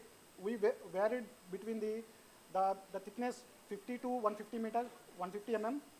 Then the UCS between 20 to 35 mm. But I am showing here the maximum value of around 150 mm thickness and UCS of 35 megapascal.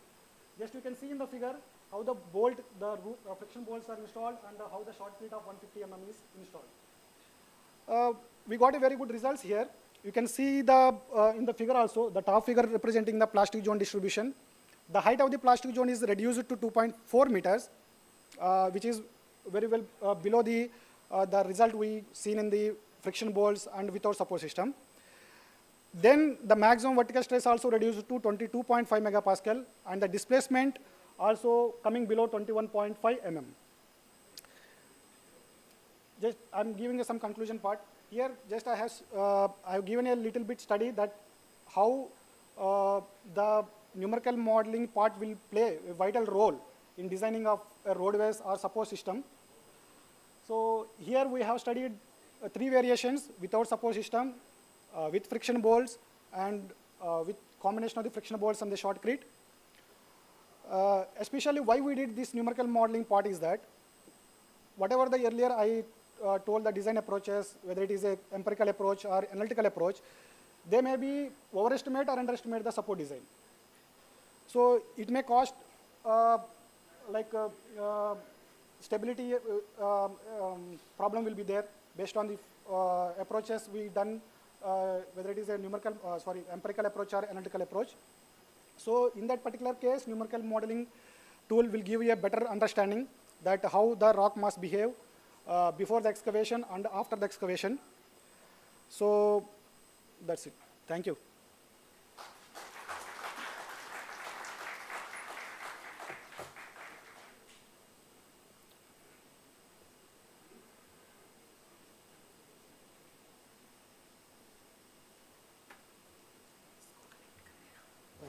ये pen drive नहीं है ma'am, pen drive से ना इसमें connect कर लेंगे। अच्छा, ये कनेक्ट करेंगे पहले, अभी नहीं कनेक्ट करेंगे, निकालिए उसको, अनाउंसमेंट करना है, तुम कर रहे हो। Yeah, thank you Nageshwar Rao for your presentation. Actually, while during the lunch break we were discussing that our CMD Saab had a good idea. He's saying that among your participants, if you have any questions, there may not be enough time here to discuss. So you please write it down on a piece of paper and then give it to us. Or in fact, he asked us to keep a small box here so that you can put your queries, or if you have any problem in specific to your mind which you want to discuss here. So maybe in the last session we can take up those queries. So please, if you, whatever queries you have, please write it in a piece of paper and you can give it to us, or you can give it to anybody who is present here. So I would invite Kariya Saab here to felicitate Nageshwar Rao.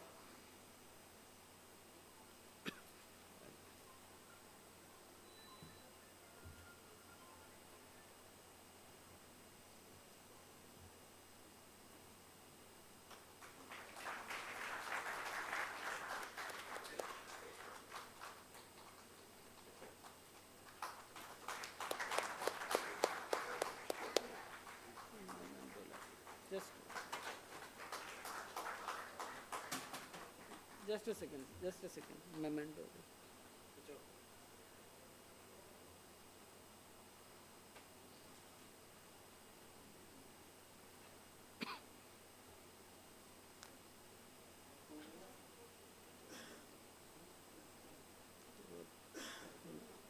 I said.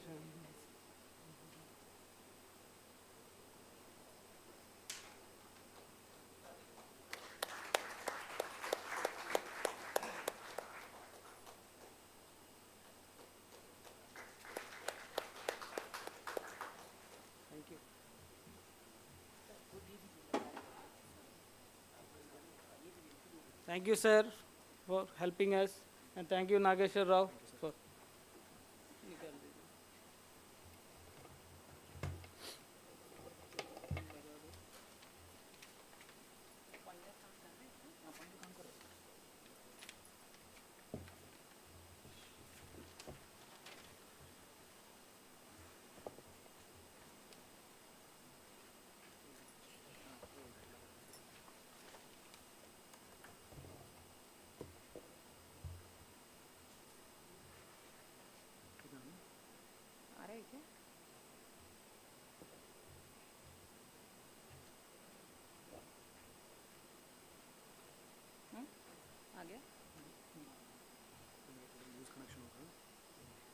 Loose connection होता है क्या?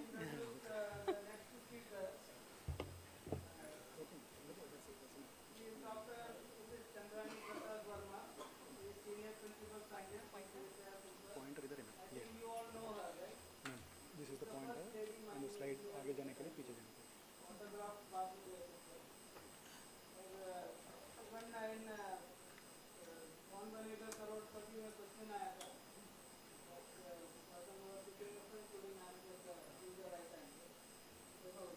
You all know that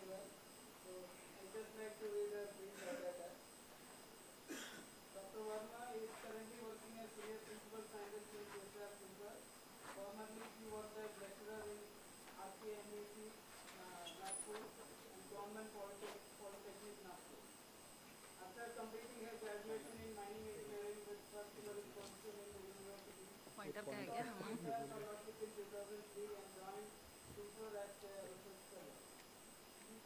her Masters of Technology in Investigation on hardwood caving and its impact on engineering from the NIT Nagpur. And she was awarded PhD in 2015 on Bachelor Design in High-Wall Mining from the NIT Nagpur. She is also first woman doctorate in mining discipline. Lady, women. She has more than 20 years experience in field of rock mechanics and numerical modeling, and special reference to application of numerical modeling in mine design in coal as well as metal sector. Her research interest includes stability analysis of underground structure, pillar design, stope design, support design, and pillar design in high wall mining.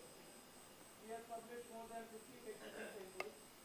She is vice member of many professional bodies. A few of them are International Society of Rock Mechanics, Mining Engineers Association of India, Geological and Metallurgical Institute of India, and fellow member of Institution of Engineers India. She is also recipient of several prestigious awards, such as Hindustan Award 2006. She was team member of CSR Technology Award 2011, and she is the First Lady Award from the Honorable President of India, Sri RAUMM-24 in 2018. So with this, I hand over to Chandani ma'am for her lecture. Thank you, sir. Thank you so much. Respected dignitaries present here, my colleagues and dear friends and all the participants, wish you all a very good afternoon. Firstly, I would like to thank Director CSIR Semfer, Ministry of Mines, and all the mine owners from MOIL, HZL, HCL, AP Trivedi, JK Minerals, and all those, Hira Power, who has given us this opportunity to explore the mining data for generation of a methodology for design of transition crown specific to Indian geomining condition. And today I am going to discuss the crown pillar behavior during transition phase and development of the equation, though that is not discussed in detail. First we will discuss the behavior under different conditions. Whenever we say crown pillar, immediately it comes into mind the inter-stope crown pillar, that to isolate the two stopes. But here we will be talking about the transition crown, the barrier pillar that is left in between open pit and underground workings when ultimate pit limit is reached. Outline of my presentation will be what is the significance of this crown pillar. And in 70s, 80s, it was usual trend to go for shallow depth underground mining, directly below the surface. But later, seeing the huge production we were getting with open cast mining, we started going with open pit as long as possible or feasible with economics, and then started shifting to underground. So in recent last 2 decades, many failures have occurred in transition cases abroad. Fortunately, we don't have any such cases. We have very limited number of case studies, but still we are trying to have some methodology for our own Indian conditions. So I will be taking insight from failure case studies of surface crown that has been researched a lot, and some failure pattern has also been identified. We will get clues from them, and transition case failures that have occurred abroad. Then we will be discussing issues and then Indian geomining conditions, what is existing in our technological shelf, and then evaluation of pillar through modeling, and then a short review of the design methodologies and a few conclusions and recommendations. So transition crown pillar, definitely it is known, but we don't pay too much attention to it. कि हाँ ठीक है, crown होता है, एक barrier pillar है, it is we have to keep it, or underground जाना है. We think too much. We does not think too much about this on. And this pillar is usually required to isolate the working of open pit and underground workings. But how it behaves under different geomining conditions is recently explored abroad in few cases, that too after a major pit collapse has occurred. I will show you those pics also. And it is, this transition is usually decided where lateral extent is limited or economic stripping ratio has came up and working depth is too much. Obviously, over design will lead to blockage of ore, but under design lead to failure, and if it will lead to major instability in pit wall, or if water is accumulated in pit, which is usually occur in rainy season, even if we are planning high stage pumping, still some water exists in the pit, and that may enter the underground workings, and silt also may enter. And sometimes due to this load of silt material or some water seepage, some movements or some extra crack generation may occur. And research gap is we have a very limited number of transition case studies in India. No dedicated design methodology exists. We tried to explore how many cases, and we came to know about 17 case studies in India. About 2 is closed, already worked out, and out of those 15, a few has done dedicated detailed numerical modeling for the design of crown. A few have decided to follow the statutory body requirement of 60 meter against the water body, and in others, it is not, source of the design is not known because no dedicated technology exists. So starting from the scratch, this shows the crown pillar, surface crown pillar cases where no open pit exists, and directly below the surface underground mining is started. And in these 3 cases, you can see sinkhole of very large dimensions, 70 meter by 200 meter has happened on the surface after underground mining. Here in this Noble's mine, this plug formation has occurred. Here below the tailing dam, the area is subsided, that is quite big. One of the author of Australia has analyzed all the case studies. You can see where only 2 cases are there where open pit mining was existing, where the failure pattern was pit collapse. In all other cases, there was pillar collapse. And when it was analyzed, it is found that in 40% of the cases that has been analyzed, ground movement of some small or large scale was observed in the vicinity of the stope void for number of years. So that means we have ample of time. If we monitor the ground movement, and then we can take precautions beforehand. And in 80% of the cases, you can see in 80% of the cases, hang wall deterioration occurs within 3 to 4 months of the collapse that is likely to happen at that place. And in 60% of the cases, pillar collapse happened within 1 to 4 weeks. Thus, we have ample time, and hang wall deterioration is a good indicator that is at very late stage. In fact, when ground movement is occurring in the hanging wall portion or near the vicinity of the stope, that should be taken care of right from the starting stage of the mining. Then 5 types of failure case studies have been identified. This all are the surface crown cases. That's why low horizontal stresses and low confinement, and that is the where it is possible due to low confinement and loss of contact with the country rock around the ore body. This type of failure, that is plug failure, may happen, what we have seen in Noble Snope mine. And second case is chimneying, where weak cohesive rock mass is existing. This kind of chimney may lead to subsidence plug formation. Then here is the third case where joints are existing and are having low friction and low cohesion, and then stage by stage under low confinement, this will lead to caving. And in case of jointed rock mass, instead of a regular fashion caving, there will be fall of small blocks. And fifth one is the case where that is possible in case of layered rock mass, not possible in case of very hard rock strata. Maybe if too many bedding joints are available, it can be possible.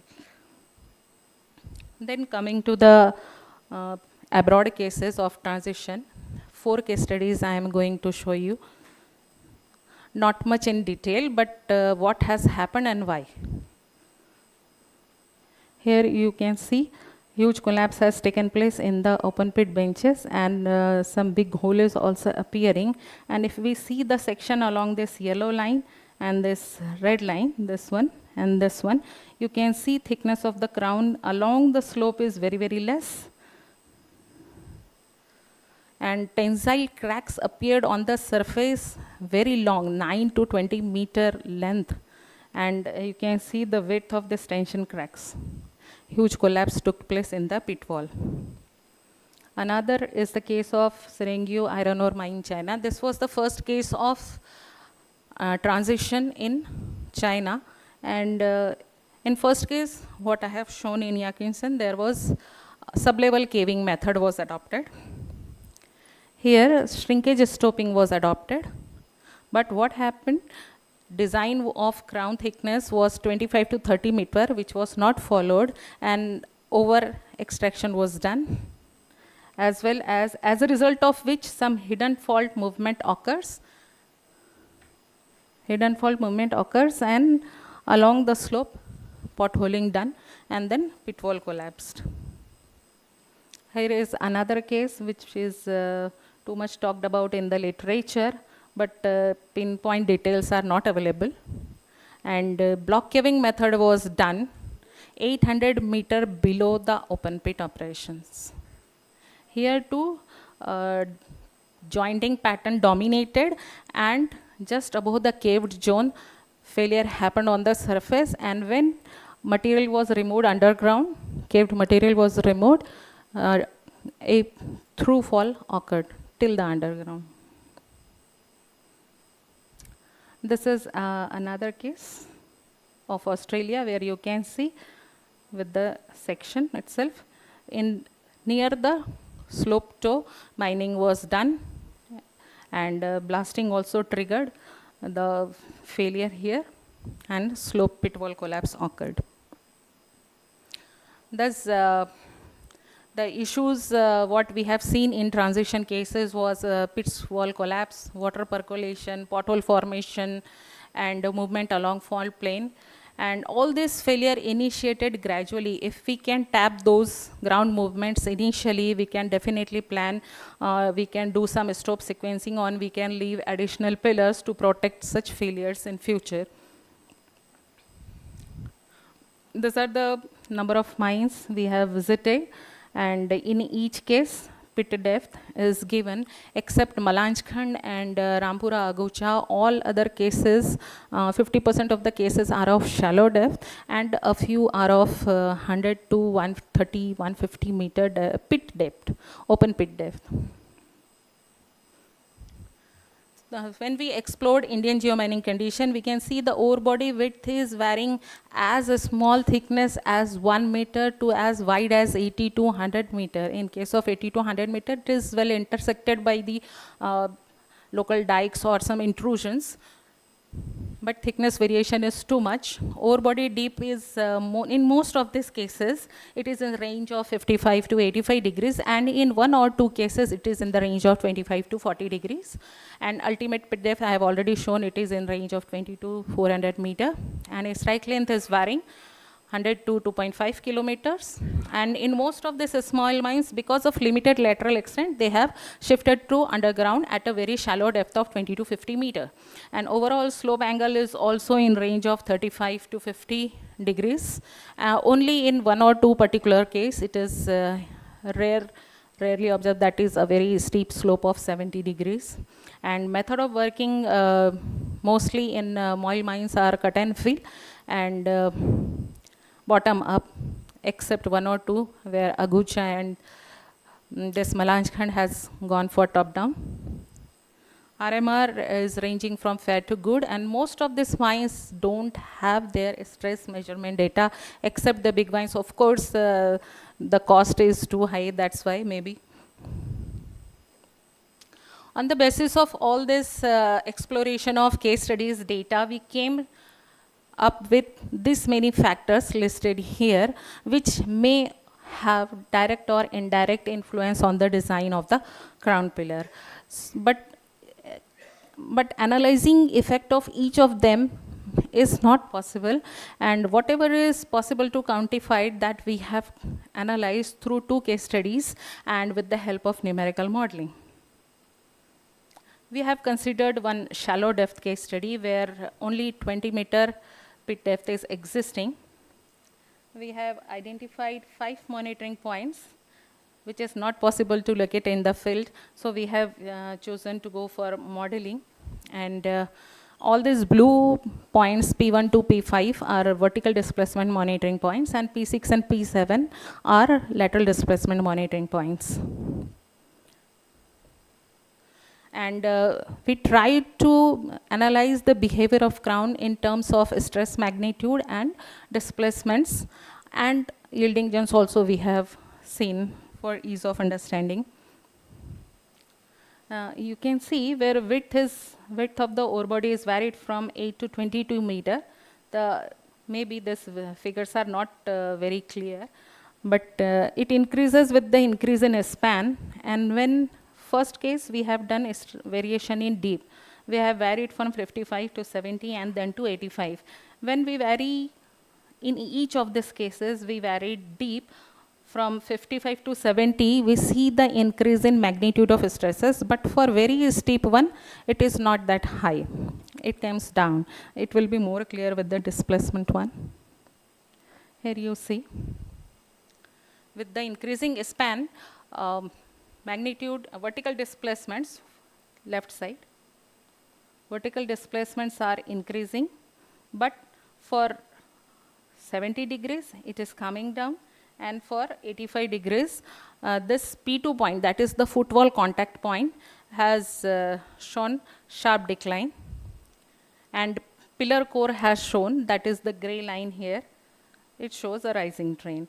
And in case of lateral displacements, hanging wall contact point is more, has become tensile. In fact, displacement has become tensile. It is moving in different negative x direction. And in terms of yielding zones, with increase in deep, in steepest cases, here in shallow deep and moderate one, and then is the steepest one, vertical one almost. Here the concentration is near slope toe as well as in footwall contact and near hanging wall contact in the upper side.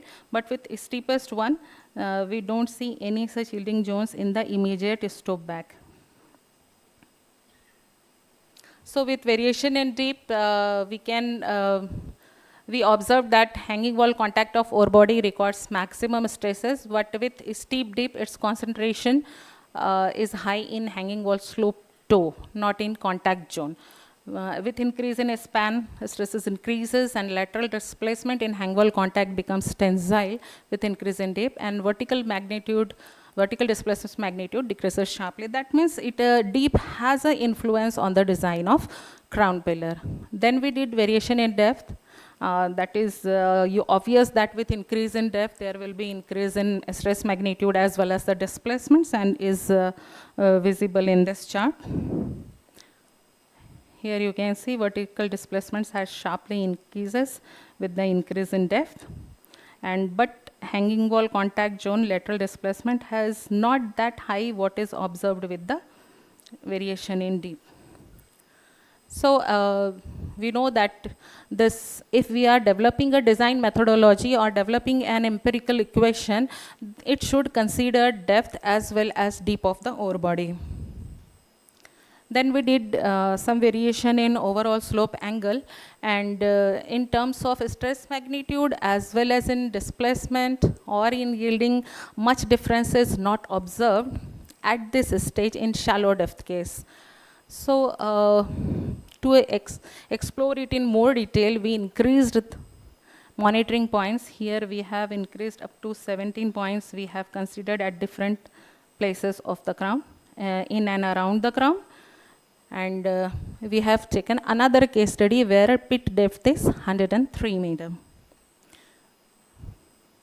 And of course, when we increase the depth, the stress magnitude is quite high at the pillar core with 15 meter crown. When depth is 400 meter, it has failed completely. And When thickness of crown is increased from 15 to 40 meter, stresses has become moderate, but it is still high, and it is 3 times in that than that of the 15 meter case. Yeah, in first one, we have taken different stress relation, a modern one, and then in another second one, we have taken this stress relation. This is not working, it seems. Okay, here too, we can see that stress concentration with depth increases 2 to 3 times what we observed in case of shallow depth. Here with 103 meter, whatever stress we are observing at pillar core is 3 times more in case of 400. So depth is definitely a critical parameter, and in terms of displacement, all these 10 to 17 ones are the points where we are monitoring lateral one, and up to 9, these are all around the pillar.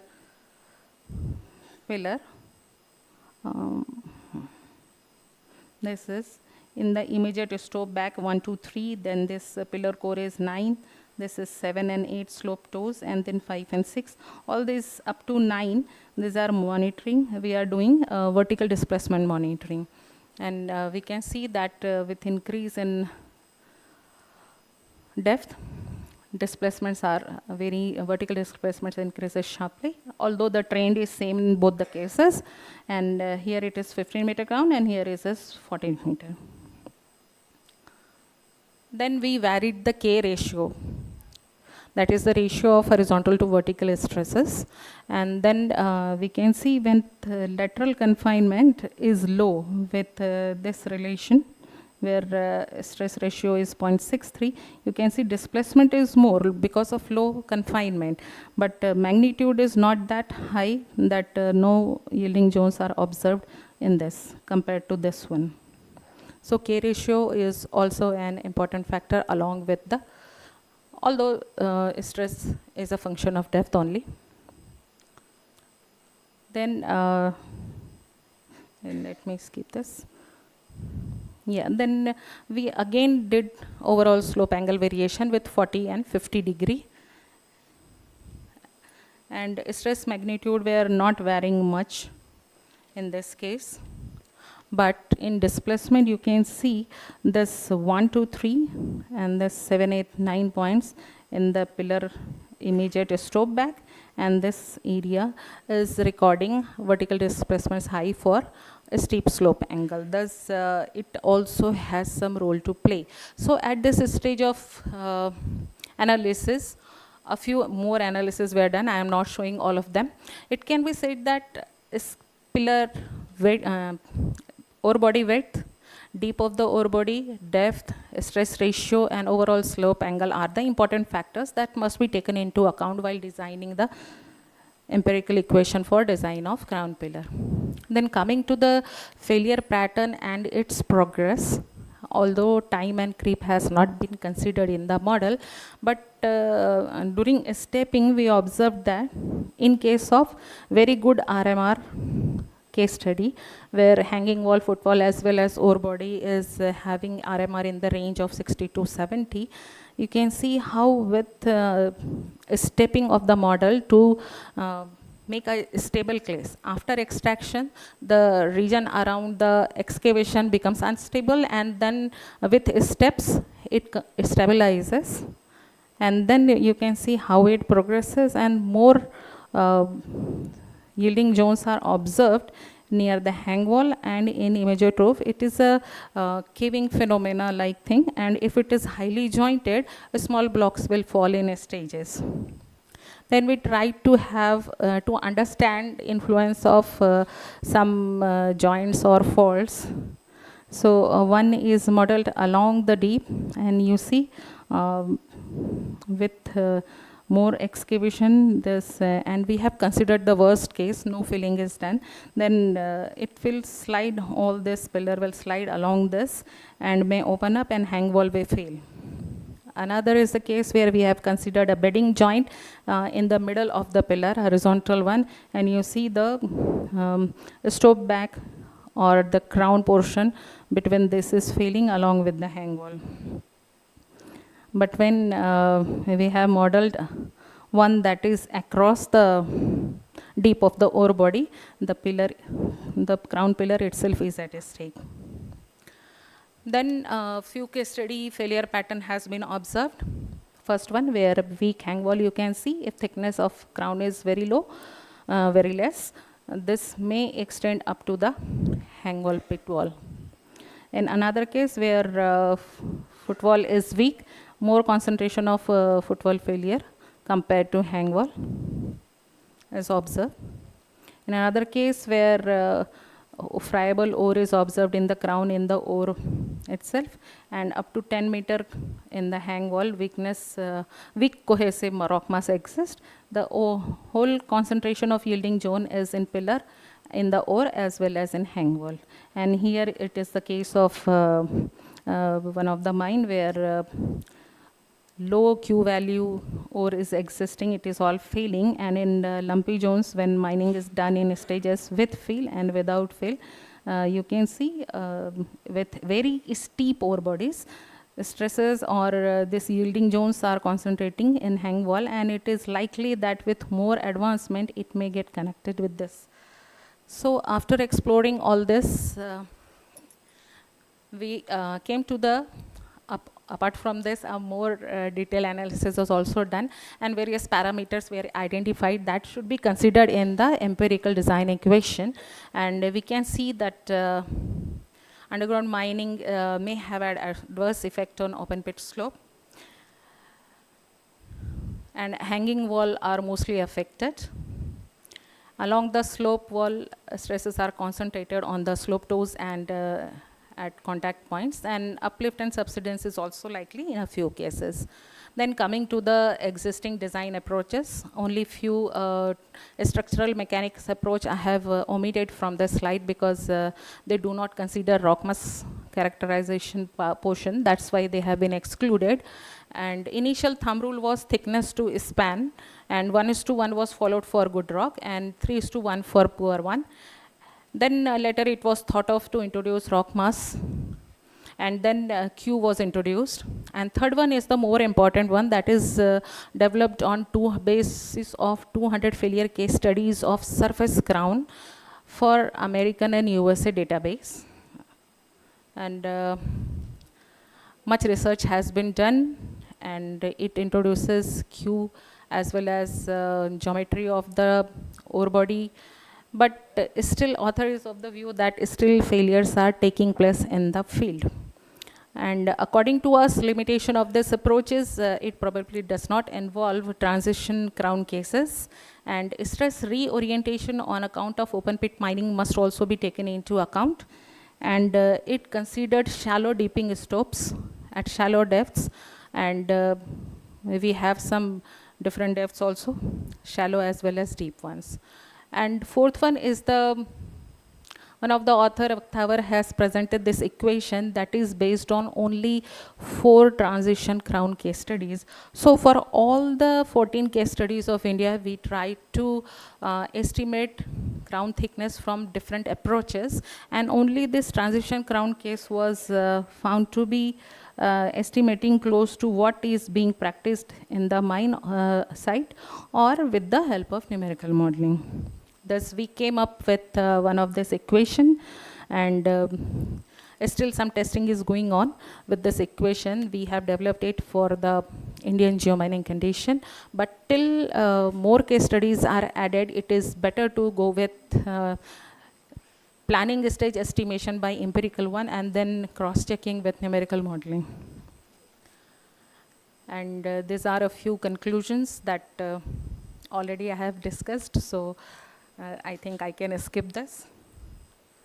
Thank you.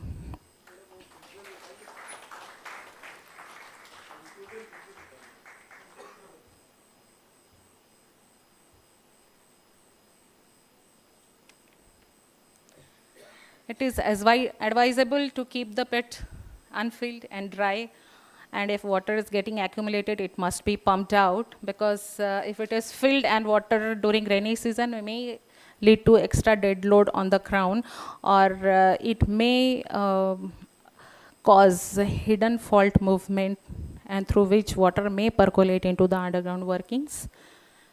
Crown pillar must be monitored and must be well supported wherever accessible. And backfill method should be adopted in underground instead of a caving one, especially in large deposits. And shallow depth deposits, they are following bottom up and coming up by cut and fill, a slow process where walls are not exposed for deformation for a long time. So that would be beneficial for them. And mining near the toe of the overall pit should be avoided, and if at all some small pocket or ore body is existing and we want to mine it, then along the slope also suitable thickness of barrier should be maintained. And already I have shown that ground movement occurs for a number of years, 7 to 8 years. It gives us time to take precautions.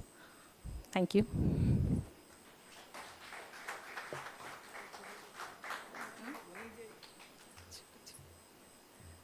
Thank you very much, Dr. Chandrani Prasad Verma. She has done extensive modeling in FLAC 3D to find out what would be the optimum crown thickness. I hope her lecture was beneficial to all of you. Now I would invite Director PNP, Mr. Abdullah Sahab, to please felicitate her with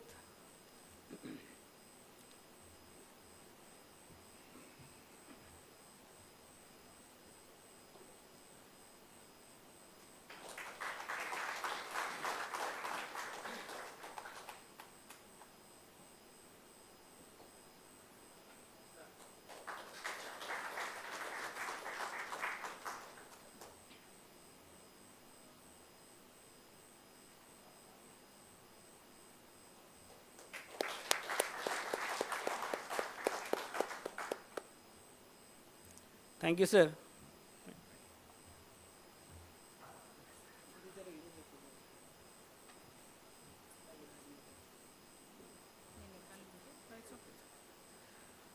Yeah, now its time is almost 4:45, so we'll break for a short while for a cup of tea. I think we all are feeling sleepy, I think, so I think it will wake you up. So, but we will assemble here just 10 minutes after. We don't have much time. That's why we have 2 more lectures today. So, Mr. S.K. Sarkar will present his lecture after the tea break. Okay, please join us for a cup of tea, and then we'll come back here, sir. So.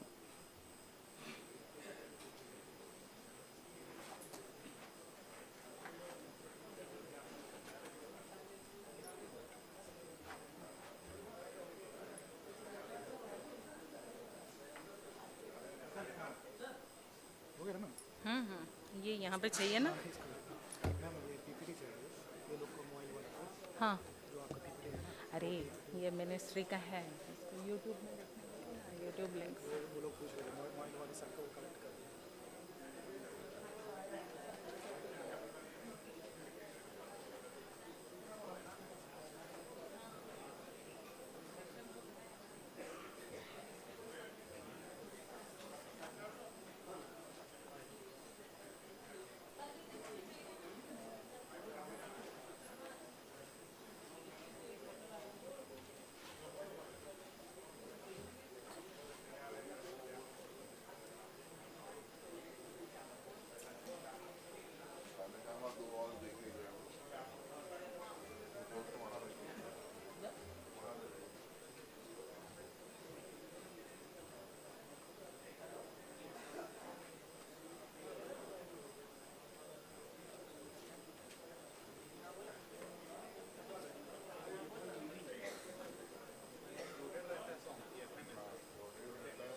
दे देंगे ना, ये एक bag में बाद में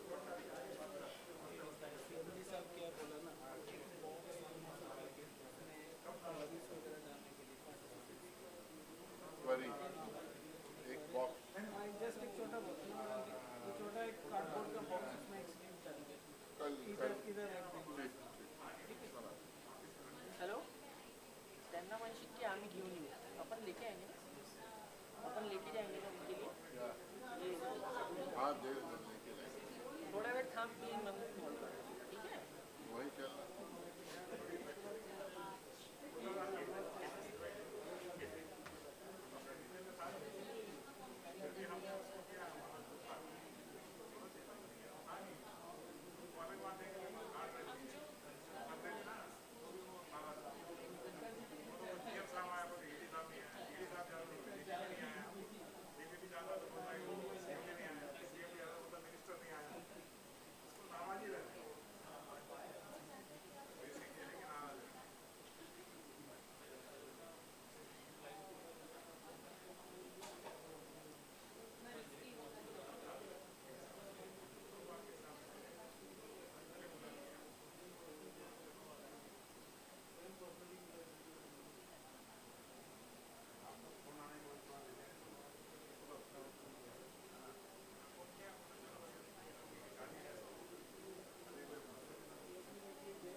लोगों को बुला ना.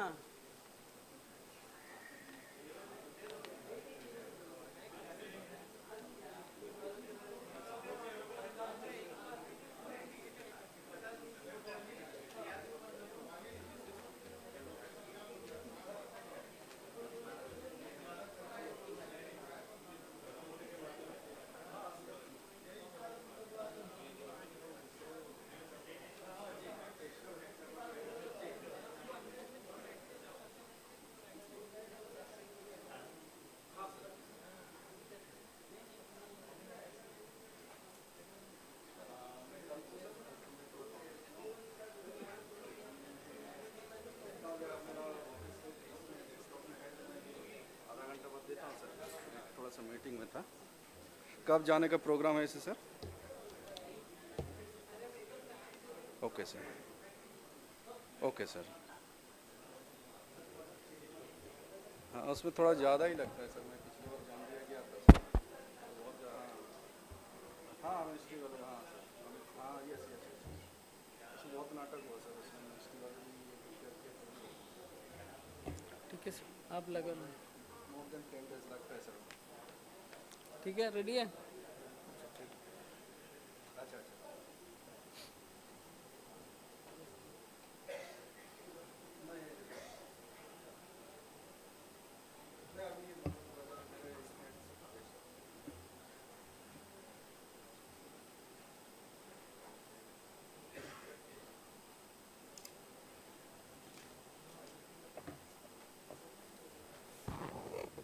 Good afternoon, everyone.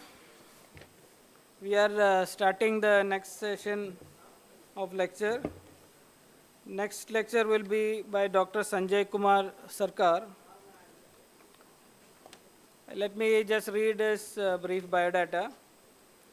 He is head of the department and deputy general manager of geology in MOIL Limited. Dr. Sanjay Kumar Sarkar is a renowned mining geologist specializing in the field of manganese mineralization. He boasts a stellar academic background, having earned a prestigious Anjana Devi Memorial Gold Medal in his M.Tech degree from NIT Raipur, and subsequently completing his PhD at the prestigious IIT ISM Dhanbad, focusing on the genetic aspects of manganese ore in central India. Dr. Sarkar is a prolific researcher with numerous publications to his name, both national and international journals. He has been honored by various awards in both academic and professional fields. He has guided numerous M.Tech and MSc students. Currently, he is serving as a guide for 2 PhD students from ISM IIT Dhanbad and NIT Raipur. With over 19 years of experience in the manganese mining industry, Dr. Sarkar has a wealth of expertise. He has actively participated in international conferences and seminars, presenting his research and contributing to resource evolution in countries like USA, Cuba, Gabon, Zambia, Singapore, etc. He is a member of various professional bodies like the International Society of Rock Mechanics, the Indian Geological Congress, etc. Dr. Sarkar impact extends beyond research, as he has played a crucial role in greenfield and brownfield projects of MOIL Limited. He has written a book, Manganese, A Spectrum of Possibilities. Dr. Sarkar is presently working as the head of the department and Deputy General Manager, Geology at MOIL Limited, Nagpur. Now I would like to welcome Dr. Sarkar for his presentation.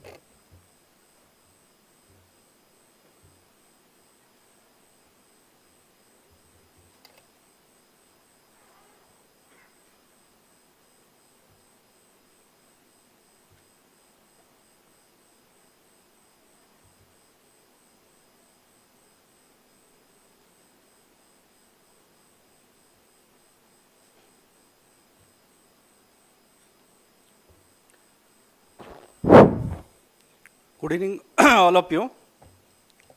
मैं एक छोटा सा case study से चालू कर रहा हूँ.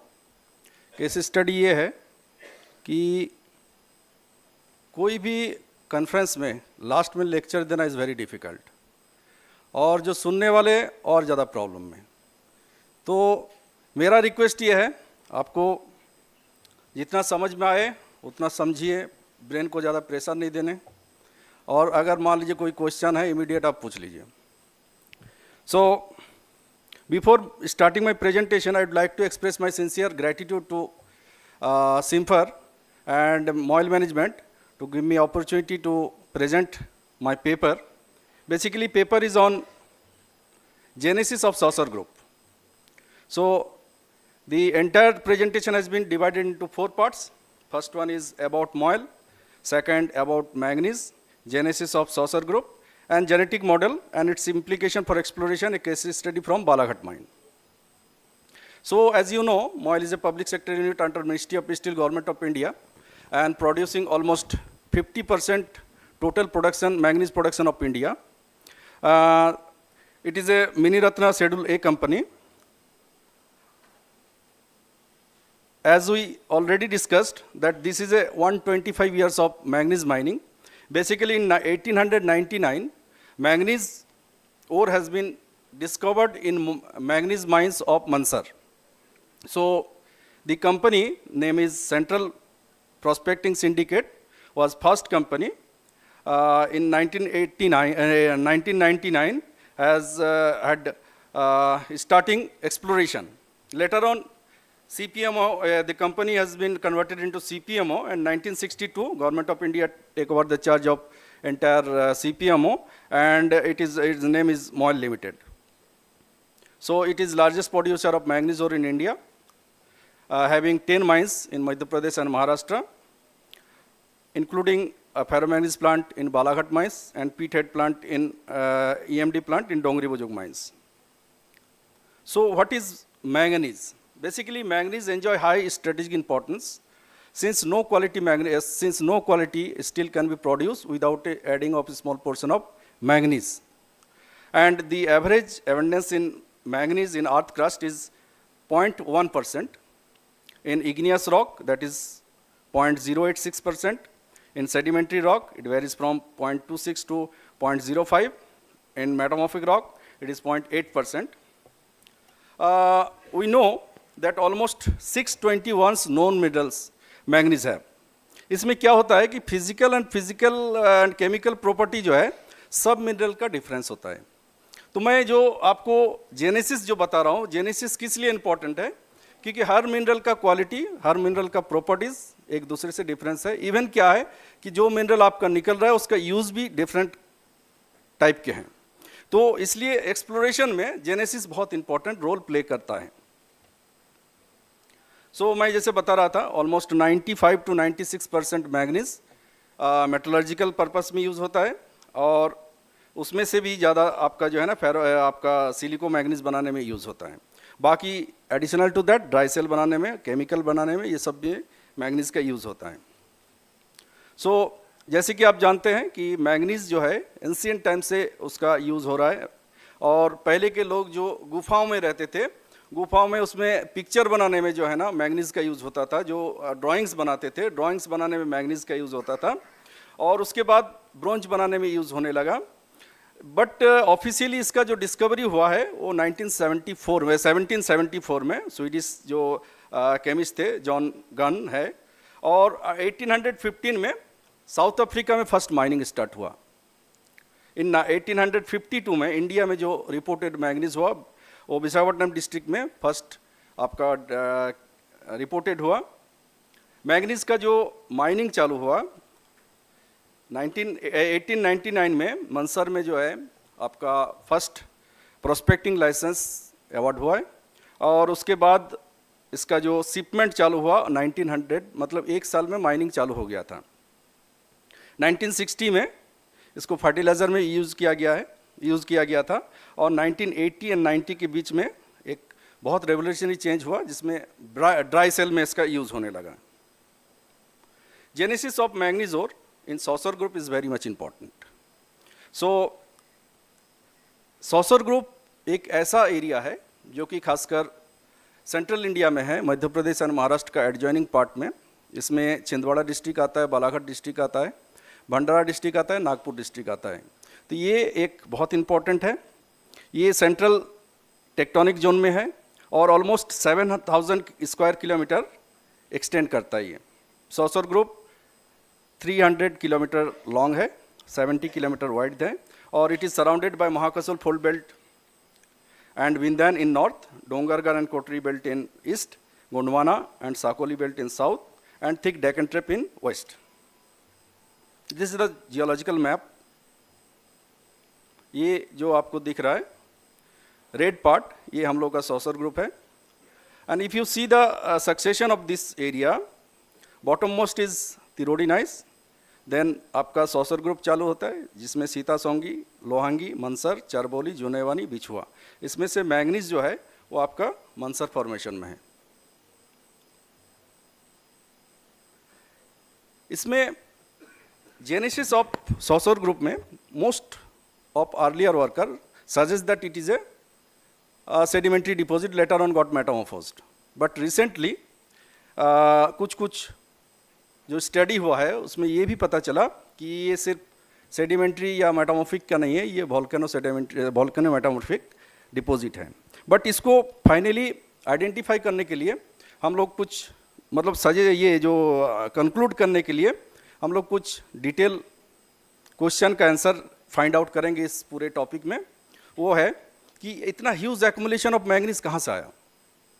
आप लोग जानते हैं अगर मान लीजिए सेडिमेंट्री डिपॉजिट है तो कहीं से क्या होता है कि छोटे छोटे पैचेस में, जैसे आपका उड़ीसा चले जाइए, आपका गोवा चले जाइए, इसमें क्या होता है कि अर्ली एग्जिस्टिंग रॉक से क्या होता है धीरे धीरे लीचिंग होता है, लीचिंग होने के बाद पॉकेट्स बनता है. बट इतना ह्यूज एक्युमुलेशन कहाँ से आया, तो ये बहुत बड़ा एक बिग क्वेश्चन है. दूसरा क्वेश्चन है कि इसके साथ जो है ना जस्पर मिल रहा है. जस्पर क्या है मैं आगे दिखाऊंगा आपको. जस्पर जो है वॉल्केनिक रॉक में ही मिलता है.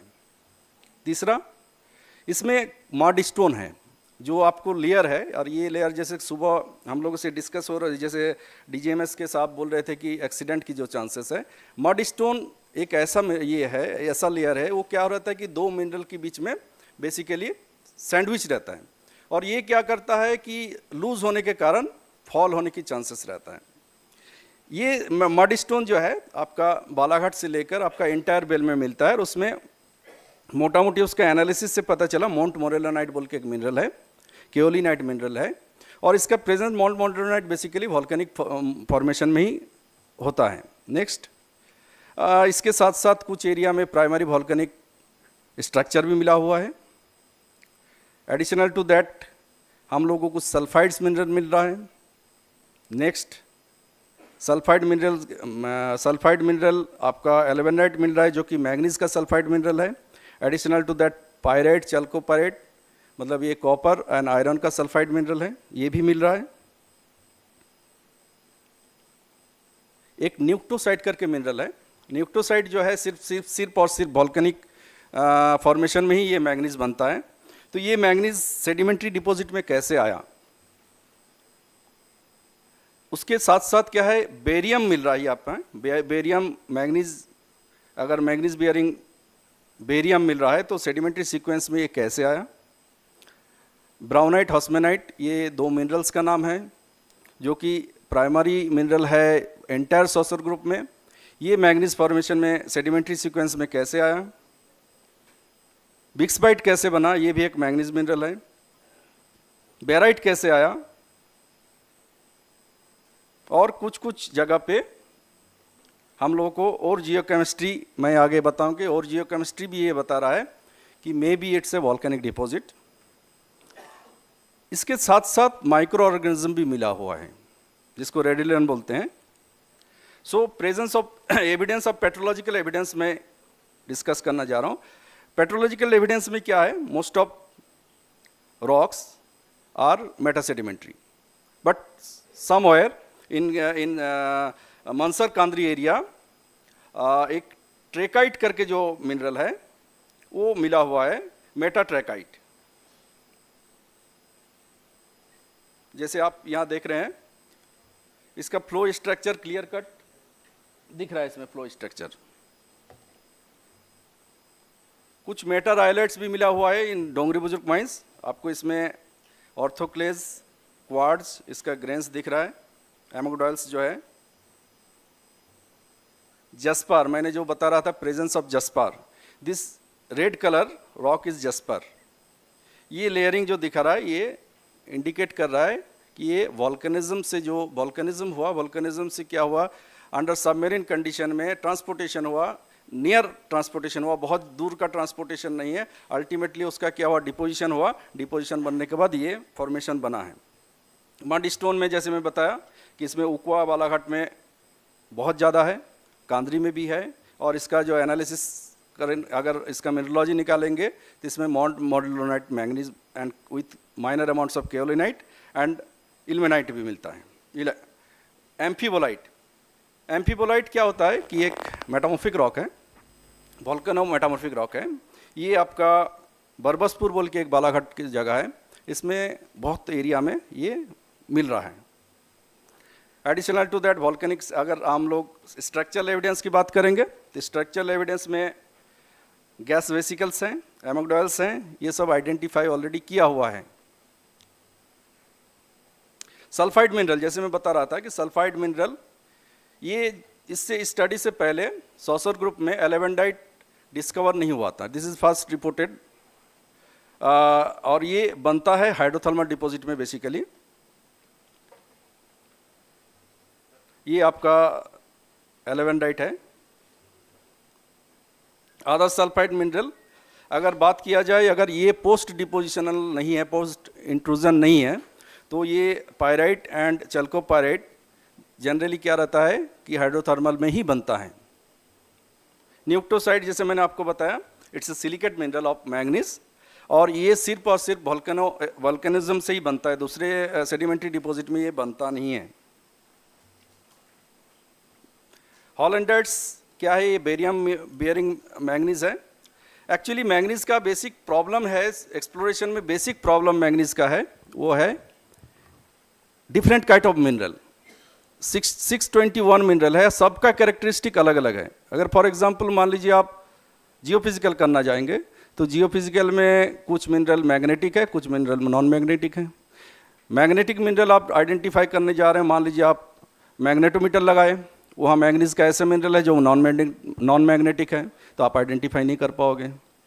तो बेसिकली कौन सा मेथड हम लोग का यूज़ करना, ये डायरेक्टली बताता है जेनेसिस।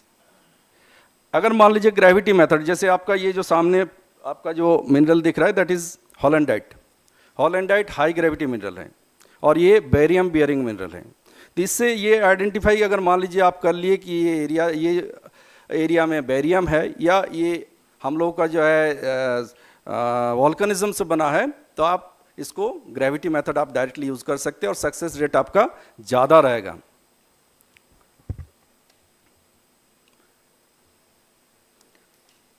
सिमिलरली जैसे मैंने बताया कि ब्राउनाइट हॉस्मेनाइट मेन मिनरल है with minor amount of क्रिप्टोमिलियन, बिक्सबाइट, सिलोमिलियन, pyrolusite, ये सब और मिनरल का नाम है। ये आपका फोटोग्राफ्स जो है हॉस्मेनाइट एंड ब्राउनाइट का है। ये आपका थिन सेक्शन है, ये जो आपका माइक्रोस्कोपिक फोटोग्राफ है बेसिकली। ये जितने भी मिनरल्स का नाम मैं बता रहा हूँ, वो मेजरली क्या रहता है, वॉल्केनिज्म के थ्रू ही बनता है। इसके बाद आपका कार्बोनेट्स एंड सिलिकेट्स, ये दो मिनरल है, रोडोनाइट्स एंड रोडोक्रोसाइट। ये भी बेसिकली क्या है कि बताता है कि हाँ ये इसमें वॉल्केनिज्म का रोल रहा है। बट 100% कोई भी मिनरल को देख के आप ये नहीं बोल सकते कि ये वॉल्केनिज्म से ही बना है। न्यूक्टोसाइड छोड़ के आप कोई भी मिनरल आप डायरेक्ट नहीं बोल सकते कि ये मिनरल वॉल्केनिज्म से ही बना है, क्योंकि कहीं कहीं दूसरा मिलता है। मैंने बताया कि complicated, very complicated, manganese is very complicated mineral. इसको आइडेंटिफाई करना, अगर मान लीजिए आपका किस्मत अच्छा रहा तो मिल गया, अदरवाइज स्ट्रक्चरली डिफॉर्म्ड रहता है, क्योंकि ये मेटामॉर्फिक डिपॉजिट है, और दूसरा आपका मिनरल्स डिफरेंस है। Then barite, barite directly indicate करता है कि ये वॉल्केनिज्म से बना है या हाइड्रोथर्मल से बना हुआ है। जैसे ईपीए में हम लोगों ने आइडेंटिफाई किए, ये आप जो दिख रहा है व्हाइट कलर का, दैट इज बेराइट। आपका ये जो आपको व्हाइट कलर का दिख रहा है, दिस आर बेराइट। ये आपका megascopic as well as microscopic दोनों में आइडेंटिफाई किया गया है। Then if you see geochemical observation, correlation coefficient अगर देखेंगे तो SiO2, Al2O3, K2O, P2O P2O5 MgO इनके साथ नेगेटिव रिलेशन है। इसका मतलब ये होता है कि अगर मैंगनीज का परसेंटेज बढ़ता है तो आपका ऑटोमेटिकली सिलिका का परसेंट घटेगा, सिलिका का परसेंट बढ़ता है तो मैंगनीज का परसेंट घटेगा। तो इनके साथ नेगेटिव रिलेशन है। और कुछ के साथ पॉजिटिव रिलेशन है, Fe2O3 CaO Na2O, ये पॉजिटिव है इसके साथ। मतलब अगर मैंगनीज का परसेंट बढ़ता है तो थोड़ा बहुत माइनर अमाउंट में आयरन का परसेंट भी बढ़ेगा। इसको जब 2 डायग्राम में प्लॉट किया गया, आप देखेंगे आगे जाकर मैं बताऊंगा। अब इसका जो ट्रेस एलिमेंट जियोकेमिस्ट्री है, तो ट्रेस एलिमेंट जियोकेमिस्ट्री में आप देखेंगे कि बेरियम जो है ये काफ़ी हाई है, बेरियम काफ़ी हाई है क्योंकि इसमें आपका सिलोमिलन एंड हॉलैंडाइट परसेंटेज ज़्यादा रहता है, इसलिए बेरियम हाई है। देन COMnO2, ये सभी जियोकेमिस्ट्री का प्लॉटिंग किया गया। इसके बाद ट्रेस मिनरल का हम लोगों ने कॉन्ट्राइट नॉर्मलाइज किया और इसमें आपका बेरियम परसेंट काफ़ी हाई दिख रहा है, आपको दिख रहे हैं CS एंड बेरियम दोनों हाई है। If you see RED, rare earth elements, तो रेयर अर्थ एलिमेंट्स का जब प्लॉटिंग किया गया उसमें यूरोपियम एनिमली दिखाया गया है। यूरोपियम एनिमली जो है डायरेक्ट सजेस्ट करता है कि mixing of 2 components Mn rich minerals in sea water and volcanoclastic, इससे ये दोनों बना है। फिर Fe CuNi CO के साथ जब प्लॉट किया गया तो most of the minerals falls under hydrothermal zone. जैसे आप इसमें भी देखेंगे SiO2 Al2O3 का प्लॉट भी आपका हाइड्रोथर्मल है, आपका ऊपर का भी हाइड्रोथर्मल है। आपका कॉपर कोबाल्ट निकेल के साथ जो प्लॉटिंग किया गया उसके भी Re के साथ जो प्लॉटिंग हुआ है उसमें भी करीब करीब हाइड्रोथर्मल का रेंज दिखाता है। यूरेनियम थोरियम का भी जो है वो प्लॉटिंग जो है उसमें हाइड्रोथर्मल डिपॉजिट का इंडिकेट करता है। वेनेडियम स्कैंडियम भी आपको जो पोर्शन दिखा रहा है वो हाइड्रोथर्मल करता है। एडिशनल टू दैट कुछ एरिया में खासकर बालाघाट एंड उकुआ के कुछ सैंपल्स को पैलेंटोलॉजिकल टेस्ट किया गया। पैलेंटोलॉजिकल टेस्ट करने से पता चला कि इसमें बहुत सारे माइक्रो ऑर्गेनिज्म हैं। So micro organism basically volcano deposit जब होता है उसके बाद ये बनता है।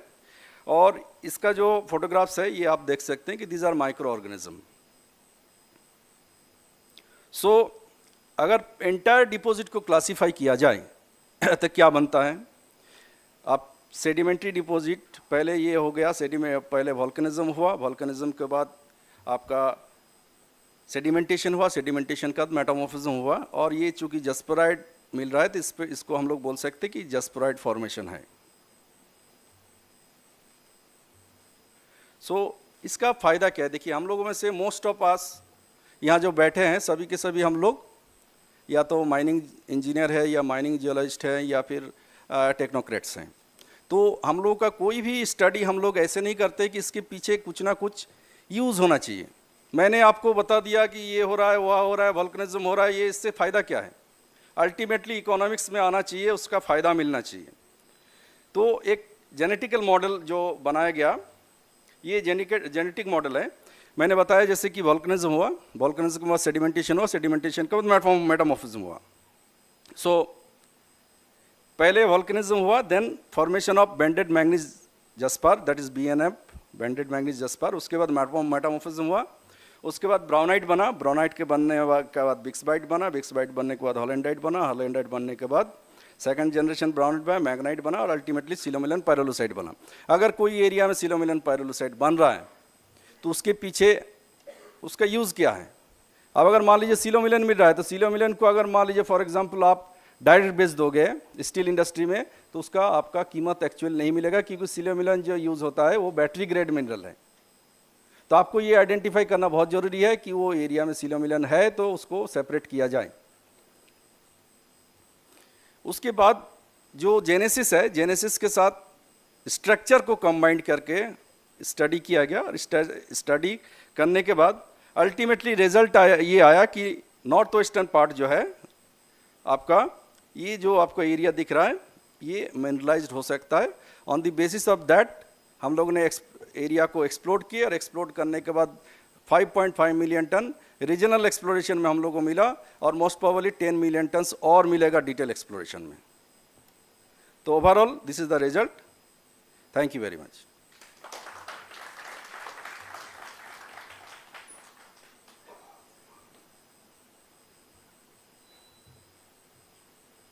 Thank you, Dr. Sarkar, for your very nice presentation. I would request Chandrakar Saab to please felicitate him.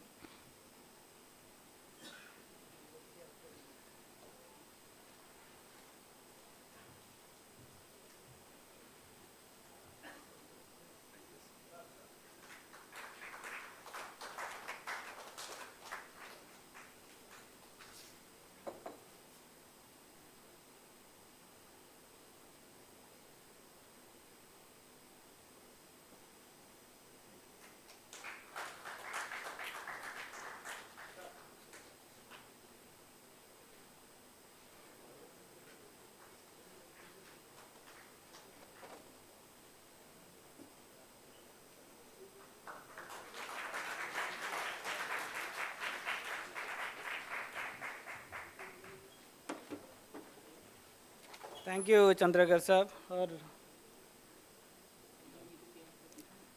thank you, Dr. Sarkar. Thank you, sir. आपका वो लैपटॉप.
ऊपर आ जाओ. 5:30 ना. जितना भी टाइम लेना है. Yeah, once again, I would like to introduce next speaker. This is the last lecture of today. So, Dr. Vivek Himanshu, he is expert in blasting. He has worked extensively in stope blasting. He is a senior scientist from CSIR Simfer, Dhanbad. He did his PhD in mining engineering from Indian Institute of Technology, Dhanbad. He graduated in mining engineering from BIT Sindri and MTech in mine safety engineering from Academy of Scientific and Innovative Research. And he joined Hindustan Copper Limited as a graduate trainee and served for 1 year in various capacities of underground mine supervision, mine planning, EIA, EMP study, etc. He served as a trainee scientist at CSIR Simfer, Dhanbad, during his period of post-graduation and worked for various research projects of metalliferous mining and its simulation design. He joined NIT Rourkela after his MTech and worked there as assistant professor for 8 months. He gathered teaching, research, and academic experience during this period. Currently, he is working at Rock Excavation Engineering Research Group of CSIR Simfer, Dhanbad. He has received Young Engineers Award 2022 from the Institution of Engineers India and Abhiraj Baldota Memorial Gold Medal Award, Young Mining Engineer of the Year 2022 from Mining Engineers Association of India for his contributions in mining engineering. His area of research includes rock excavation by blasting, controlled blasting, blast vibration prediction, blast simulation, etc. He has published more than 40 papers in different journals and proceedings of seminar. So now I hand over to Dr. Vivek Himanshu for his lecture. Thank you so much, sir. Actually, it's very nice to hear my introduction from one of my guru. Actually, partially guided my MTech project. So, so this is the last session, and we are going to have a specific idea about rock blasting, although all of you are very much expert and you know how to do blasting. How many of you are actually involved directly with blasting? Anybody? Oh, yeah. Okay, sir. So here we will be, although I have so many contents, but we will be trying to show you some of the case studies that we have dealt in some of the mines of Hindustan Zinc Limited, Hindustan Copper Limited, as well as at Impha, one of the mines of Impha. So before going for the deep presentation, I will start with a question, although the topic of this workshop is recent advancement. So I will make this presentation in reverse manner. At first, I will try to show what are the recent advancement and how we have achieved these recent advancement that we will discuss over later. So before going to the advancement, first we need to understand that why there is a need for advancement. So the need is there because we have challenges in the safety as well as production enhancement. So to deal with these challenges, what we need to do is that we need to do some operational enhancement. Like previously we were using jackhammer drill. Now we have to employ some deeper mining, so we will need in underground as well. We needed actually large diameter drill so that we can do deep hole drilling.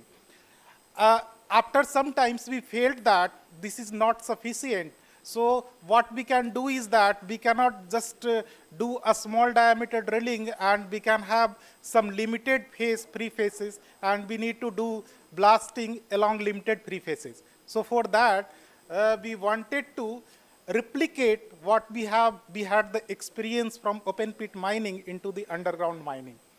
So there also we tried to make pre-phases so that we have sufficient pre-phases, and for that we did slot making, slot development.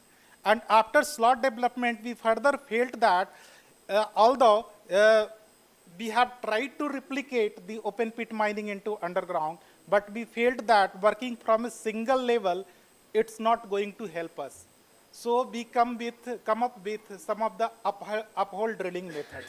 So these are the technological advancements. We came from the downhole drilling method to uphole drilling method. So while coming from the downhole to uphole drilling method, at the same time we needed advanced type of explosive, which can get a stick into the vertical blast holes. So that type of advancement we have got in these features. So these are some of the advancements that we have captured over here. Now how these advancements have taken place over the years. So directly going to the advancements, we need to go through the basics as well. So the basic is from this pyramid. So in blasting or any type of work, what we are doing is that at first we are planning, then we are doing execution, and then we are analyzing the results. So the challenges so far that we were having, the first one was production enhancement. Next challenges, once we got the production, this much million ton, then what we found that we are getting threats to the structure, threats to the nearby structure. So somehow we tried to control these threats in terms of ground vibration, and we tried to control it. Then threats were there to the underground structures as well. Another problem was related to dilution control. So all the challenges were there, and to dealing with all the challenges, there was a need for scientific design and scientific methods. And for that, I will just discuss about some of the basic, and then we'll come to the case studies. So while doing the designs, we need to consider about these two factors. First one is non-controllable factors and then controllable factors. So non-controllable factors we already know, although this is not in our hand, but its assessment is very much important. until and unless we are not going to assess the condition, geological condition and rock mass properties, we are not going to decide that what should be our controllable factors, what should be the quality of explosive, what should be the MCPD, total explosive charge, and delay timing, these all things. So once we have gathered the controllable factors data, then what we are doing, we are deciding these factors for preliminary blast design. But as we know that in mining, most of the factors are not certain. So what we used to do is that apart from doing just simulation-based analysis, what we can do is that we can go for an actual blast. And after actual blast, we gather some data, and we used to develop some empirical predictors. So these empirical predictors looks like this. And from empirical predictors, we try to get the PPV values, MCPD values, optimum charge per delay values, and total explosive rate values based on the statutory standards. So we have two statutory standards, major statutory standard. These statutory standard is for the surface structure. If there are certain surface structures when our mines is below ground and there is some structures on the surface, then we need to follow this DGMS Circular 7 of 1997. But sometimes what happens is that our structures are also there in the underground, like we have underground workshop, we have underground substation. So that also need to be protected. And for that, we are referring this DGMS Circular 6 of 2007. So these structures, these circulars are based on some of the studies. Especially these circulars has been based on the study carried out at CSIR Simfer. So here we are basically considering PPV as well as frequency. One important thing is that specifically in case of metal mining, we are fortunate enough that we are getting sufficiently high frequency.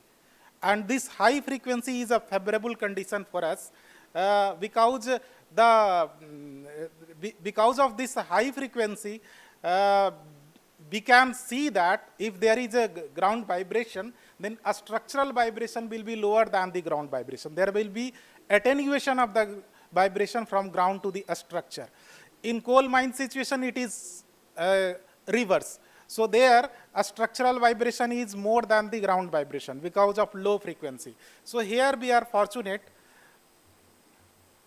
So we used to do, so first factor was to decide the MCPD and total charge based on the structural stability data, and these structural stability may be from the, for the stability of the underground structures or for the surface structures. Now come to the point that even if we have decided that this is the MCPD, this is the total charge, first point that comes to the mind of a blast designer is that what should be our dimensional parameter. So dimensional parameter basically mostly affects the fragmentation or muck pile throw. So this is one of the very basic or thumb rule, you can say, and this was given by Agney Rustan 1992, and based on that, you can compute the burden for ring blasting. But here you can see that this burden formula is 11.8 d raised to 0.83 plus 40% and minus 25%. And when you will compute this range will be quite high. Now, suppose this range will be 2 meter to 4 meter. Now, whether our burden should be 2 meter or 2.5 meter, 3 meter, 3.5 meter, 4 meter, deciding that one is also very difficult because even 0.5 meter affects much. This 0.5 meter, it may cause proper muck pile throw, or it may result into the back break or over break. So this using just empirical formulation is not sufficient. Empirical formula may give some idea, but for the proper designing of the dimensional parameter, we again need to reassess what is our explosive quality and what is our rock mass condition. So for that, we need to go to the basics, and that consists of what is the blast phase conditions, what are the rock factors, geometrical factors, and geometry. So I am not going into details of these formula.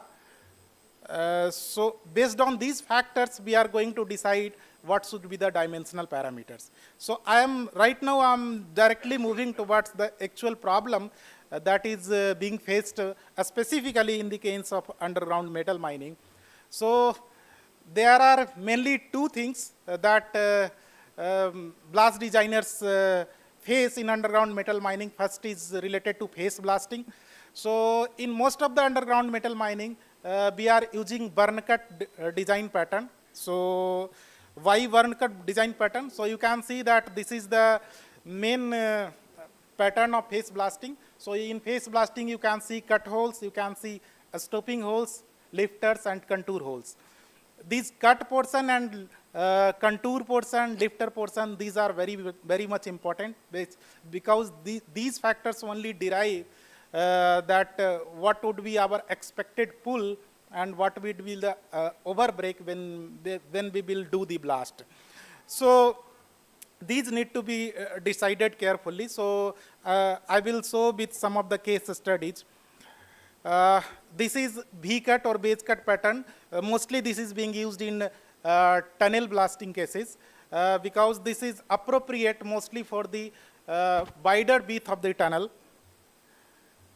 And this we are discussing about, that is parallel cut or burn cut.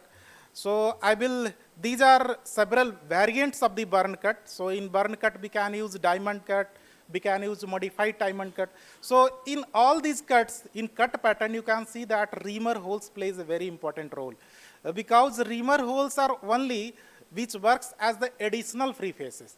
So you can see that in specifically in phase blasting, we have very limited free faces, unlike our ring blasting or open cast blasting. So we have free face only along one direction. So to provide free face along another direction, we used to put some of the reamer holes, relief holes, and these relief holes plays main role. Now, what should be the distance between the blast hole and relief holes, what should be the number of relief holes, and what should be the delay timing between the holes in the cut portions, that is very important. And how to design that? So we have adopted two main methods. First method was to do numerical simulation, and that will give some idea specifically from science point of view. And another that even you can also do, and that is related to the analyzing the waveform, analyzing the vibration waveform. So sometimes we used to miss that, we used to interpret that vibration waveforms are only to ensure the structural integrity or structural stability. No, it can, even the vibration waveform can be used to analyze or even assess that whether the design that we have done is being implemented properly or not. But for that purpose, you need to put your geophone or seismograph in very near field, sometimes at a distance of 20 meter or 30 meter from the blast phase. So once you will get the waveform, so analyzing those waveform, you can get an idea. I will show in the coming slides. So these are some of the thumb rules that what should be the distance between different squares in burn cut phase design pattern. Concept of cut freezing is also there. Sometimes what happens is that we used to put blast holes very near to each other.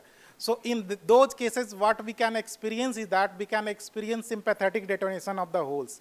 And due to sympathetic detonation of the holes, we can see that cut got freezed and we cannot get proper pull. So those cases we need to ensure.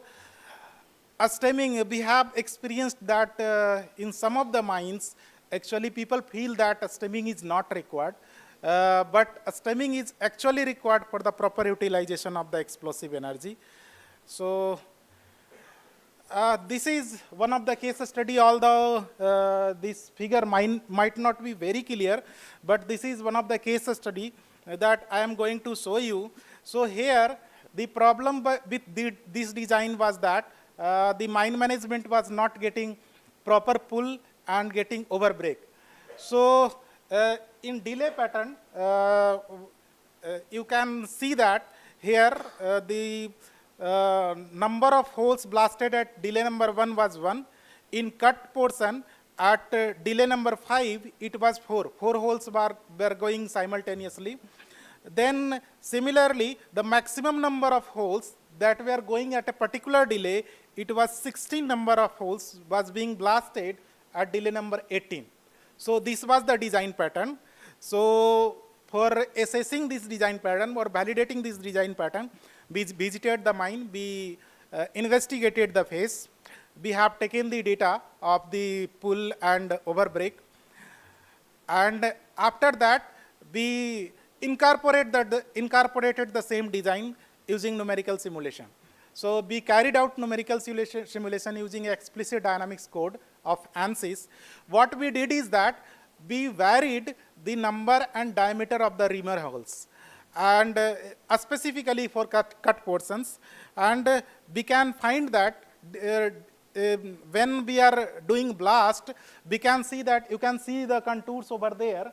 So in contours, you can see that this tensile pattern, tensile breakage pattern, is only along the reamer holes, relief holes. So basically the waves are getting reflected from there. So that's why we are getting those results.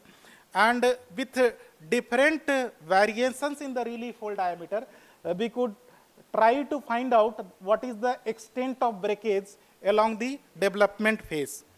And with this, we could find that if there is 1 number of relief hole, 2 number of relief hole, 3 number of relief hole, and 4 number of relief holes, what is the breakage pattern. So with this, we have tried to find out that what will be the extent of breakage along the cut if we are increasing the number of relief holes as well as diameter of relief holes. So once we have find that this is the extent of cut that is going to be generated after using this much diameter of relief holes or this much number of relief holes, then what we will do is that we will put the stopping holes only after those boxes, only after those cut boxes. Apart from doing numerical simulation, what we did is that we put the instruments in very nearby in the underground itself at a distance of just 20 to 30 meter, and we recorded the vibration, and you can see the near field vibration waveform data. So you can see that in this waveform, these waveforms are comparatively lower on the lower side, but here there is very high peak, here there is very high peak. So this very high peak may result into the sympathetic detonation. What will happen is that if such a high peak is being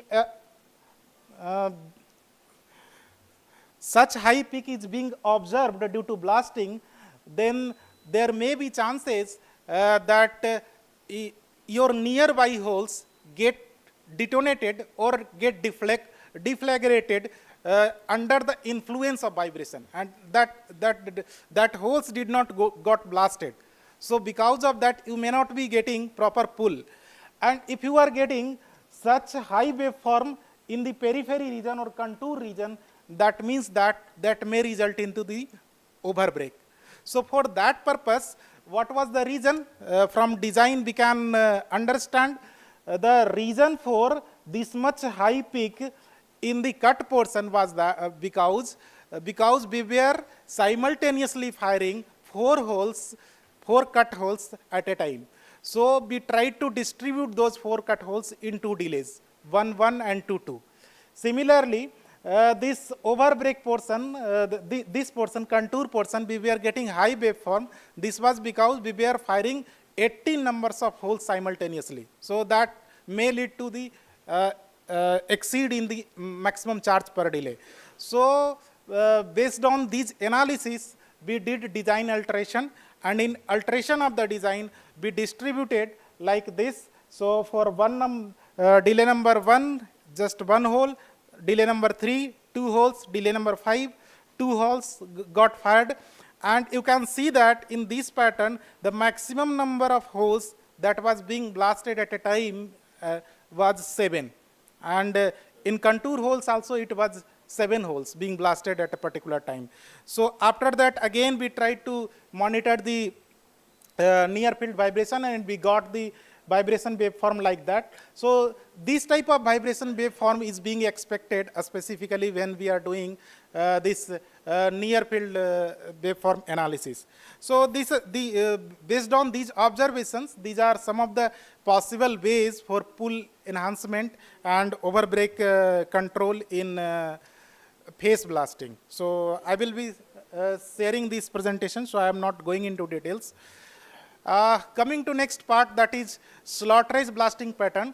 So some of the mines are using complete slot raise blasting in a single round. In some of the mines we have seen that they are using drop raise pattern. So slot raise blasting again, here also in slot raise cases also, the number of phases, free phases are comparatively lower. So here also slot getting freezed is quite common.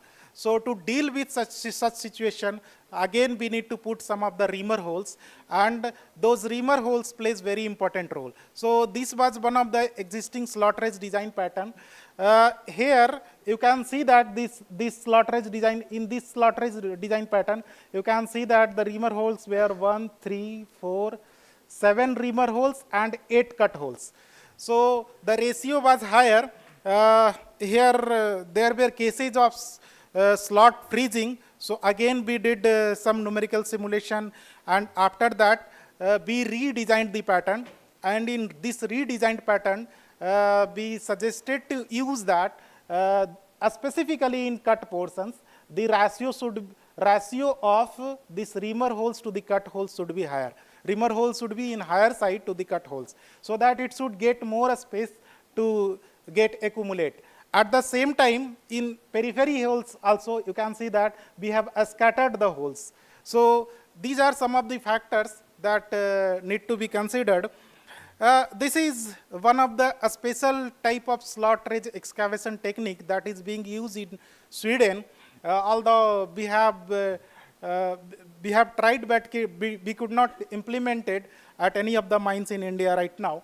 So this is very specific technique, and I believe that using this technique we can get better slot raise excavation in a single round. So in this technique you can see that this portion, slot portion, has been made like complete free phase. So, but now the question is that how to drill like this. So this is basically guided slot raise drilling technique. So in this technique, what we can do is that we will drill one hole, then we will put pipe adjacent to that hole. After that, in adjacent, we will try to drill. Then you will think that this is very complicated technique, so this might not work specifically when we have so much deviation and all. So in simple manner, what we can do is that we can do drill at a closer spacing, and after that, this just I am suggesting that we can just take trial. We have not taken trial based on that, but what we can do is that we can do drilling at very smaller interval, and after that we can use very small amount of explosive so that we can generate some crack, and after that crack will work as the preface, so that we can use this preface for next round of blasting. So based on that, we had suggested this design, and we are yet to take trial at Rampura Agucha mine. Coming to the ring blasting. So in ring blasting pattern, what matters more is you can see that although this ring blasting is very much similar to the open cast bench blasting, but one difference is that here you have very limited space to drill the holes in the upper level. So due to those limited space, you need to put the drill holes in the fan pattern or ring pattern.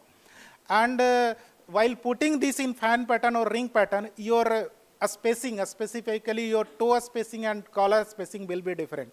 So here, there is a requirement of doing judicious charging. You cannot put the same amount of explosive in the toe as well as in the collar.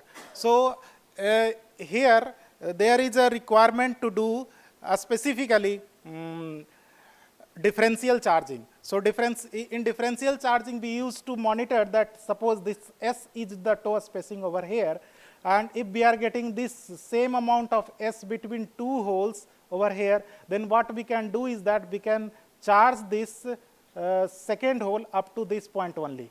So this differential charging is very much important. We have discussed about the Rustan formula, but to do assessment of burden spacing, we have developed some algorithm for different cases of the Hindustan zinc mines to assess the charge factor as well as dimensional parameters like burden spacing. Sometimes what we used to do is that we need to do some deck charging. So the question is that what should be the length of deck? If so it is being suggested that if deck is essential, then it should not be less than 10 times of dia of blast holes. Why? Because again, when we are using very smaller deck length, then there may be chances of sympathetic detonation. And at that time, there might be chance that although you are firing the holes, you are firing the decks at different times, but it may fire at the same time. It may not result into the proper breakage. And if it is being separated, then it should be separated, and it should not be more than 17 times of dia as well, although it will depend upon the rock mass condition. If there is soft rock condition, you may differ as well. So now this is one of the case where we have actually recorded that our deck is working or not. So sometimes we used to do post-mortem analysis, like whether our deck has worked or not. So for that, what we can do is that we can do in the hole velocity of detonation monitoring. So for that purpose, we have high resistance wire. So in this case, you can see that in the same holes, we had put deck, and we can find that there were two slopes of the velocity of detonation monitoring. So here we have find that our deck has actually worked. In some of the cases, deck might not work. Like I told that in the cases of sympathetic detonation, your deck will not work. And in that case, you will not get such type of plot. So this is the algorithm we used for the dimensional parameters analysis. We also did fragmentation analysis. Coming to the multi-ring blasting pattern that we are using specifically in Hindustan zinc mines, where we need to have larger productivity. So there are many challenges when we are doing multi-ring blasting. The main challenge is specifically when we are doing it in ore-based combination. So in ore-based combination, what happens is that there might be chances of dilution or overbreak. So this was one of the specific case, although in multi-ring blasting as well, you can use simple pattern. But here, there were chances of ore-based dilution. So we suggested to do differential charging even within the rings. So you can see that even between the rings, there was differential charging. So here you can see that from bottom, 1/3 hole was charged in this hole. Then in adjacent hole, it was charged up to 2/3, and 1/3 was stemmed. So this was the fashion in which we did differential charging. But in differential charging between the rings, what we did is that suppose this hole is 1/3 charged, then the replica of same hole, mirror of the same hole, in next ring will be charged up to 2/3. So based on that, we did differential charging over there as well to control the dilution. What could be the other techniques? Specifically when you are doing drilling, in not a through hole, but in side holes, then specifically like in the morning, one of the speaker told about leaving the skin. So that is one of the solutions.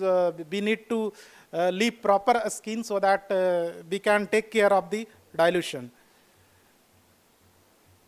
I will not discuss about this scattering test. This was one of the case where we have designed the stope blasting pattern. So from rock properties data, you can get an idea that here the UCS, specifically UCS of ore body was 74 megapascals, and hang wall and footwall was 32 and 50 megapascals. So the ore body was basically weaker than the ore body was strong than the hang wall and footwall. So in these cases specifically, the chances of dilution are very high. Now, for designing blasting pattern for these cases, where to put the slot is a major challenge. Like you can correlate that I will go to one of my starting slide that I had not shown.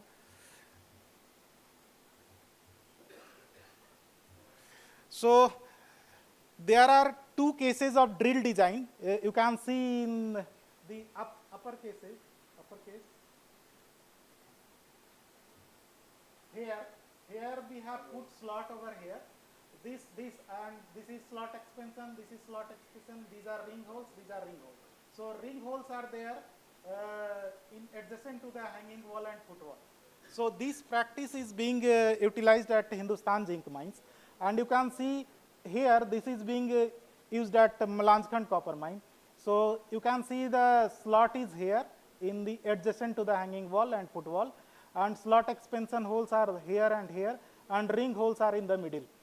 Now, suppose what the case I have shown, now what I should follow, this is the question, whether slot should be put in the adjacent to the hanging wall or footwall, or it should be put in the middle. For this case, what should be the solution? So you can see that here ore body is stronger, hanging wall and footwall is weaker. So if we will put the slot in the hanging wall or footwall side, then what will happen? Because taking slot or doing slot blast is a major task, because we are doing blasting in the limited availability of the prefaces over there.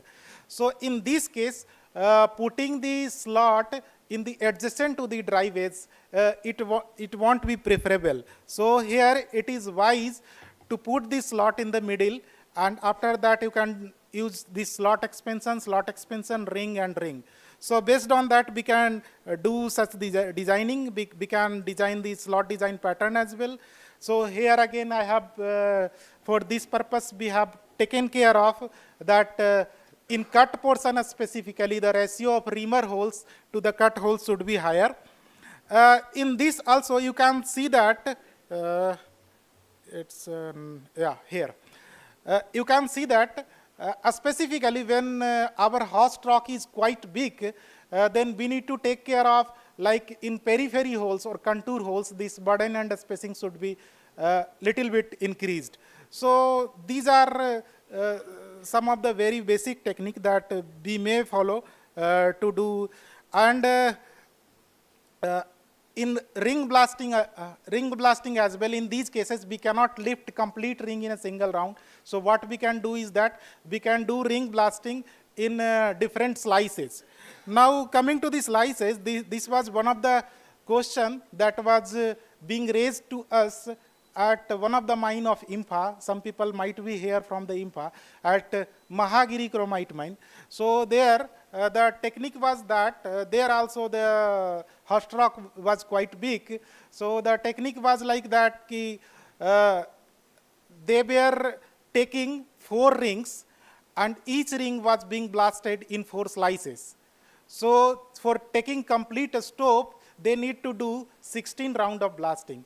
So they asked me that what they should do specifically to reduce the damage around the around the host rock.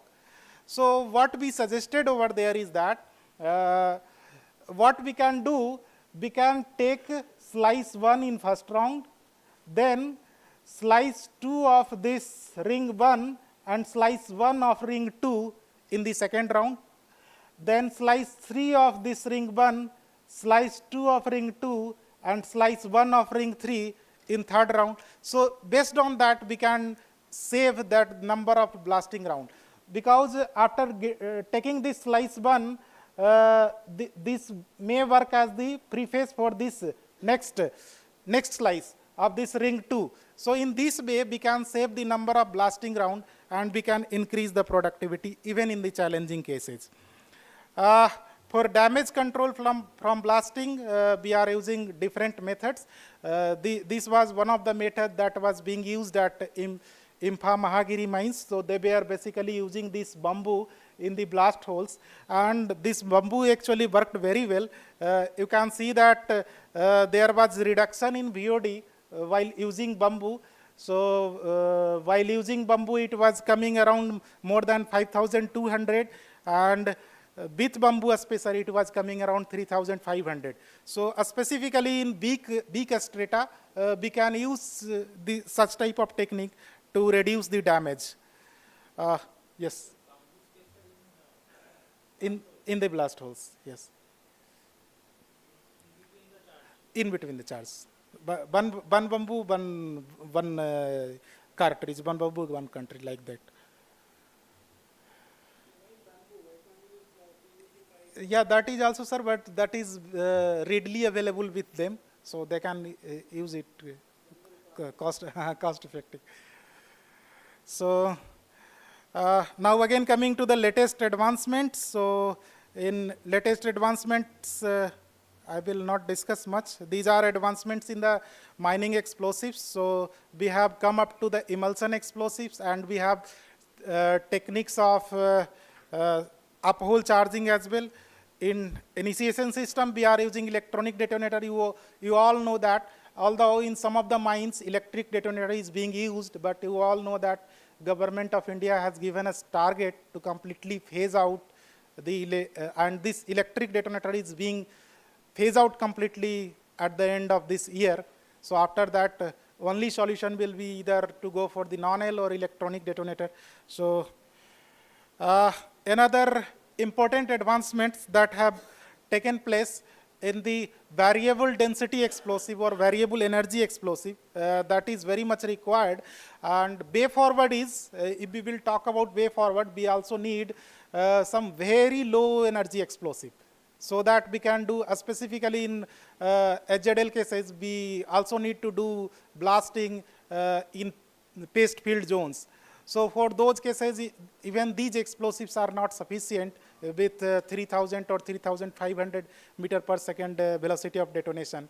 So these can be only used in the cases of rock, but in rock specifically we can use such type of variable explosive energy specifically to reduce the damages. This I will not discuss. This is for permitted underground coal mines. So plasma blasting technology, specifically when sometimes there might be some cases where use of explosive is not allowed, or your structure is very near to the blasting phase. So this is one of the solution you can use. This is not an explosive, and you can use this as a solution. But the limitation with this technique is that this plasma blasting works on the techniques of heat. So here the wave will be in the form of heat wave. It will not be in the form of shock wave. So this heat wave propagation you can use only when your strata is competent enough. If your strata is having large number of cracks, then this heat will leak and your energy will not work properly. But if your strata is competent, then you can use this technique. We also have seen advancement in the analytical methods. So Previously, we were just using empirical methods. Now we are using advanced fragmentation analysis modules, multivariate analysis, and also we are using AI/ML techniques. So these are some of the way forwards that we have, that I have actually summarized, that what is the need. Need is to develop low explosive energy. Permitted electronic detonator is not for yourself. There is a need for digital initiation system. Computer aided blast design is also needed. So, and drone application or LIDAR application you can use in underground mines. Measurement while drilling technique, although we have in some of the mines very advanced drilling equipment, drilling machines, so there we can definitely use this technique, MWD technique. So using MWD technique, basically we can optimize the usage of explosive energy. So this we can use properly. And this is the book that we have written, and this book is basically related to the underground hard rock mining. This is blasting technology for underground hard rock mining. So you can refer this for yourself for any industrial application. So this is all from my side. Thank you so much. Thanks.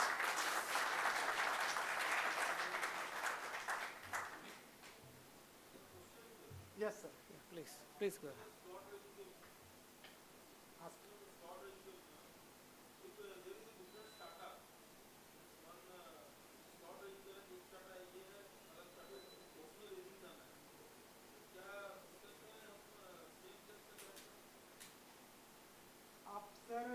Same type का charge आप क्या करना चाहते हैं? आप variable energy explosive use करना चाहते हैं? नहीं अच्छा, एक ही होल में दो शायद परमिटेड नहीं है। हाँ, एक ही होल में दो परमिटेड नहीं है, लेकिन आप सर ड्रॉप रेजिंग यूज करते हैं या नहीं? मेनली मान लीजिए आप ड्रॉप रेजिंग का ही बात करो। ड्रॉप रेजिंग में एक स्टार्टर है, इधर में हार्ड स्टार्टर है, इधर में वीक स्टार्टर है। ओके, ठीक है, ओके ओके। एक ही जगह आप स्लॉट को उठा रहे हैं? मैं स्लॉट को उठा रहा हूँ, इधर वीक है, इधर हार्ड है। हाँ, ठीक है। तो मेरा ब्लास्ट का डिजाइन कैसे होगा? सेम जैसे पैटर्न आपने बताया वैसा?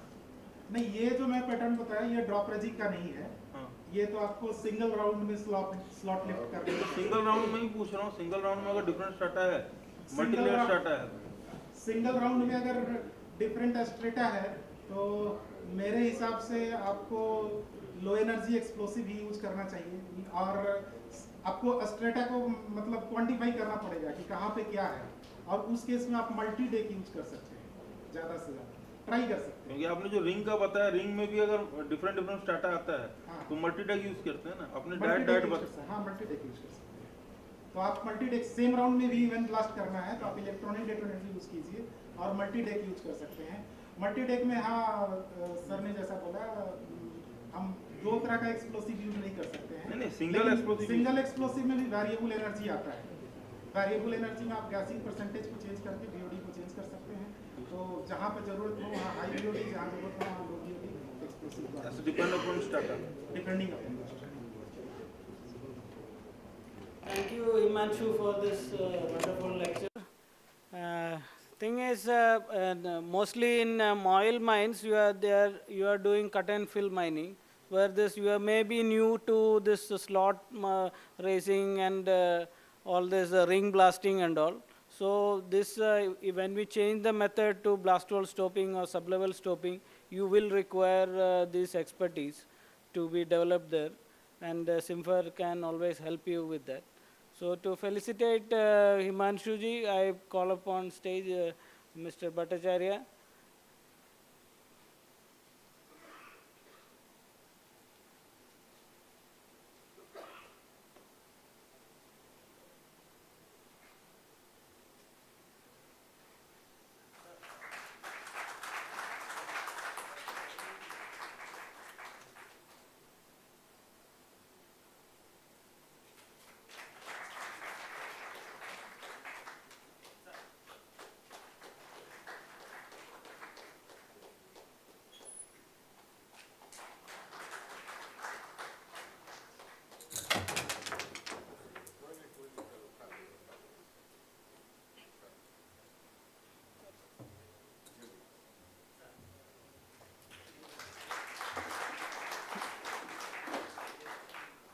Thank you, Mr. Bhattacharya, and thank you, Himanshu. Yeah, till 9:30. So today, today's sessions are over. Due to lack of time, we couldn't have much time for questions and interactions. So tomorrow there will be a box kept here. There will be a box kept here. So all those who have any queries or questions which you couldn't raise today, please write what all queries you have or what are the any problems which you face in your mind. But please write your name and your company's name and your contact number so that we will try to address most of those questions during the valedictory final session and discussions. So please do that. So today we'll break. So I think we are delayed just half an hour. So tomorrow we'll have 5 lectures, 5 to 6 lectures, and I can say 5 lectures and a short lecture. So, and there will be valedictory session. So tomorrow we'll start at 9:30 in the morning, same place. So please come tomorrow. We'll see, we'll discuss many more.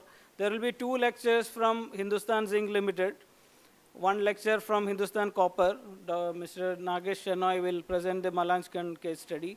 And 1 lecture which is very important for you, that is on cemented backfilling, paste filling and hydraulic filling. So that will be done by Mr. Prashant, scientist from Simfer Dhanbad. And there will be one of my lecture on numerical modeling applications in stope designing. So with this, we close for today. Thank you all very much for the day.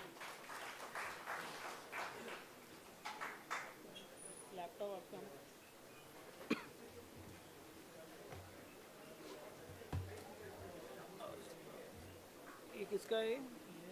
डंडा उसका है क्या?